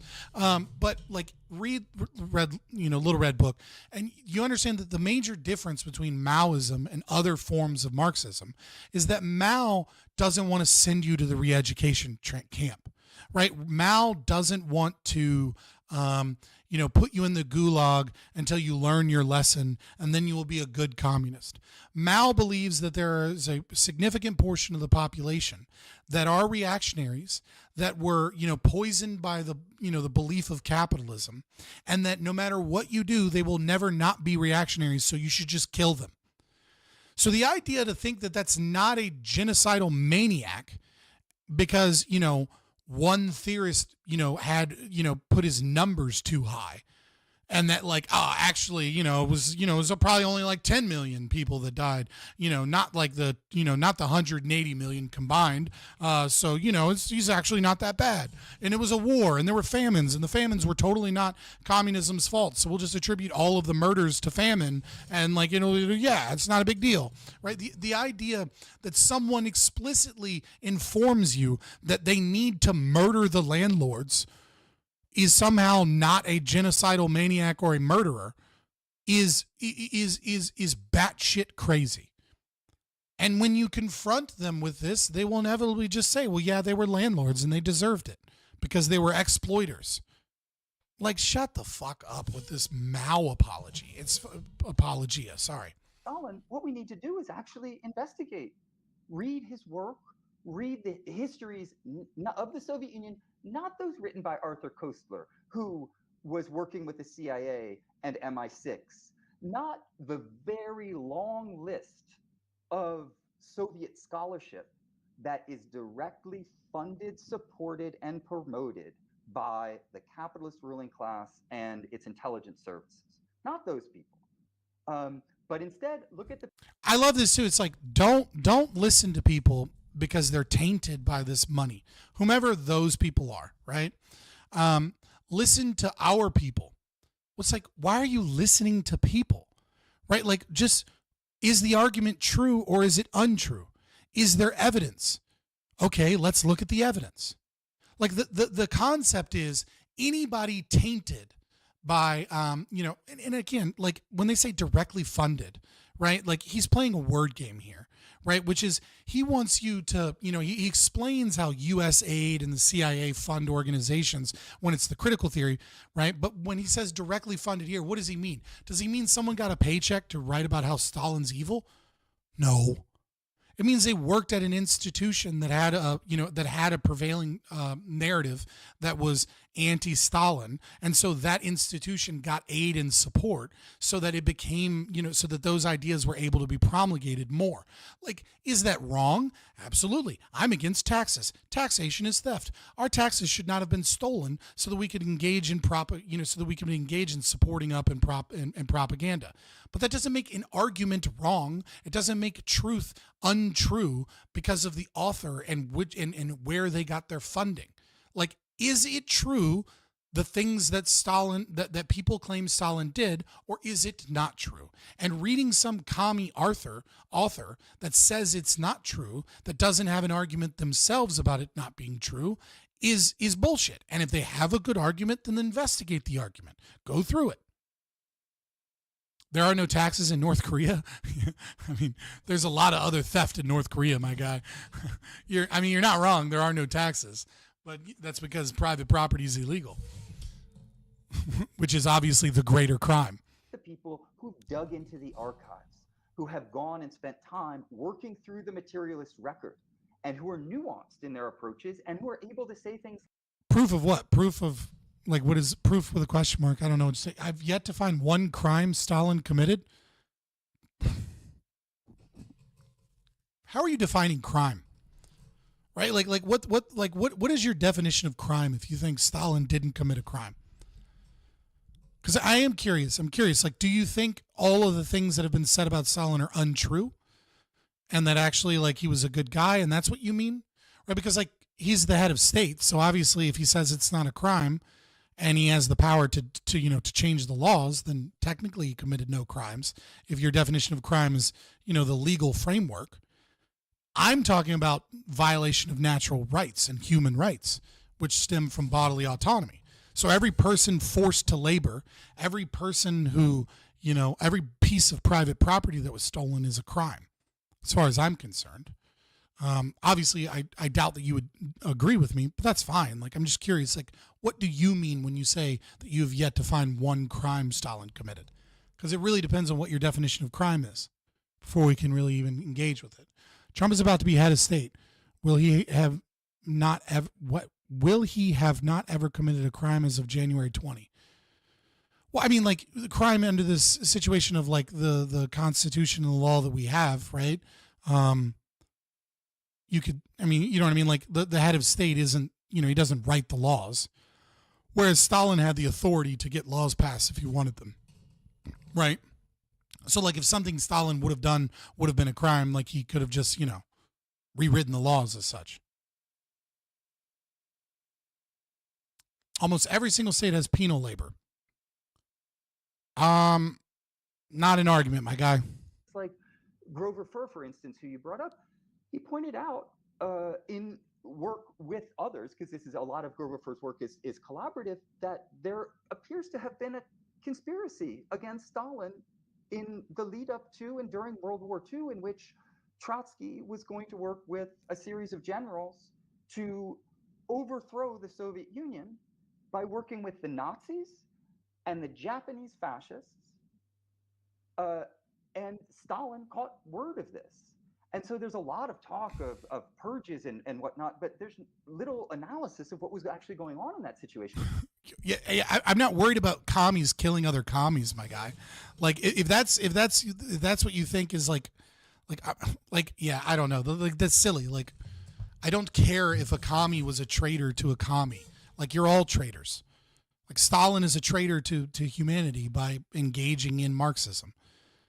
Just being a Marxist, to be a Marxist is to be a traitor to human liberty.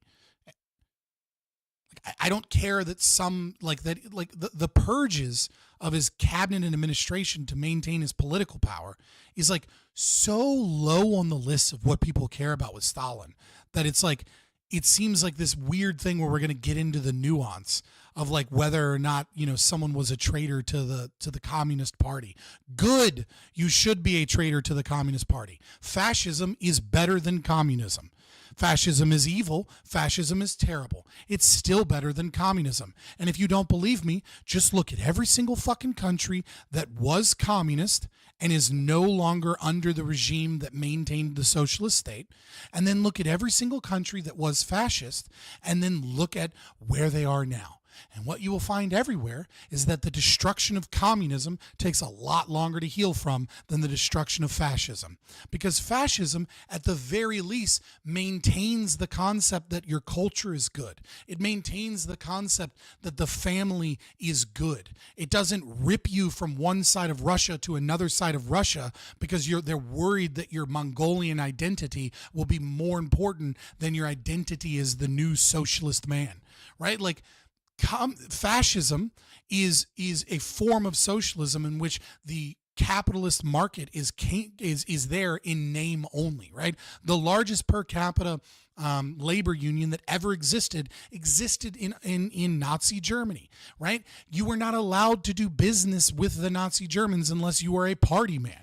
You were not, they set prices. They engaged in price control. They engaged in, shutting down borders and engaged, to the point where there was no, like, you don't even need a tariff because you're not even allowed to utilize things from other things. They shut down the market to such a degree, right? It is capitalist in name only by communists that don't want to admit that the Nazis were some of the most anti-capitalist individuals that have ever existed in human history. But, and again, if you don't believe me, read a communist, Gunter Reimann, in The Vampire Economy. He actually makes arguments as opposed to this slop, right? Read The Vampire Economy. You will see over and over and over again that the process economically is damn near identical between fascism and communism. But the difference is that blood and soil, the family being important, national identity, these things that are killed under communism, that are maintained under fascism, are a lot fucking easier to heal from, because although they are illiberal, and although they certainly come with their own dysgenic effects, they are far less dysfunctional, degenerate, and dysgenic than what the culture that is cultivated under communist regimes. Fascism can be capitalist or socialist depending on the regime. You can't have capitalism in a nation state, right? It can lean more towards capitalism or lean more towards socialism, right? I agree to that. I mean, like when you, like, for example, there was like one guy who was fairly libertarian in his economic policy under the, I can't remember his name right now, but he was one of the economic advisors who was brought in for 2 years by Mussolini. Right. And in Italy, they were having all these economic problems. And he came in and he was like, yeah, we got to get rid of rent control. Like, rent control is a serious problem. So we're going to get rid of rent control and we're going to reduce tariffs. And he came in and he started healing the economy, and the economy started doing better. And then he was immediately sacked for more socialists. Right. So it's like, yeah, I mean, like, the process when the state is not the only, like, when the state controls corporations and forces corporations to do everything by their own means for the betterment of the people, for the betterment of the workers, right? When they are effectively owning the means of production. Right? It's different in name only. But you are right in that there is this capacity for the fascists to come in and correct a mistake by bringing in market principles for a period of time. But it eventually just goes back to the nation state. But like pure capitalism cannot exist under a nation state. You can't have capitalism and taxation. You can't have capitalism and regulations on the market. Like you can't have any regulation of the market. You need a true free trade market in order for. That's all governments, bruh. Yeah, that's not all governments. It depends on what you define a government is, right? If you're using government and state interchangeably, then yes, that is all of the nation states that exist. That's not true of like Prospera in Honduras, right? Like they have governance without a nation state. Now, obviously, they're forced to pay some level of taxation to Honduras, right? But that's just the Honduran government punishing them for existing on their, on what they claim to be part of their territory. But they still have those private property rights, and they don't have a system of laws. They have a system of insurance companies and rights enforcement agencies. You go there, you get an insurance policy, and then once you get an insurance policy, you're good. And the insurance policy is a contract that tells you what you can and can't do, and what actions you can and can't engage in. And then, if you end up in some type of property dispute or some issue with someone else, another insurance company and your insurance company, or if it's the same insurance company, they figure out who is at fault, and they come to an agreement. And if they can't come to an agreement, they use an arbitrating firm.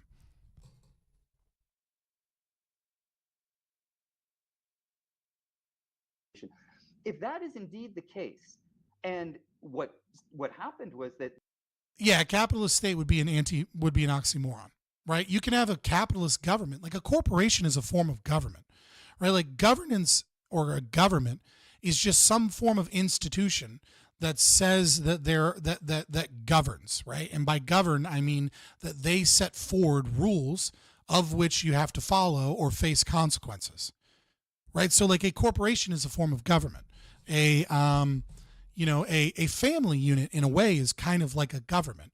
At its most base, right? Like the father and mother collectively come up with rules that the children must follow, right? So what makes a nation state a state is that, at least from the anarcho-capitalist perspective, right? From the libertarian perspective, what makes a state a state? A state is made up of, is a government that also does other things. Those other things are it's involuntary, right? So people do not choose to follow the laws of the state. They're forced to follow the laws of the state. A corporation is not involuntary because you can quit. You don't have to work there. You choose to work there. You engage in a contract with them. So you choose to follow the rules that the corporation sets forward.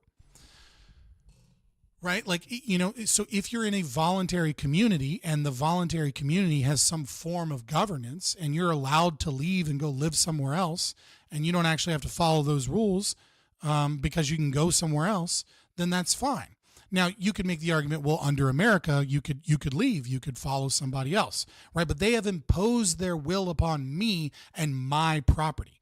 I cannot take all of my property with me and not pay taxes. I cannot take my land with me, right? They have seized control of the land that I live on and the place that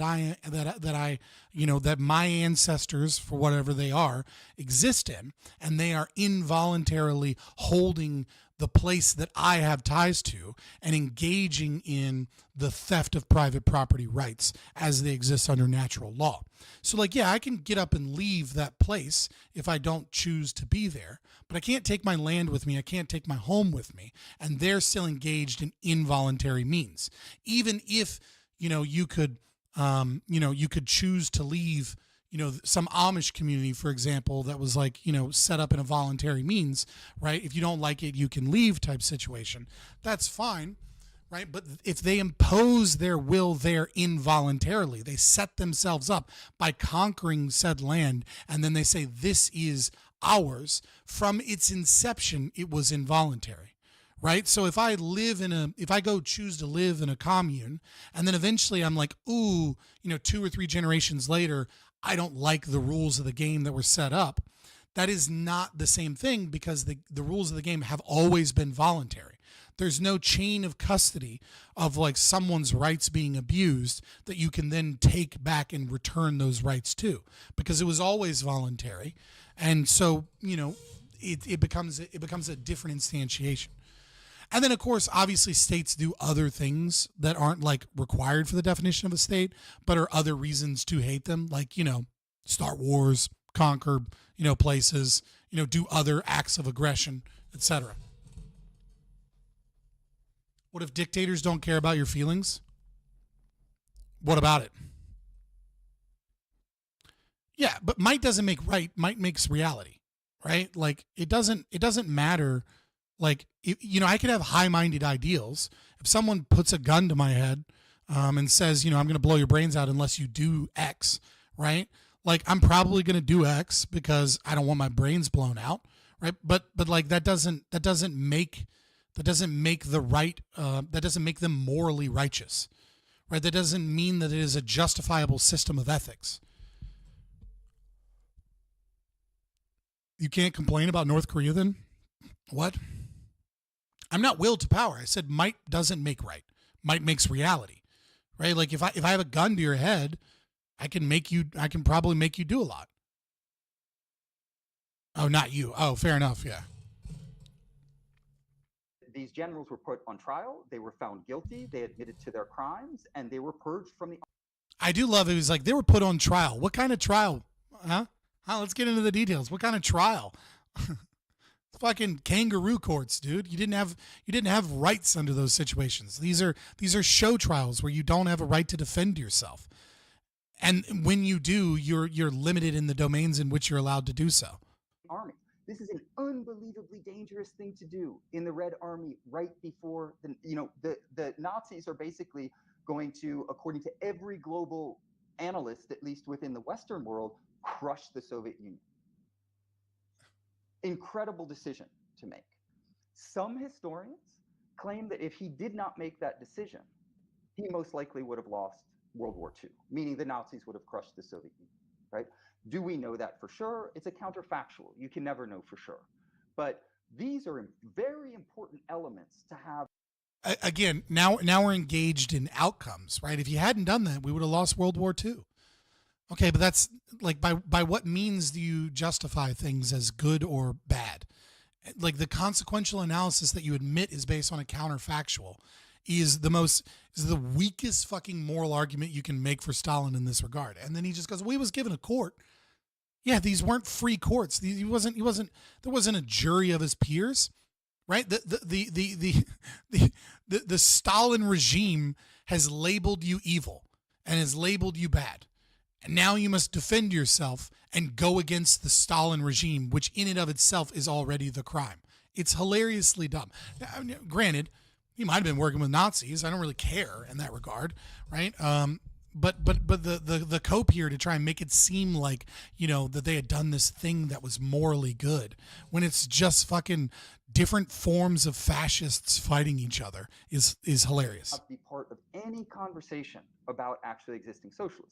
So what we need is nuance, we need science, we need rigor, and we need to approach these issues in a non-dogmatic fashion. Unfortunately, there's a dearth of that type of approach within. Dude, this is like the cope of communists saying that like people saying Stalin was bad are dogmatic and their defense of Stalin isn't dogmatic is out of like it's actually difficult to engage with. It's genuinely like it's mind-numbingly dumb. It's not dumb. Dumb is the wrong word, right? It's mind-numbingly dogmatic, right? That's the irony here. Is that like it's not stupid. It's just it's illogical position that someone has mapped themselves into because they have to defend their own worldview. It's very much like a narcissist, right? That has to gaslight you in order to maintain narcissistic supply from you, in order to maintain their worldview.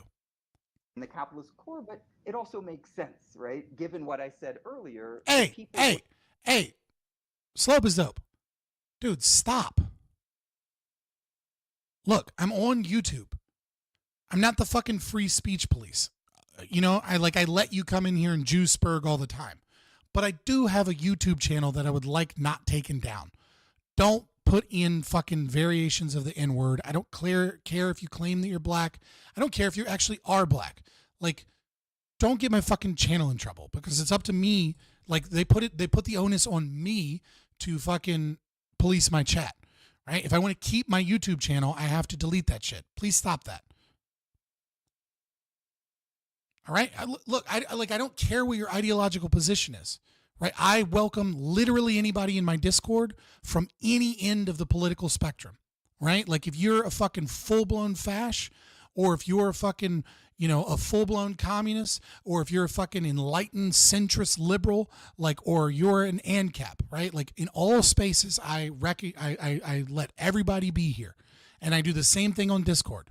However, if you say things and do things that are against the terms of service of Discord or of YouTube, right? Like it puts my channel at risk, and it puts what I built at risk, right? Because if I don't take care of it and then it gets reported, they might go after you, but they also might just go after my channel, right? Because it is, and that happens, and then the appeal process is basically non-existent unless you have like 50,000 subscribers, right?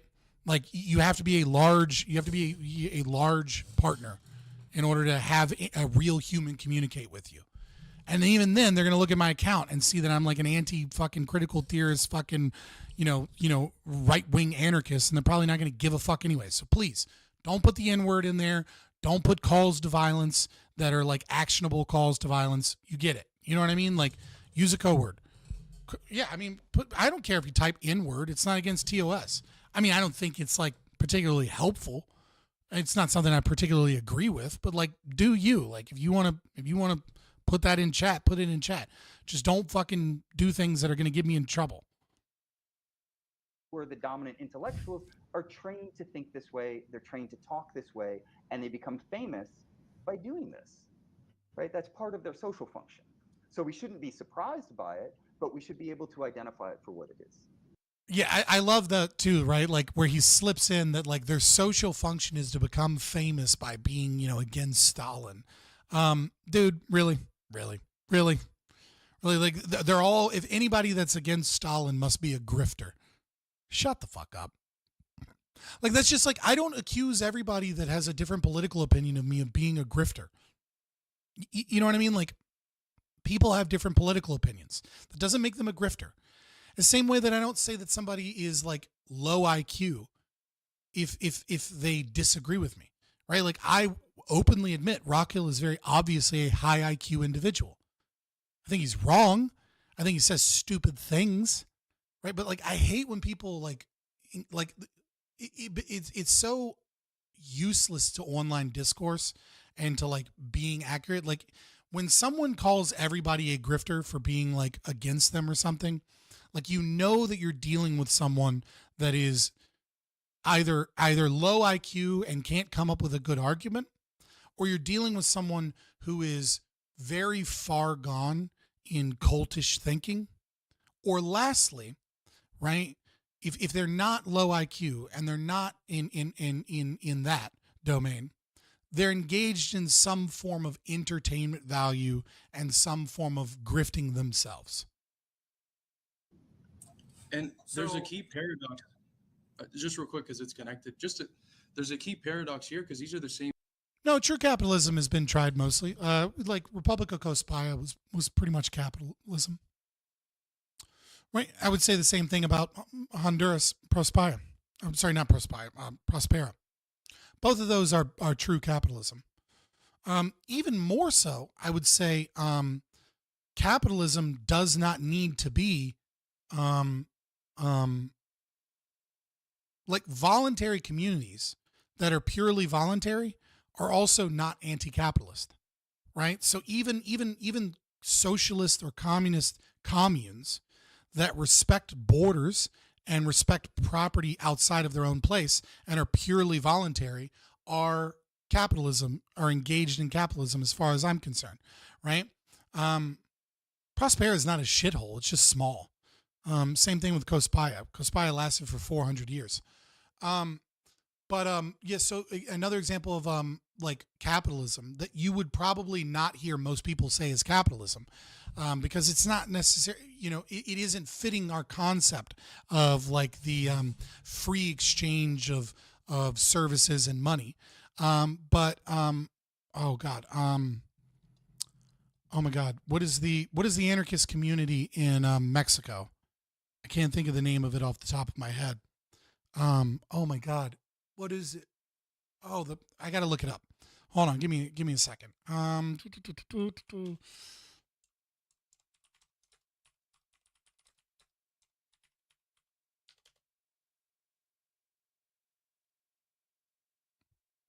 Why is it not even coming up when I fucking Google search it?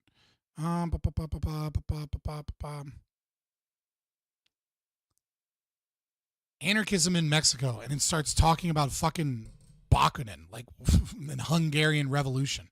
Like, just give me the fucking present day one. Oh my God, what is the fucking town?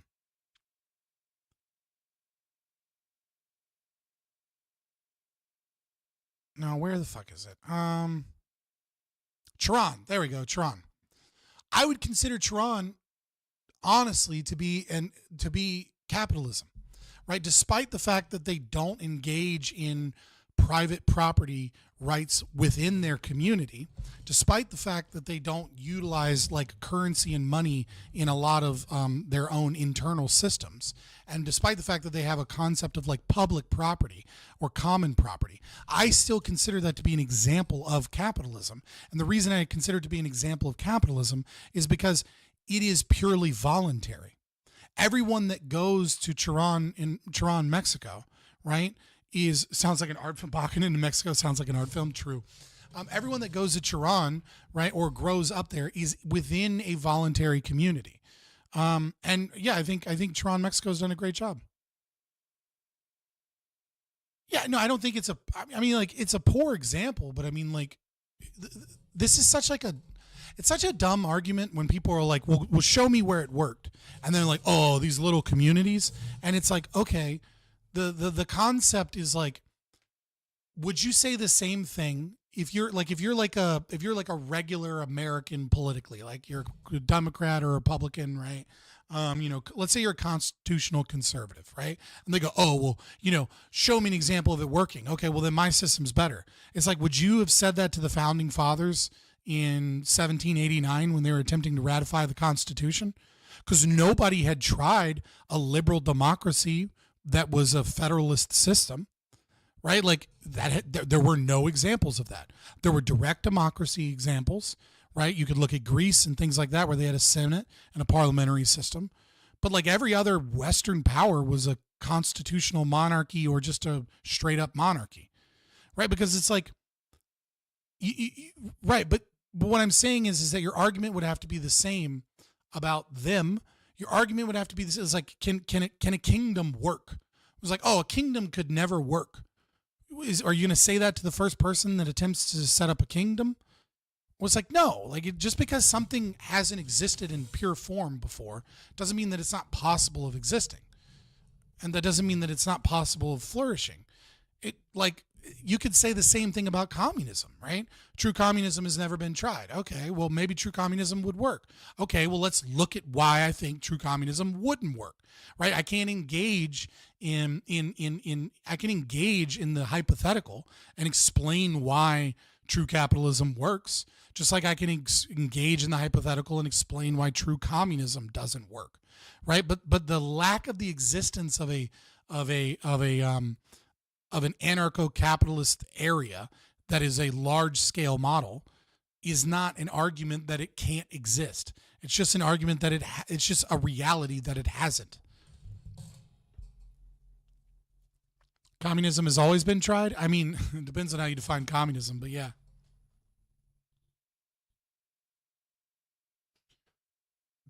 Communism worked literally every time it was tried, and it was true communism every time. You should get yourself checked out there, mate. Okay, so so the USSR was true communism. Was like what are some examples of true communism to you? Right? Would you consider like the Khmer Rouge in Cambodia true communism? Okay, so the USSR was true communism, and it worked. What is your definition of worked? What do you mean by worked? Because when I think worked, right, I mean that, and I'll even do it from an internal critique of communism, right? I'll say that the material conditions of the people involved improved. Well, the material conditions of the people involved in the Soviet Union certainly didn't improve for all the people that starved and died.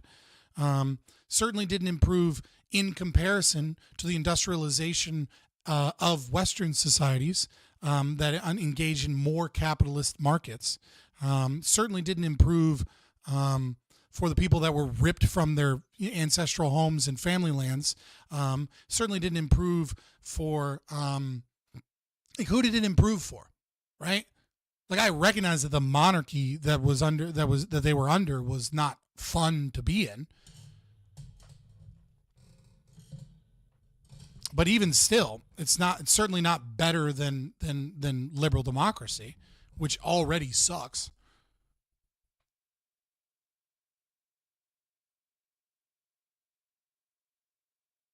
Communism faded in New England under the Mayflower Compact. Failed. Oh, turning to capitalism led to the first Thanksgiving. I mean, I guess depends on how you're defining your terms there. I mean, the first Thanksgiving is just a treaty between the Wampanoag and some settlers to like go against their enemies. It was essentially a war pact. Look up life expectancy charts of both Russia and China. It worked. Yeah, sure. First of all, if you calculate the deaths, it doesn't. Second of all, if you calculate fucking abortion, it certainly doesn't, right? Because how many people died due to China's one-child policy? But setting those aside, right? You're talking about countries that developed during a time of industrialization. Like it worked. It just didn't work as well as liberal democracies that were more capitalist. Like you can't take technology and industrialization and like new farming practices and all of these other things out of the equation and just say like, okay, so you have A and then you have B and B is 40 years later and like the material conditions from the beginning to the end are better, therefore communism worked. It's like, well, they were better in the West too. They were just more better. You know what I mean? They were better. Folks that point at Soviet theory, which they like to just describe always under this one vague term, Soviet Marxism, as if there wasn't a plethora of debates and different. Stalin did in 10 years what took Western capitalist nations over 100 years. Yeah, good one, buddy. It's fucking dumb. Interpretations of Marxism or creative Marxism and all these different traditions. These are the people that point at that and say, oh no, that's all mechanistic, it's dogmatic, it's only one thing. But they're the ones that are actually doing it. It's more of the same projection that the empire does today with respects to China and other countries. And at the end of the day, it's just bad scholarship. Like you read some of their critiques of the Soviet Union and Soviet theory, and maybe they're citing dialectical and historical materialism, but they're not engaging with actual Soviet academics. They're not engaging with many party theorists. They're not engaging with even just like the manuals. Like I've taken the time to look at the manuals because my dad studied in Cuba and he had to read the manuals. It was mandatory just even to graduate. And my dad's no theorist, but today my work revolves around Hegel and Marx, and I can talk to him because of the manuals. But I have everyone around me in academia telling me, you know, these manuals are so bad. It's like, well, why can I talk to my dad? But if I talk to a student who I had him read Horkheimer or something within a year, I can't talk to him about theory, but he studied it 30, 40 years ago. So it's got. How can you not talk with people about theory? Like this sounds like cope. Like these people refuse to engage with you. Like, okay, who are you? Like, I don't understand this. Like, I'll engage. And I'm way more fucking anti-communist than avowed Marxist critical theorists. Like, what do you mean? Like, I don't understand, like, this idea that they're sitting in their ivory tower and they refuse to engage with us because what? Who are you? Like, what do you mean? I don't understand this critique. It just sounds like he's mad. I don't know. Got to work somehow, but it's very lazy, and I've described it in my work as there's this Korean concept, Hwaigwan. I might be mispronouncing. All right, look, I got a lot of studio lights. It's been 5 hours. All right, sometimes I gotta like my eyes and contacts.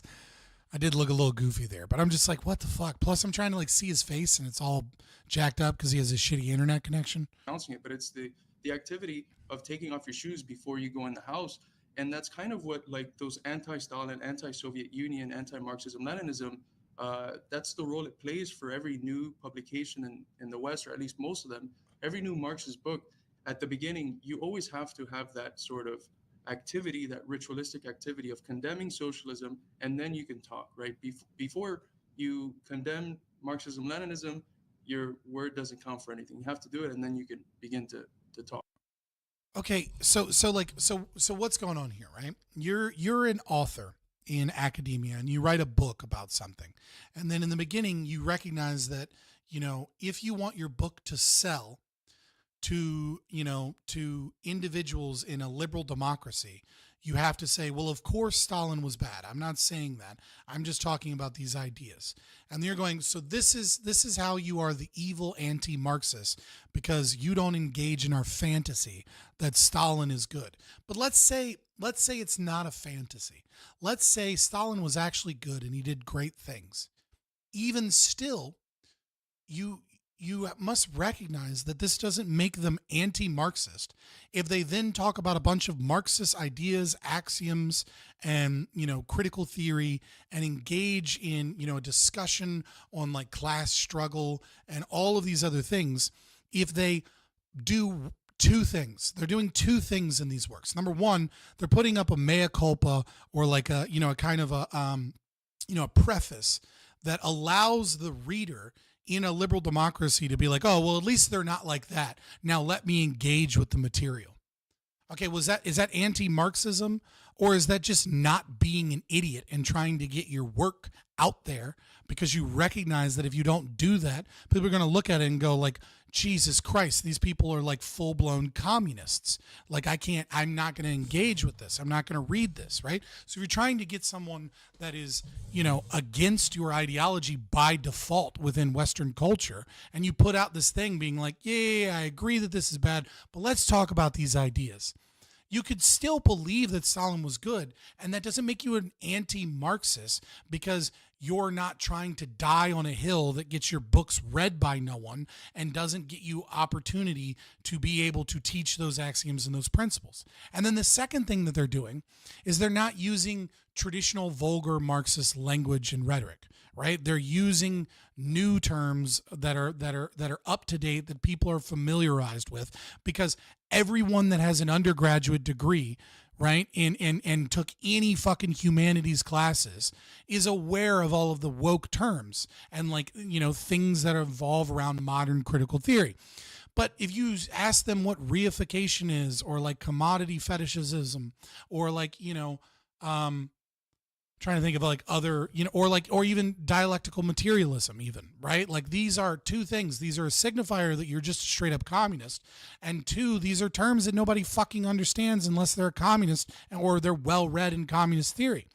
And so, yeah, but these are the same repurposed, repackaged ideas with the same philosophical axioms that are being spread and creating, you know, the very thing that you want, the class consciousness. And the proof is in the pudding, because the left in America is becoming, and the right are both becoming increasingly more socialist.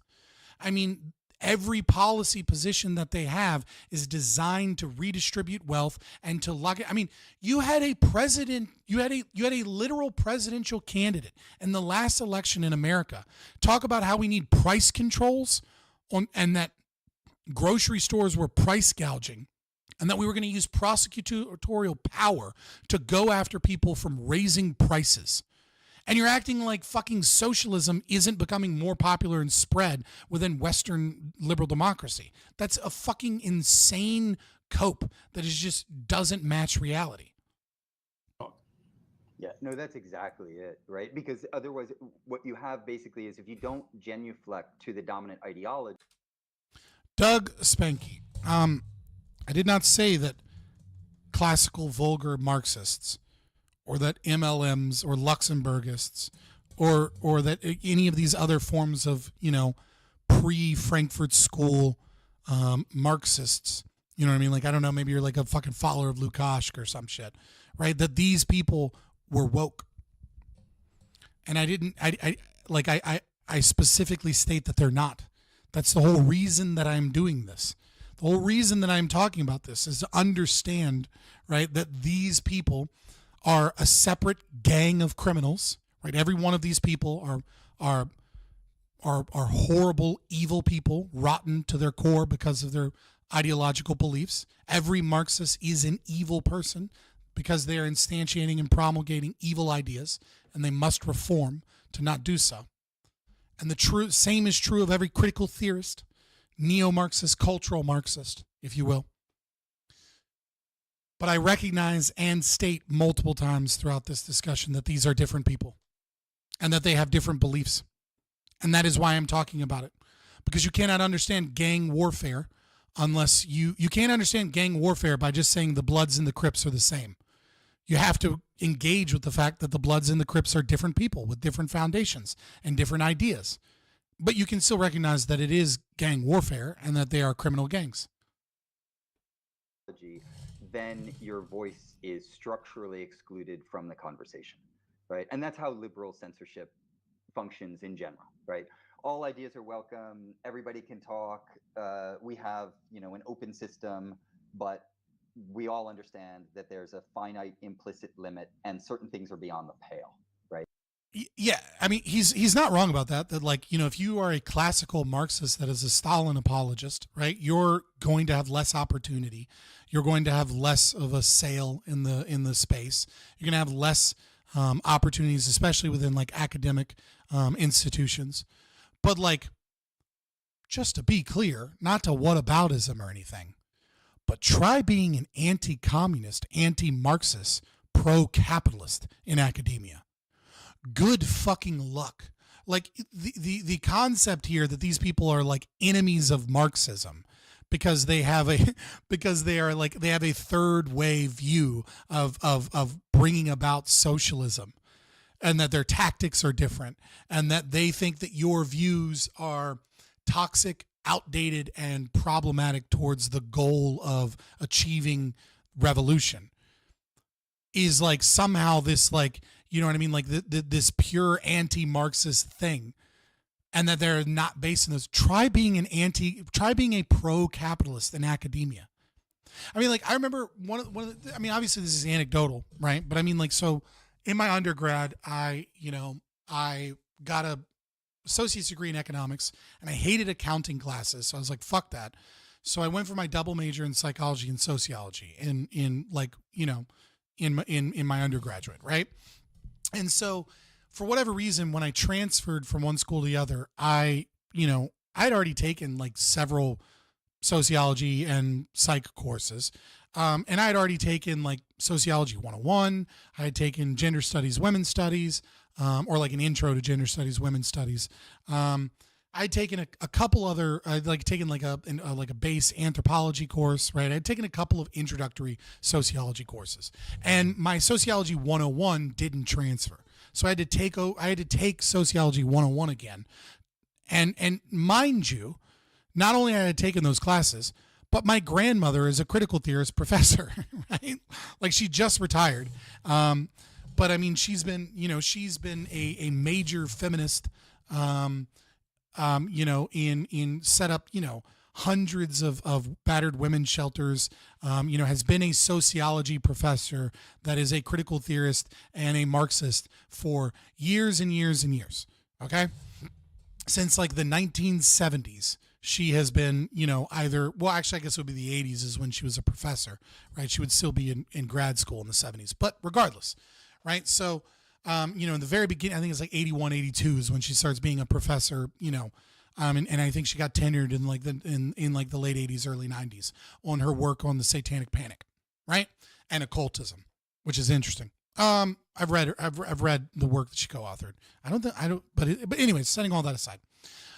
So I went in, and we talk all the time, and I talk a lot, and we debate things all the time, right? And so I went in with a very, very strong foundation of sociology. Like, I did not need this fucking class. Not only had I already taken this class, but like I had taken several other sociology courses. I was very well read in sociology long before I ever went to college. And I had, practiced and debated and discussed sociology, at a high level for years and years and years with my grandmother regularly. So we had like some paper, and the paper, Fabian, say goodbye. Okay. Cool. Peace.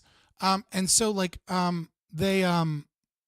I had to write this paper, and it was basically like, it was like an open topic paper, kind of like a write about whatever you want about, but do it through like a sociological lens.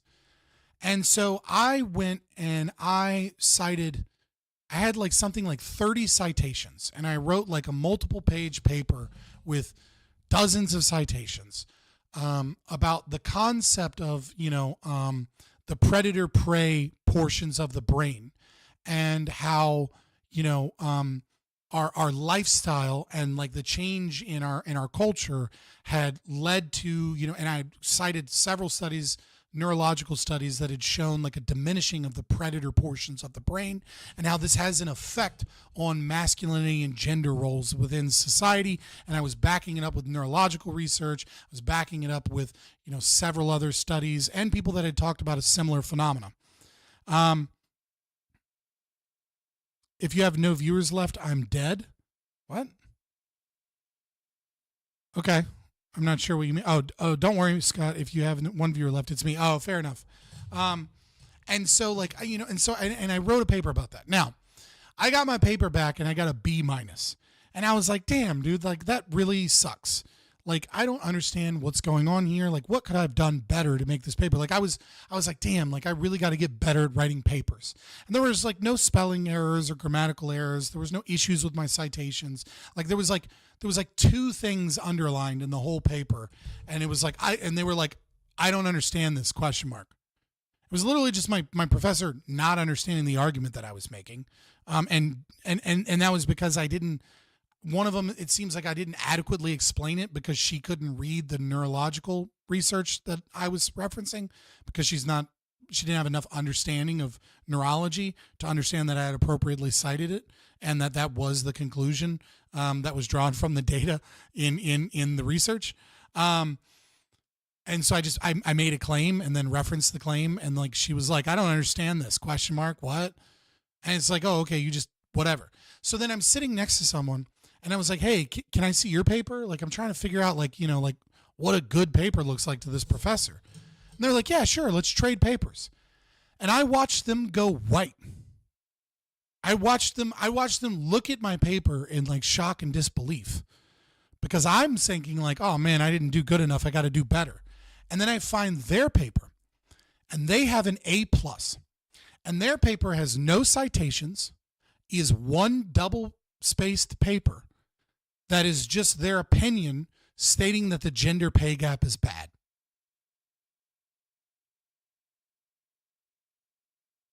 That was it.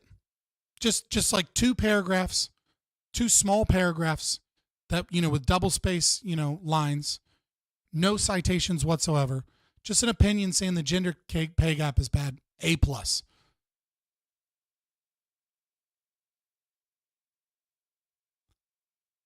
What I'm trying to tell you is that was a typical experience of me in undergrad. Like, I had a professor give me a 0 on a final project, and I had to go to the dean because that professor didn't fucking know that my grandmother was a tenured professor at the same university to get it fixed. Right? They gave me a 0 on a final project for no reason whatsoever. They just didn't like me.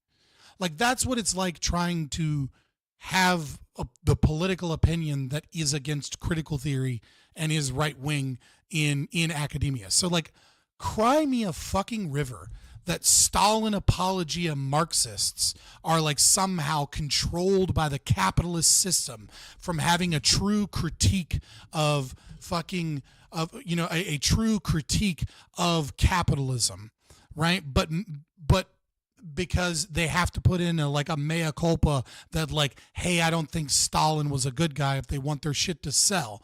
But if you are a actual pro-capitalist, you cannot make it in university without, eventually I learned that you just need to lie and shut up and pretend like you are woke and pretend like you are a leftist and pretend like you agree with all of the axioms of Marxism in order to get through university and not get shit out. Like this idea that like the capitalist class has control of the university system to protect capitalism and to protect corporate interests is so, I mean, like so fucking dumb.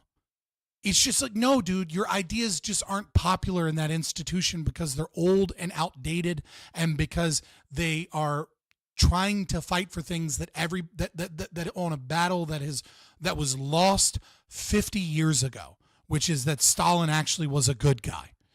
Like, that's all it is. Your ideas aren't in vogue. Like, that's not you being oppressed by the capitalist superstructure that is maintaining its control over the institutions. Now, do I agree that the CIA and like National Endowment for Democracy and fucking InQtel and the Science Foundation, right, does give grants and research towards wokies so long as they're not fucking purely anti-capitalist, and that this has a negative incentive in terms of like what ideas get promulgated and how they're kind of like jacketed in like a slow methodical socialism that ultimately helps the capitalist class and government users, etc., because it's not saying take to the streets and murder the landlords. Yeah, I agree that absolutely is a thing. But cry me a fucking river in this idea that these are anti-Marxists individuals and that it's just impossible to engage. And it's like, dude, you're a fucking professor at a private Catholic university. Like you're an avowed Marxist and you're also a professor at a private Catholic university. Shut the fuck up, you retard. And I don't mean retard in low IQ. I mean you're so fucking obsessed with smelling your own fucking farts that you can't see reality. Right. And that's the I guess risk in some of the work that I've been doing is that it calls that out. And so when people get very angry and then have these just kind of incoherent rants against me. Yeah, dude. People get angry when you say Stalin was actually the good guy. Yeah, no shit. Or, people have incoherent rants. Yeah, there's a lot of fucking idiots, especially in academia. Like, yes. It's quite clear where that's coming from, right? We have to look at the latent content, just not the manifest content. And the latent content is when you touch the real, people freak the fuck out, right? Like they're like, oh, yeah. Wait, I love that. We have to look at the latent content. Oh, Jesus Christ, you fucking idiot.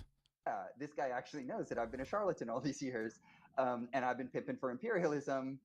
Why is he saying that? I thought we had an agreement we didn't say that, And particularly because I have the credentials of someone who did. I studied with all these people and did it really. Stalin saved the world. Oh my God, man. People are so hilarious. Tankies are funny. Obviously, I'm not going to engage, not because you individually are unworthy of engagement. You probably just came in and I've been talking about it ad nauseum. Seriously, it wasn't, I'm not the, flippant, I don't have a flippant engagement and never have with any of these traditions. But more specifically to your point, because you raised a lot of things, Carlos, that are really important. One is that, historical materialism is a science. There's a Historical materialism or dialectic materialism is not a fucking science. It is in no way, shape, or form a science. Like, to say that openly is, I mean, of course he's a Marxist. Of course he says that openly, right? Like, it is a belief that they have. But it is so, like, it is not a science. There's nothing scientific about historical materialism. It is a analysis of history with certain axioms that you hold, and those axioms you hold via circular logic. You have unfounded axioms, and then you say, if these axioms are true, which you don't say if, you just say they are, and then based upon my belief that it is fact that these axioms are true, I'm now going to analyze history, and I'm going to tell the story of history and tell the inevitable conclusions in the future based off of this. Like, bro, what? It's like, I'm not shocked by it. I know that this is what they say. I know that this is, what it is, but it's just, it's so hilarious that he's so anti-critical theory, but it is the fucking critical theorists' poisoning of academia and the critical theorists pushing these very same ideas and axioms that have made it to where you can say this without any just cause. Have you read Kant? I've read some Kant. I haven't read all of Kant. Kant is a bit of a difficult read. It's not as bad as Hegel. I'll admit I've read more Kant than Hegel. I have some things that I agree with Kant on. Like, for example, I agree with Kant in his categorical imperative that ethical systems must be logically true in order to be justifiable because they're moral claims, right? This is commiserate with argumentation ethics and things of that nature. I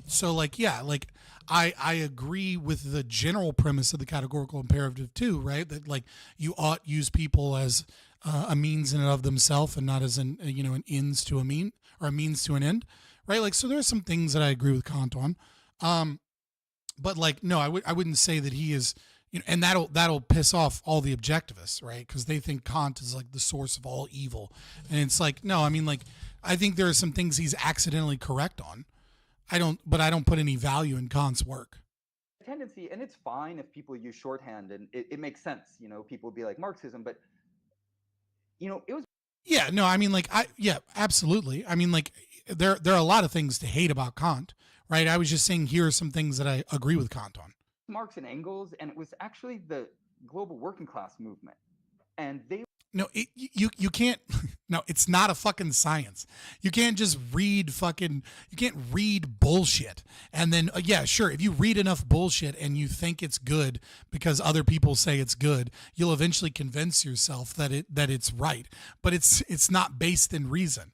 It's not based in any actual logic that makes materialism a fucking science. Like, there's nothing scientific about historical materialism. As I said before, which you did not engage in, you did like all fucking commies do, which is go just read more Marx, just read more this, just read more that, instead of actually engaging with the fucking argument, which is that there are axioms that are unfounded to Marxism, right? Such as, one axiom that I discussed earlier, right, which is that human beings don't have a disposition to dominate unless they're taught to dominate, and that if you can get rid of the domination, that human beings can be molded into such a degree that they will no longer desire such domination. That is just absolutely against all evidence that we have, and it is simply made without any evidence that it is true, other than, yes, we have found ways in which people are culture and circumstances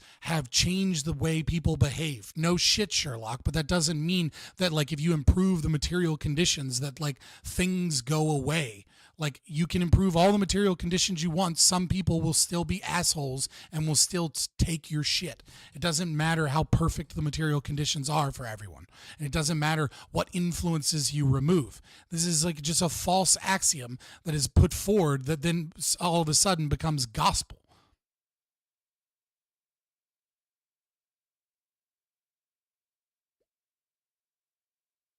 Yeah. Okay, buddy. It's true because I say so. Got it. They were articulating a science of history and political economy and social struggle, etc., within that collective world. And that didn't stop. And so when people say, oh, well, you don't understand Marxism, you have to reread Marx, or trying to like identify it just as a particular figure or a particular corpus or a particular body of work, it's a living collective tradition of social transformation. So historical materialism includes unbelievably important debates and disagreements. And some of those have been profoundly rich. You say making a list of all of the socialism sounds like it would be exhausting, dude. That like I'm trying to think of like how many different forms of socialism there are, and it's so fucking wild, right? So let's start with the most controversial, right? Nazism and fascism are forms of socialism, right?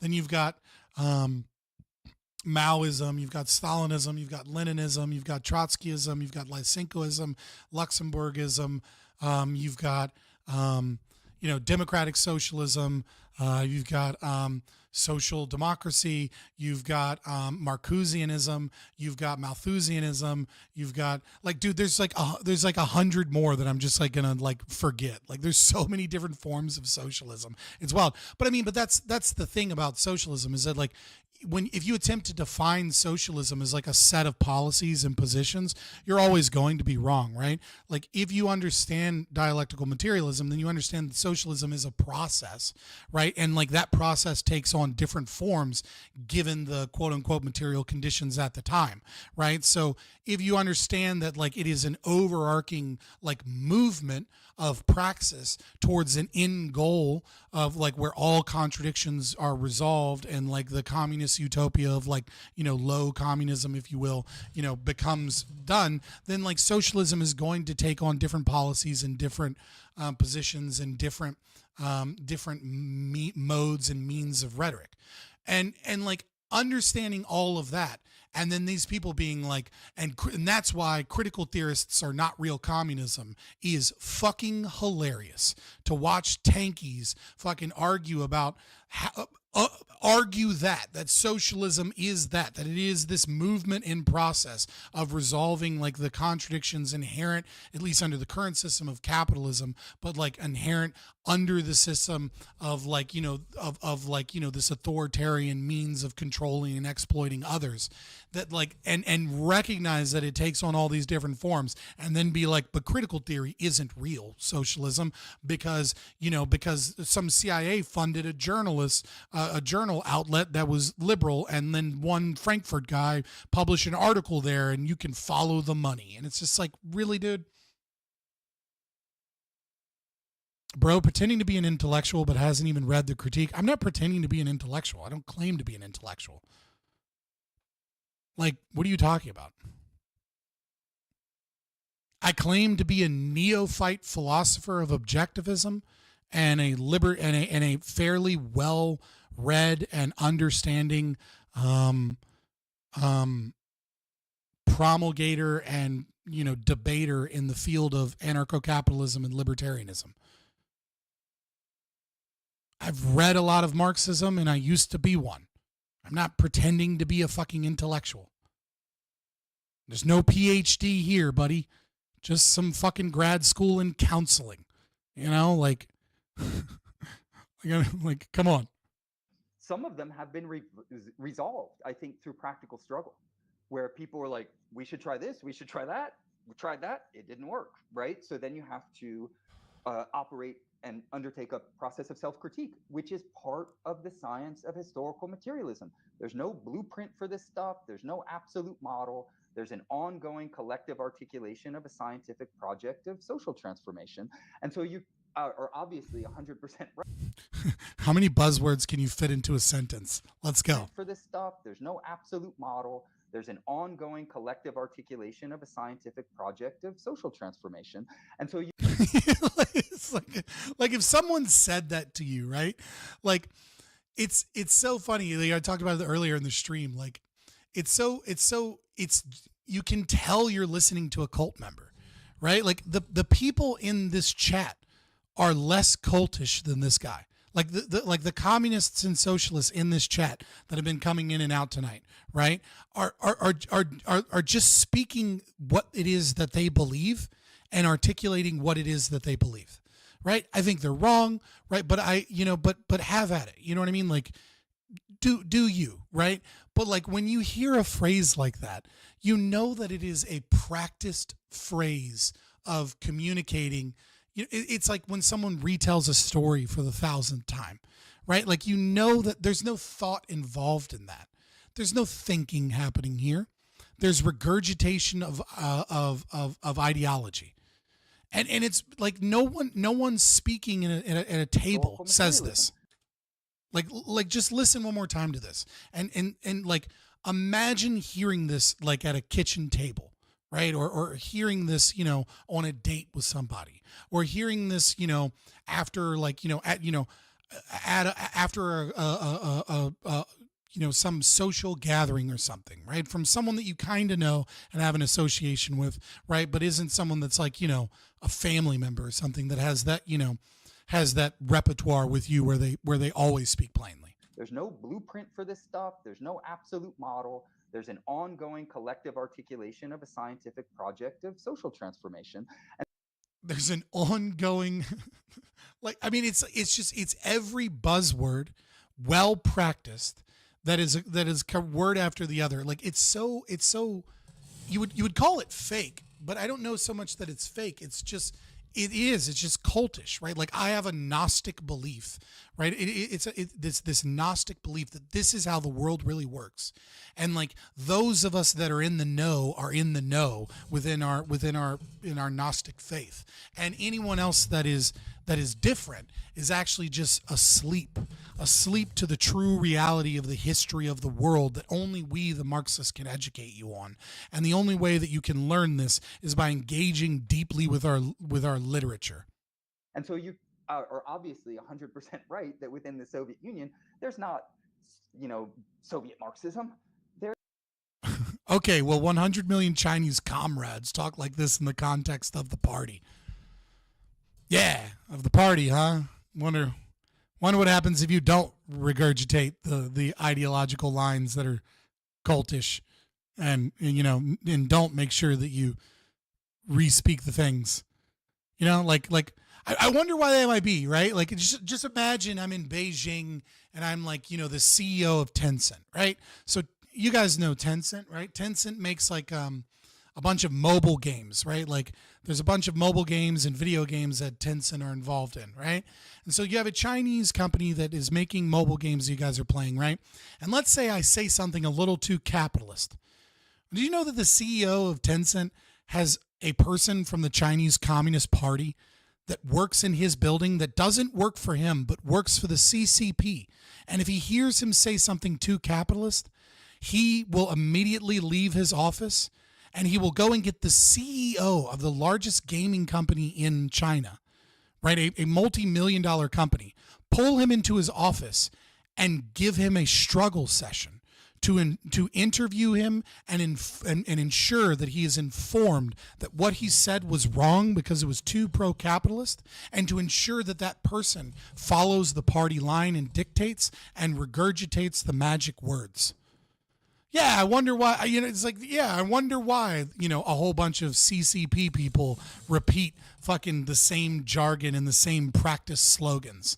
That's totally a bastion of intellectual thought and freedom. There's a plethora of positions. China has more freedom of speech than the United States of America? Got it. Cool story. Go ahead and go to China, and I want you to get a poster board, right? And I just want you to write Tiananmen Square on the poster board and walk around.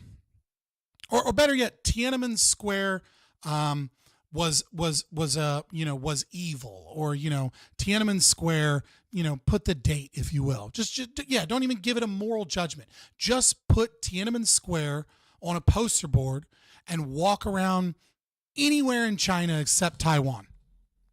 Nothing will happen. You're hilarious. And debates and disagreements and shifting alliances over time and backtracking on certain things. I mean, it's very complex and nuanced. And we should, if we're interested in doing scientific analysis, we should be as nuanced with the people that we're analyzing as these same analysts would be with Horkheimer, or Adorno, or other figures. But it actually, of course, it plays a certain role, because you see it all the time with historical materialism, where the opening position is almost always making a straw person out of your adversary. Because the problem with science, right, for people who don't believe in it, is... Yeah, yes, people who don't believe in science. Who the fuck are these people that don't believe in science? I'm curious. Are we like who are we talking about? Who are we referencing? People who don't believe in science. Do you mean the science, the trusted science? Well, you're a Marxist, right? So obviously you wouldn't agree to that. So what do you mean, right? Like you wouldn't mean it the same way that the CIA means democracy, right? Where they don't actually mean people voting democratically for, for representative, government that, aligns to majority views, but they mean it as like, Western pro-capitalist institutions, right? Like, so you don't mean it that way. So you mean it like people who don't believe in science, right? You mean the people who don't believe in historical materialism or dialectical materialism, whichever phrase you want to use? It's really hard to refute. It's very hard to refute that there are contradictions in capitalism, that there's exploitation, that there's oppression, that there's imperialism. It's actually not that hard to refute because it goes against the law of identity. A equals A. Contradictions do not exist in reality. They don't exist. There's no such thing as a real contradiction in reality. So just for the full quote, and I'm going to quote Ayn Rand here. I just want to make sure I get it right because it's Francisco de Conia is the first person that says it in Atlas Shrugged, right? Contradictions do not exist. Whenever you think that you are facing a contradiction, check your premises. You will find that one of them is wrong.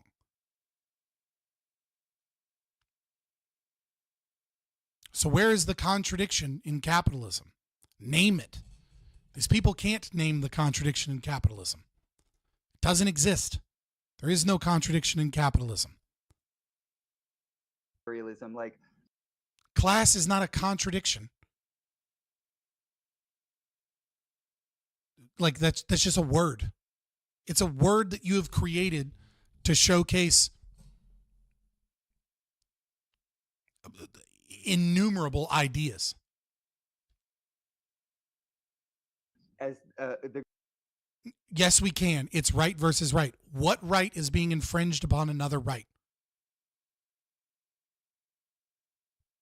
Actually, you know what? No, hold on. I want this. This is what I want. Okay? Here's my Discord. Anyone that wants to come on, right? Join the Discord. I want to hear the inherent contradiction. I want you to explain the contradiction of capitalism. Right? Let me grab a link. Actually, I can just type Discord. Bitch, why did you do that? There we go. All right, click that link. All right, I'm going to switch on over. Let me grab the video capture device so I can be on the screen here in just a second. All right, give me just a second to pull this up. All right, I'm going to hop in live stream and then. All right, I'm here. All right. Just join any VC. There's a live stream waiting room right there if you want. Just join the Discord. Someone tell me. Oops. Wrong button. Someone tell me the inherent contradictions in capitalism. Like, I'm waiting. Let me put on some music while we wait for you guys. All right? Because there's several people here that said they can tell me, right? They can tell me. So go ahead and tell me. Let me grab some music. All right, we're waiting. We got any takers? A wild duds appeared. Oh, no, that was an hour ago. Sorry. Somebody else had joined the Discord. Is anybody going to nut up, right? Is anybody, like, nut up, right? I'll let you speak. Don't worry. I'm not going to, like, just scream over you or anything. Yeah, like, I mean, like, you guys say, like, you can tell me.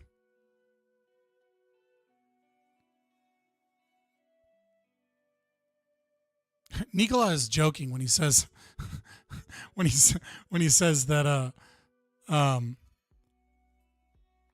that law of identity is a bourgeois concept. No takers? Huh? Nothing?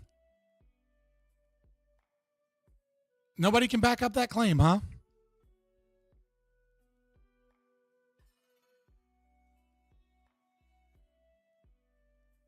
Doesn't sound like you can refute that claim. Sounds like you got real fucking quiet and disappeared from chat too.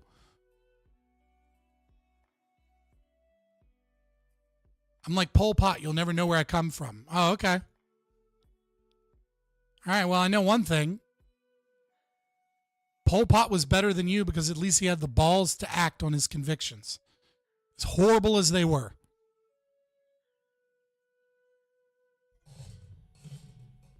I mean, if someone wants to hop on and chit chat, like, I don't mind. I'm getting sick of talking. I'm getting sick of listening to the Rockhill drone on, anyways.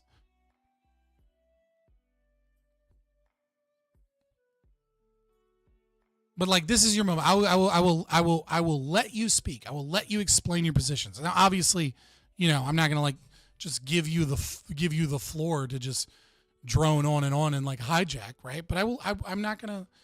I promise you that I will let you make your arguments and then contend with your arguments one by one.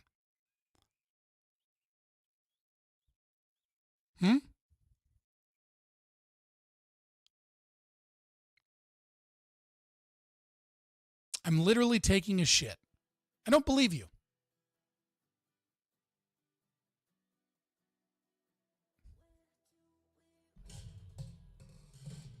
I don't believe you. I don't believe your excuse. Sounds like bullshit.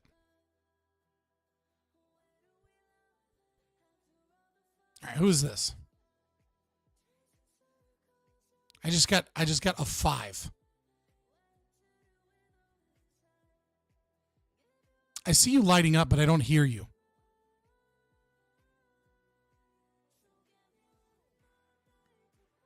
Oh, hold on. I got to cut my music off. Hold on. Give me a second.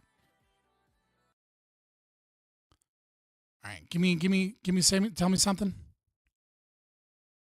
Yeah, you're not showing up in my OBS either. Let me exit and come right back and see if it's a me issue. All right, give me 1 second.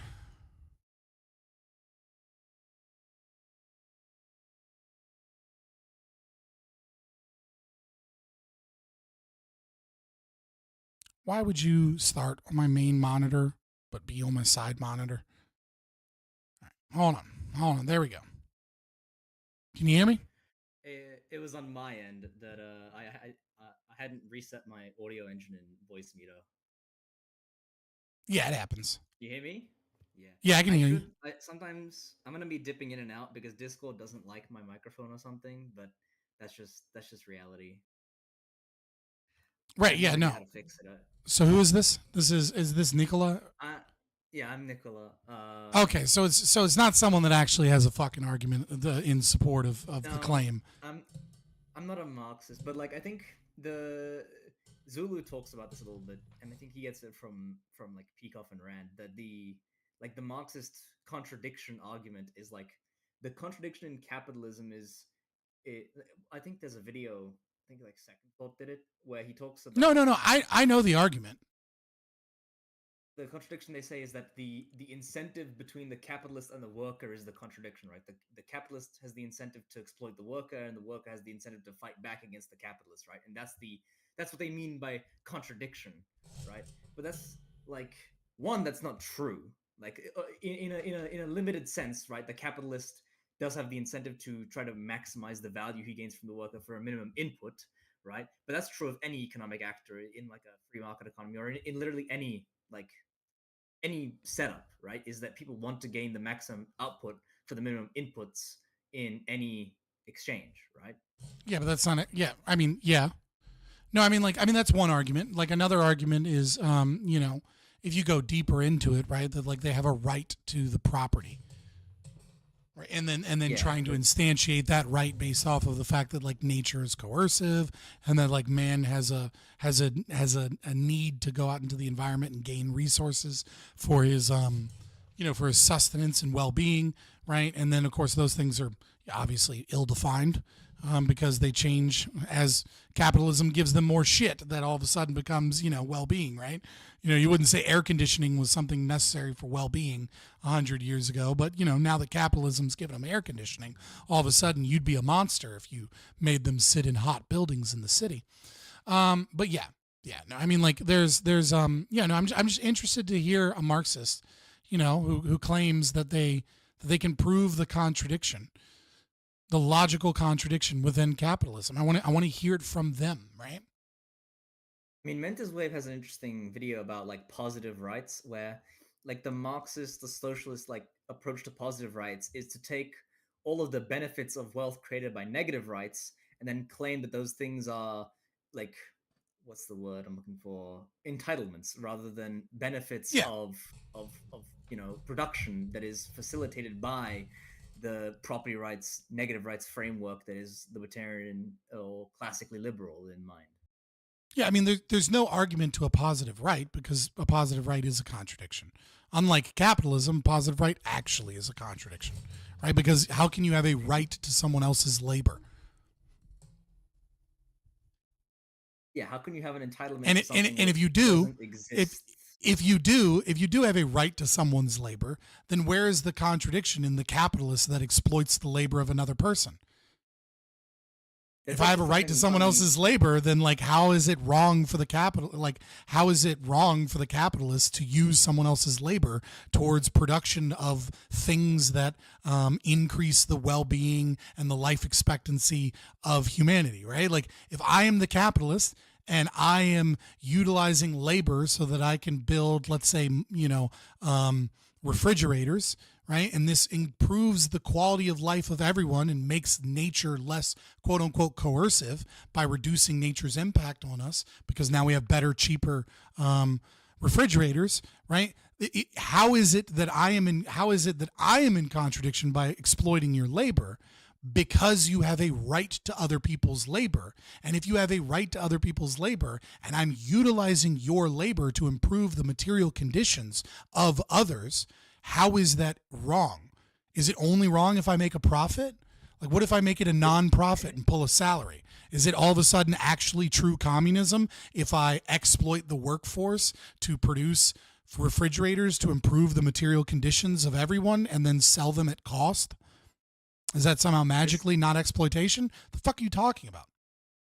This reminds me of something funny about the Coconut Island hypothetical that like Walsh and other socialists like to use, where they claim, right, if you wake up on an island after someone else who's collected all the coconuts, you're entitled to the coconuts. Otherwise, it's like exploitation, and it's essentially like a proof against voluntary interaction. But if you think about it, the communist who is claiming that they're entitled to the coconuts is exploiting the labor of the entrepreneur who collected all the coconuts in the first place. Right. That's backbreaking labor in the sun, right? And so so like suddenly the communist is acting like they get to exploit the surplus labor value of the entrepreneur, but because he's a capitalist that's got more than them, then it's okay.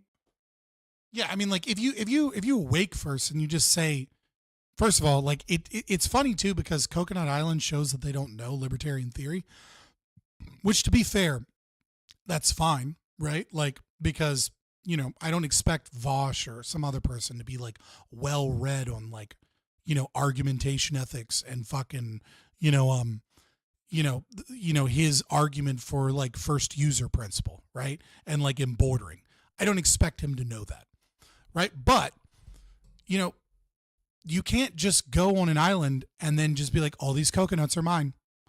Like, that's, first of all, you need 3 people, right? Systems of ethics don't exist with only 2 people, right? And the reason systems of ethics don't exist with only 2 people is if only 2 people exist, you can kill the other person and resolve the contradiction. Yeah, well, I think systems of law, you could say, don't exist. Well, I think ethics. Well, I'm defining ethics here as a system of rules and orders that must not be contradictory, that claim what is right and wrong in terms of the behavior of humans in a society, right? I think from like go ahead. The classical Rothbardian perspective, you can say you need 3 people for a law, or maybe like Friedmanite. But like from the objectivist perspective, there's ethics even if there's only 1 person. There's only no ethics if there are 0 people, because then there are no actors. But as long as there are actors, there are like objectively correct ways to act. And so of course if there are 2 people, there's an objectively correct way to have a relationship there. It might not necessarily be like so a law. You're not wrong. It's you're not Crusoe wrong. on Friday. Right, like what I mean, right, like to clean this up, right? Because you're not wrong. You're absolutely right, right? Like I'm on the island by myself. There are ethics, right? But in terms, I'm species, I should have said so. But in terms of specifically speaking about justification for property, right? In terms of an ethics system and how we resolve conflict, right? Then you can't have an ethics system of one person in terms of what we ought do with, like who has a right to this property and how ought we resolve conflict, right? Because if there's one other actor, I can kill them, right? And now I've gotten to the fact that there's no one else, right? It's just me. I mean, in that case, you technically you resolve the conflict, but you're still an ethical violator because, in a sense that like there's no one to have a legal dispute with, so there's no like law, right? But there's still an ethical violation in the sense that you violated the principle of life, like the ultimate value in objectivism. Yeah, no, like I agree with that, right? I just mean like in terms of property disputes and in terms of resolving conflict. Like right? When you go from 2 actors to 1 actor, there are no more actors with which to have conflict, so you can't talk about conflicts. I'm kind of working a little bit, which is a bit of a logical fallacy, but I'm working a little bit from like definition by negation, right? Like, and so like I agree with you that like there are still ethics in how there are still actions you ought or ought not do, regardless of whether or not there are other people, right? So there's still an ethical framework, right? I just mean to say that like in terms of like what ought I do with this property and do I have a right to this property, right? You need multiple people because you need a system of resolving conflict that you would then presume to be ethical or unethical, that you would make as an argument for ethics. And in order to do that, right, you need more than one person. And it needs to be intersubjectively communicated, right? Like it needs to be a system that is communicated and understood by a collective group of people. So the person's rights you violate, but also the person that sees it and like is able to know that you violated it, and then like can deal with whether or not how we as a community, as a society, ought operate. If that makes sense. Yeah, I think you can say like, with one person, there is no natural law because there's no conflict. With 2 people, there is such a thing as natural law because you can say that you still shouldn't initiate conflicts, even if by killing the other person, you end up back at one person and therefore no natural law. And then with 3 people, you end up in a position where it's possible to have a third party adjudicator to any one conflict, right? And at that point, then you have like law, as you might say in the David Friedman perspective, where you ask someone else to adjudicate some conflict between I mean like it's important that you have intersubjectivity in communication in terms of argumentation ethics, in terms of backing up whether or not, right, like because objectivists reach this domain in an entirely different way than we do, right?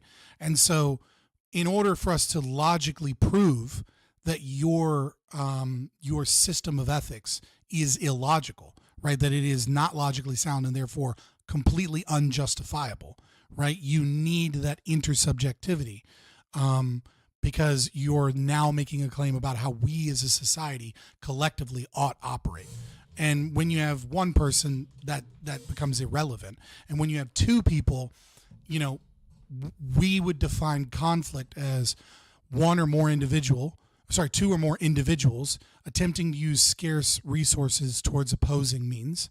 And then if you have just 2 people, right, how ought you resolve where do you fall into logical contradiction because you're engaged in a performative contradiction when you argue, thus recognizing someone's bodily autonomy and recognizing that argumentation is a peaceable way of engaging in conflict resolution, right? That's what an argument is. It's like the first form. Like, well, I want to use it for this. You want to use it for this. Can I use it for this? Here's why I think it would be better to use it for this, for everybody, right? That's argumentation. That when you're engaged in arguing and in justifying an ethical system, you are engaged in a performative contradiction when you say taxes are good, because you're saying simultaneously you're recognizing my bodily autonomy, recognizing that argumentation is a peaceable means by which to resolve conflict, and that you ought not engage in violence if you want to, right, or force or coercion if you want to resolve conflict in a peaceable way. But the contradiction comes from when you're also arguing that you have an ethical system that is right and is conflict reducing, that is conflict inducing as part of its system, such as like taxes are good, or that like, private property is wrong. That is inherently conflict inducing, and your system is such by that definition, right? Whilst at the same time you're recognizing bodily autonomy and the desire and the ethical superiority or the moral superiority to not engaging in violence against bodily autonomy to resolve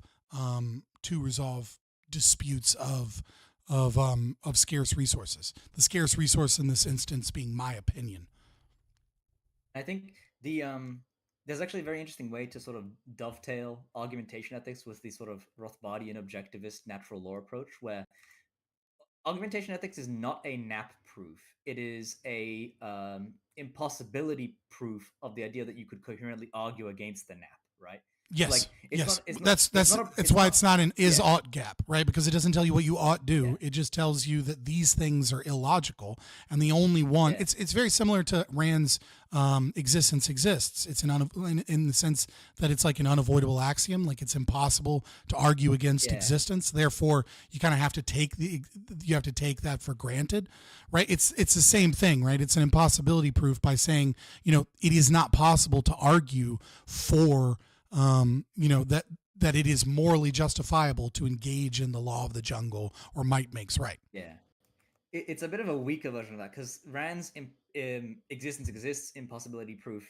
It doesn't require, it's not intersubjective, it's objective, right? Because it's not like you're talking to someone else. No, I agree. I agree. It's something you come into it like by observation of reality instantly. It's like it establishes a metaphysical truth, whereas the argumentation ethics, it establishes like something more akin to a logical or like, I guess he calls it a dialectic truth, in the sense that you could not communicate a law of the jungle to someone else, right? You could not claim it to be true in a conversation, because if the law of the jungle is true, like, you would not need to converse, right? There would be no need for it. And by engaging in conversation, you are violating the law of the jungle in some sense, right? Like, imagine it is true that the aggression principle is true, right? Then by engaging in non-aggression and in an argumentation, you are contradicting yourself. Yeah, you're literally engaging in contradiction in that regards, right? But the thing that I think is important to recognize about the fallout of argumentation ethics, right, is that when someone engages in it, is also a proof not just of the NAP, or sorry, against arguing against the NAP, right? But it is also where you would derive your estoppel principle from, right? So if someone is engaged in someone is engaged in criminal behavior of some sort, right? Let's say let's say I walk into a party and someone's raping another girl, right? Do I have the right to stop that? Do I have the right to stop that aggression? Well, by very nature of them engaging in the law of the jungle, they are arguing, right, the justification of the law of the jungle. And even if they attempt to argue out of it, right, their actions have already proven that is what they indeed believe. And so they're stopped from arguing against it. They've forfeited that. And so it goes into a position where it also gives you the right to intervene on others' behalf or on the behalf of your stolen or damaged property to recoup your losses. It's a major thing. But I do love how the commies shut the fuck up and ran away because they knew better. Yeah. I'm just an idiot that can't argue or do anything. But the moment I fucking tell them, like, all right, well, put your money where your mouth is, motherfucker. Come tell me why I'm wrong. All of a sudden, they disappear. Cracksman does this on TikTok sometimes, where he'll do a live and he'll ask a communist to come on and argue with him, and it's just it's pathetic to see, like what they come up with. I mean, there are definitely intelligent communists, without a doubt. I think your typical communist is going to be above average IQ, anyways, right? I don't. Yeah, you I have don't to be think. interested in social issues in the first place to kind of get into it.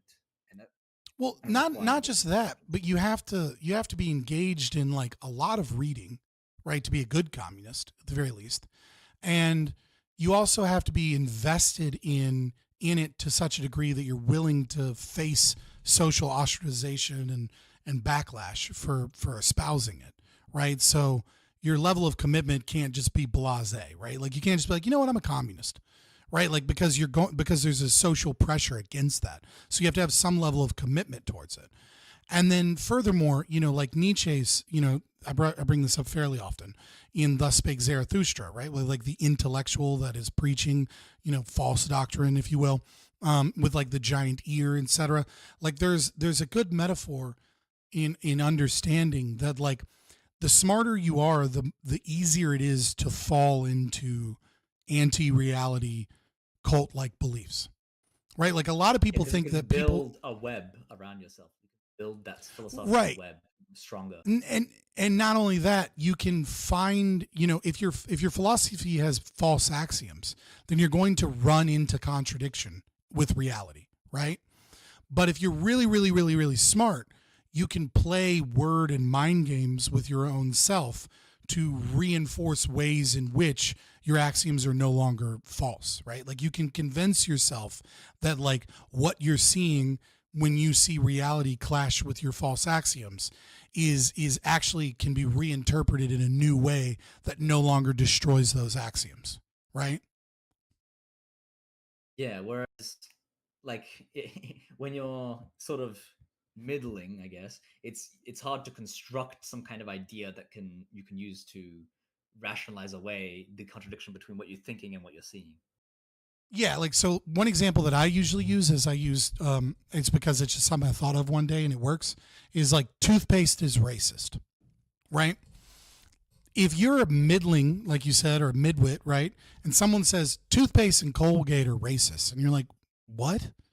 Like that doesn't make sense, right? But if you're an intellectual that is like fully consumed with the concept of like critical race theory, right? That the entire capitalist system is designed in part to uphold white supremacy.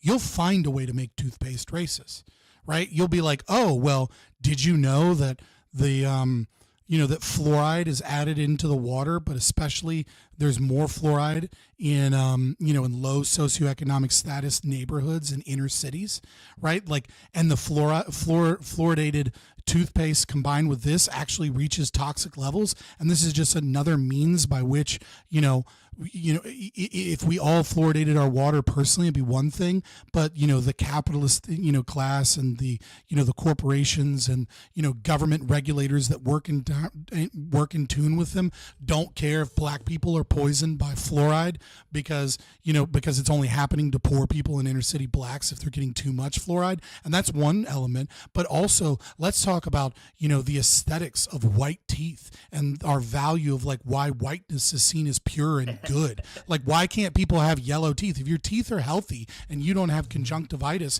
and you keep your teeth clean, it doesn't matter that your teeth are stained. Why do we need to have whitening toothpaste? The whitening toothpaste obsession is actually just another means by treating things that are white as pure and good and healthy, and things that aren't as somehow dirty and wrong and lesser than. And it's just the instantiation of white supremacy in our own standards of beauty. Right? Like, but a midwit wouldn't come up with that. They would just be like, what the fuck do you mean toothpaste is racist? To calcify the pineal gland of melanated folks so that they lose their neuromelanin and connection to the spiritual realm. I mean, it's actually a conspiracy. Yeah, of course. Yeah. I mean, we was kangs, Precisely. I actually have a video of a guy going on that entire like rant about the how white people don't have souls because they have a calcified pineal gland, which is the conduit through which a human being gains a soul, and they don't have neuromelanin. It's hilarious. Yeah, I had a guy oh God, what was his name? Do you guys remember his name, chat? It's like a critical race theorist guy that also thinks he's a Christian. It's hilarious.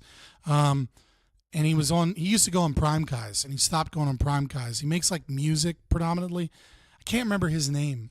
But yeah, he like brought it up thinking nobody would know what we were talking about. And then I was like, oh yeah, cool. So you're saying my opinion, because we were talking about, he was trying to talk about this concept of like white violence, and that's why there are like mass shooters, and it's like a distinctly white problem. And then like he brings up the pineal gland, and I was just like, and he brings it up. He says it was as a joke. I don't think it was a fucking joke. He says it's a joke now.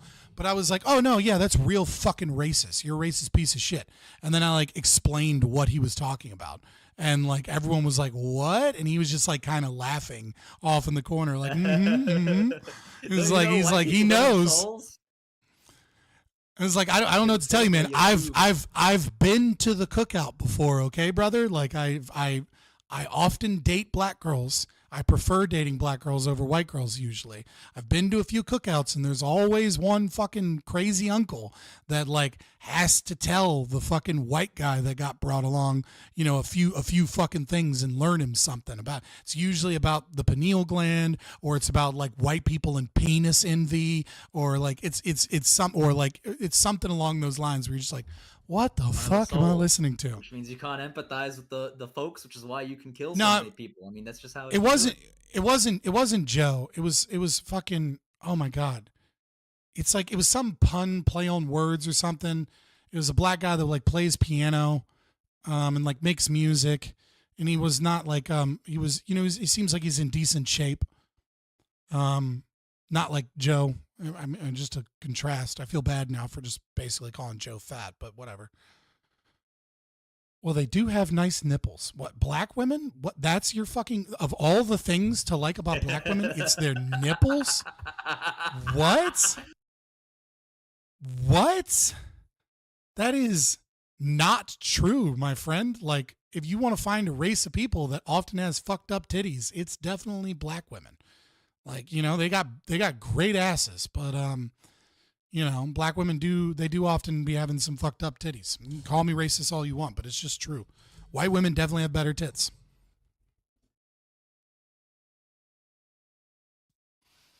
Well, this was as productive as I expected it to be. Yeah, the true race realism. So no commies showed up after talking shit. They disappeared. I'm going to hop out of here. I'm going to go back and actually, you know what? I'm going to tell you guys good night. I'll be back tomorrow. Let me actually get some music playing for my little outro. So please like, share, subscribe. Please like, share, subscribe. It helps. You know, if you find anything that you like that's funny or insightful, please make a clip. With YouTube allows you to make clips. It's not that difficult to make a clip, and then put it in the stream clips section of YouTube, and like probably in the Discord. There is a channel called Stream Clips, and it's got a pair of scissors. There's two of them in there, but Mark made both of those. All right, guys, like help out.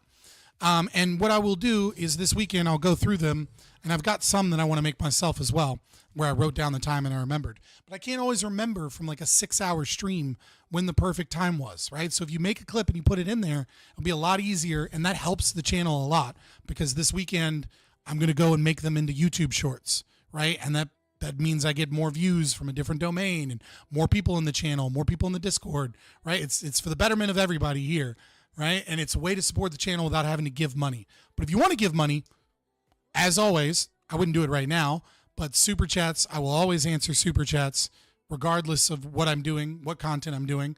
And, you know, consider being a member. It helps out.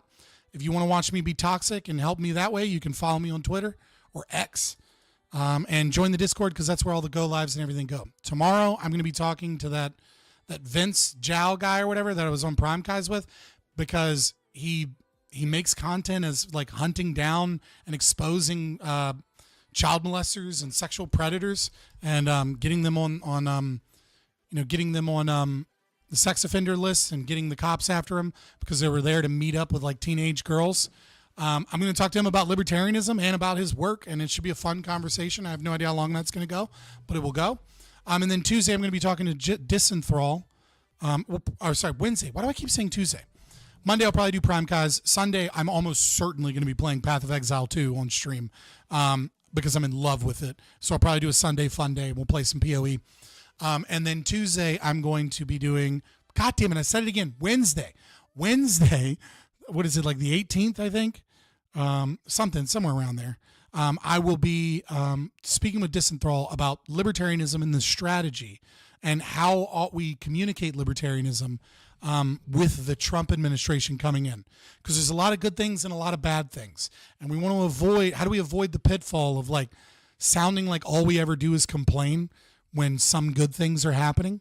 How do we avoid the pitfall of like getting blamed when certain things don't work out and they were presumed to be libertarian, but we have to, engage with and understand the compromises that occur, and those don't always lead to good outcomes, especially in the immediacy.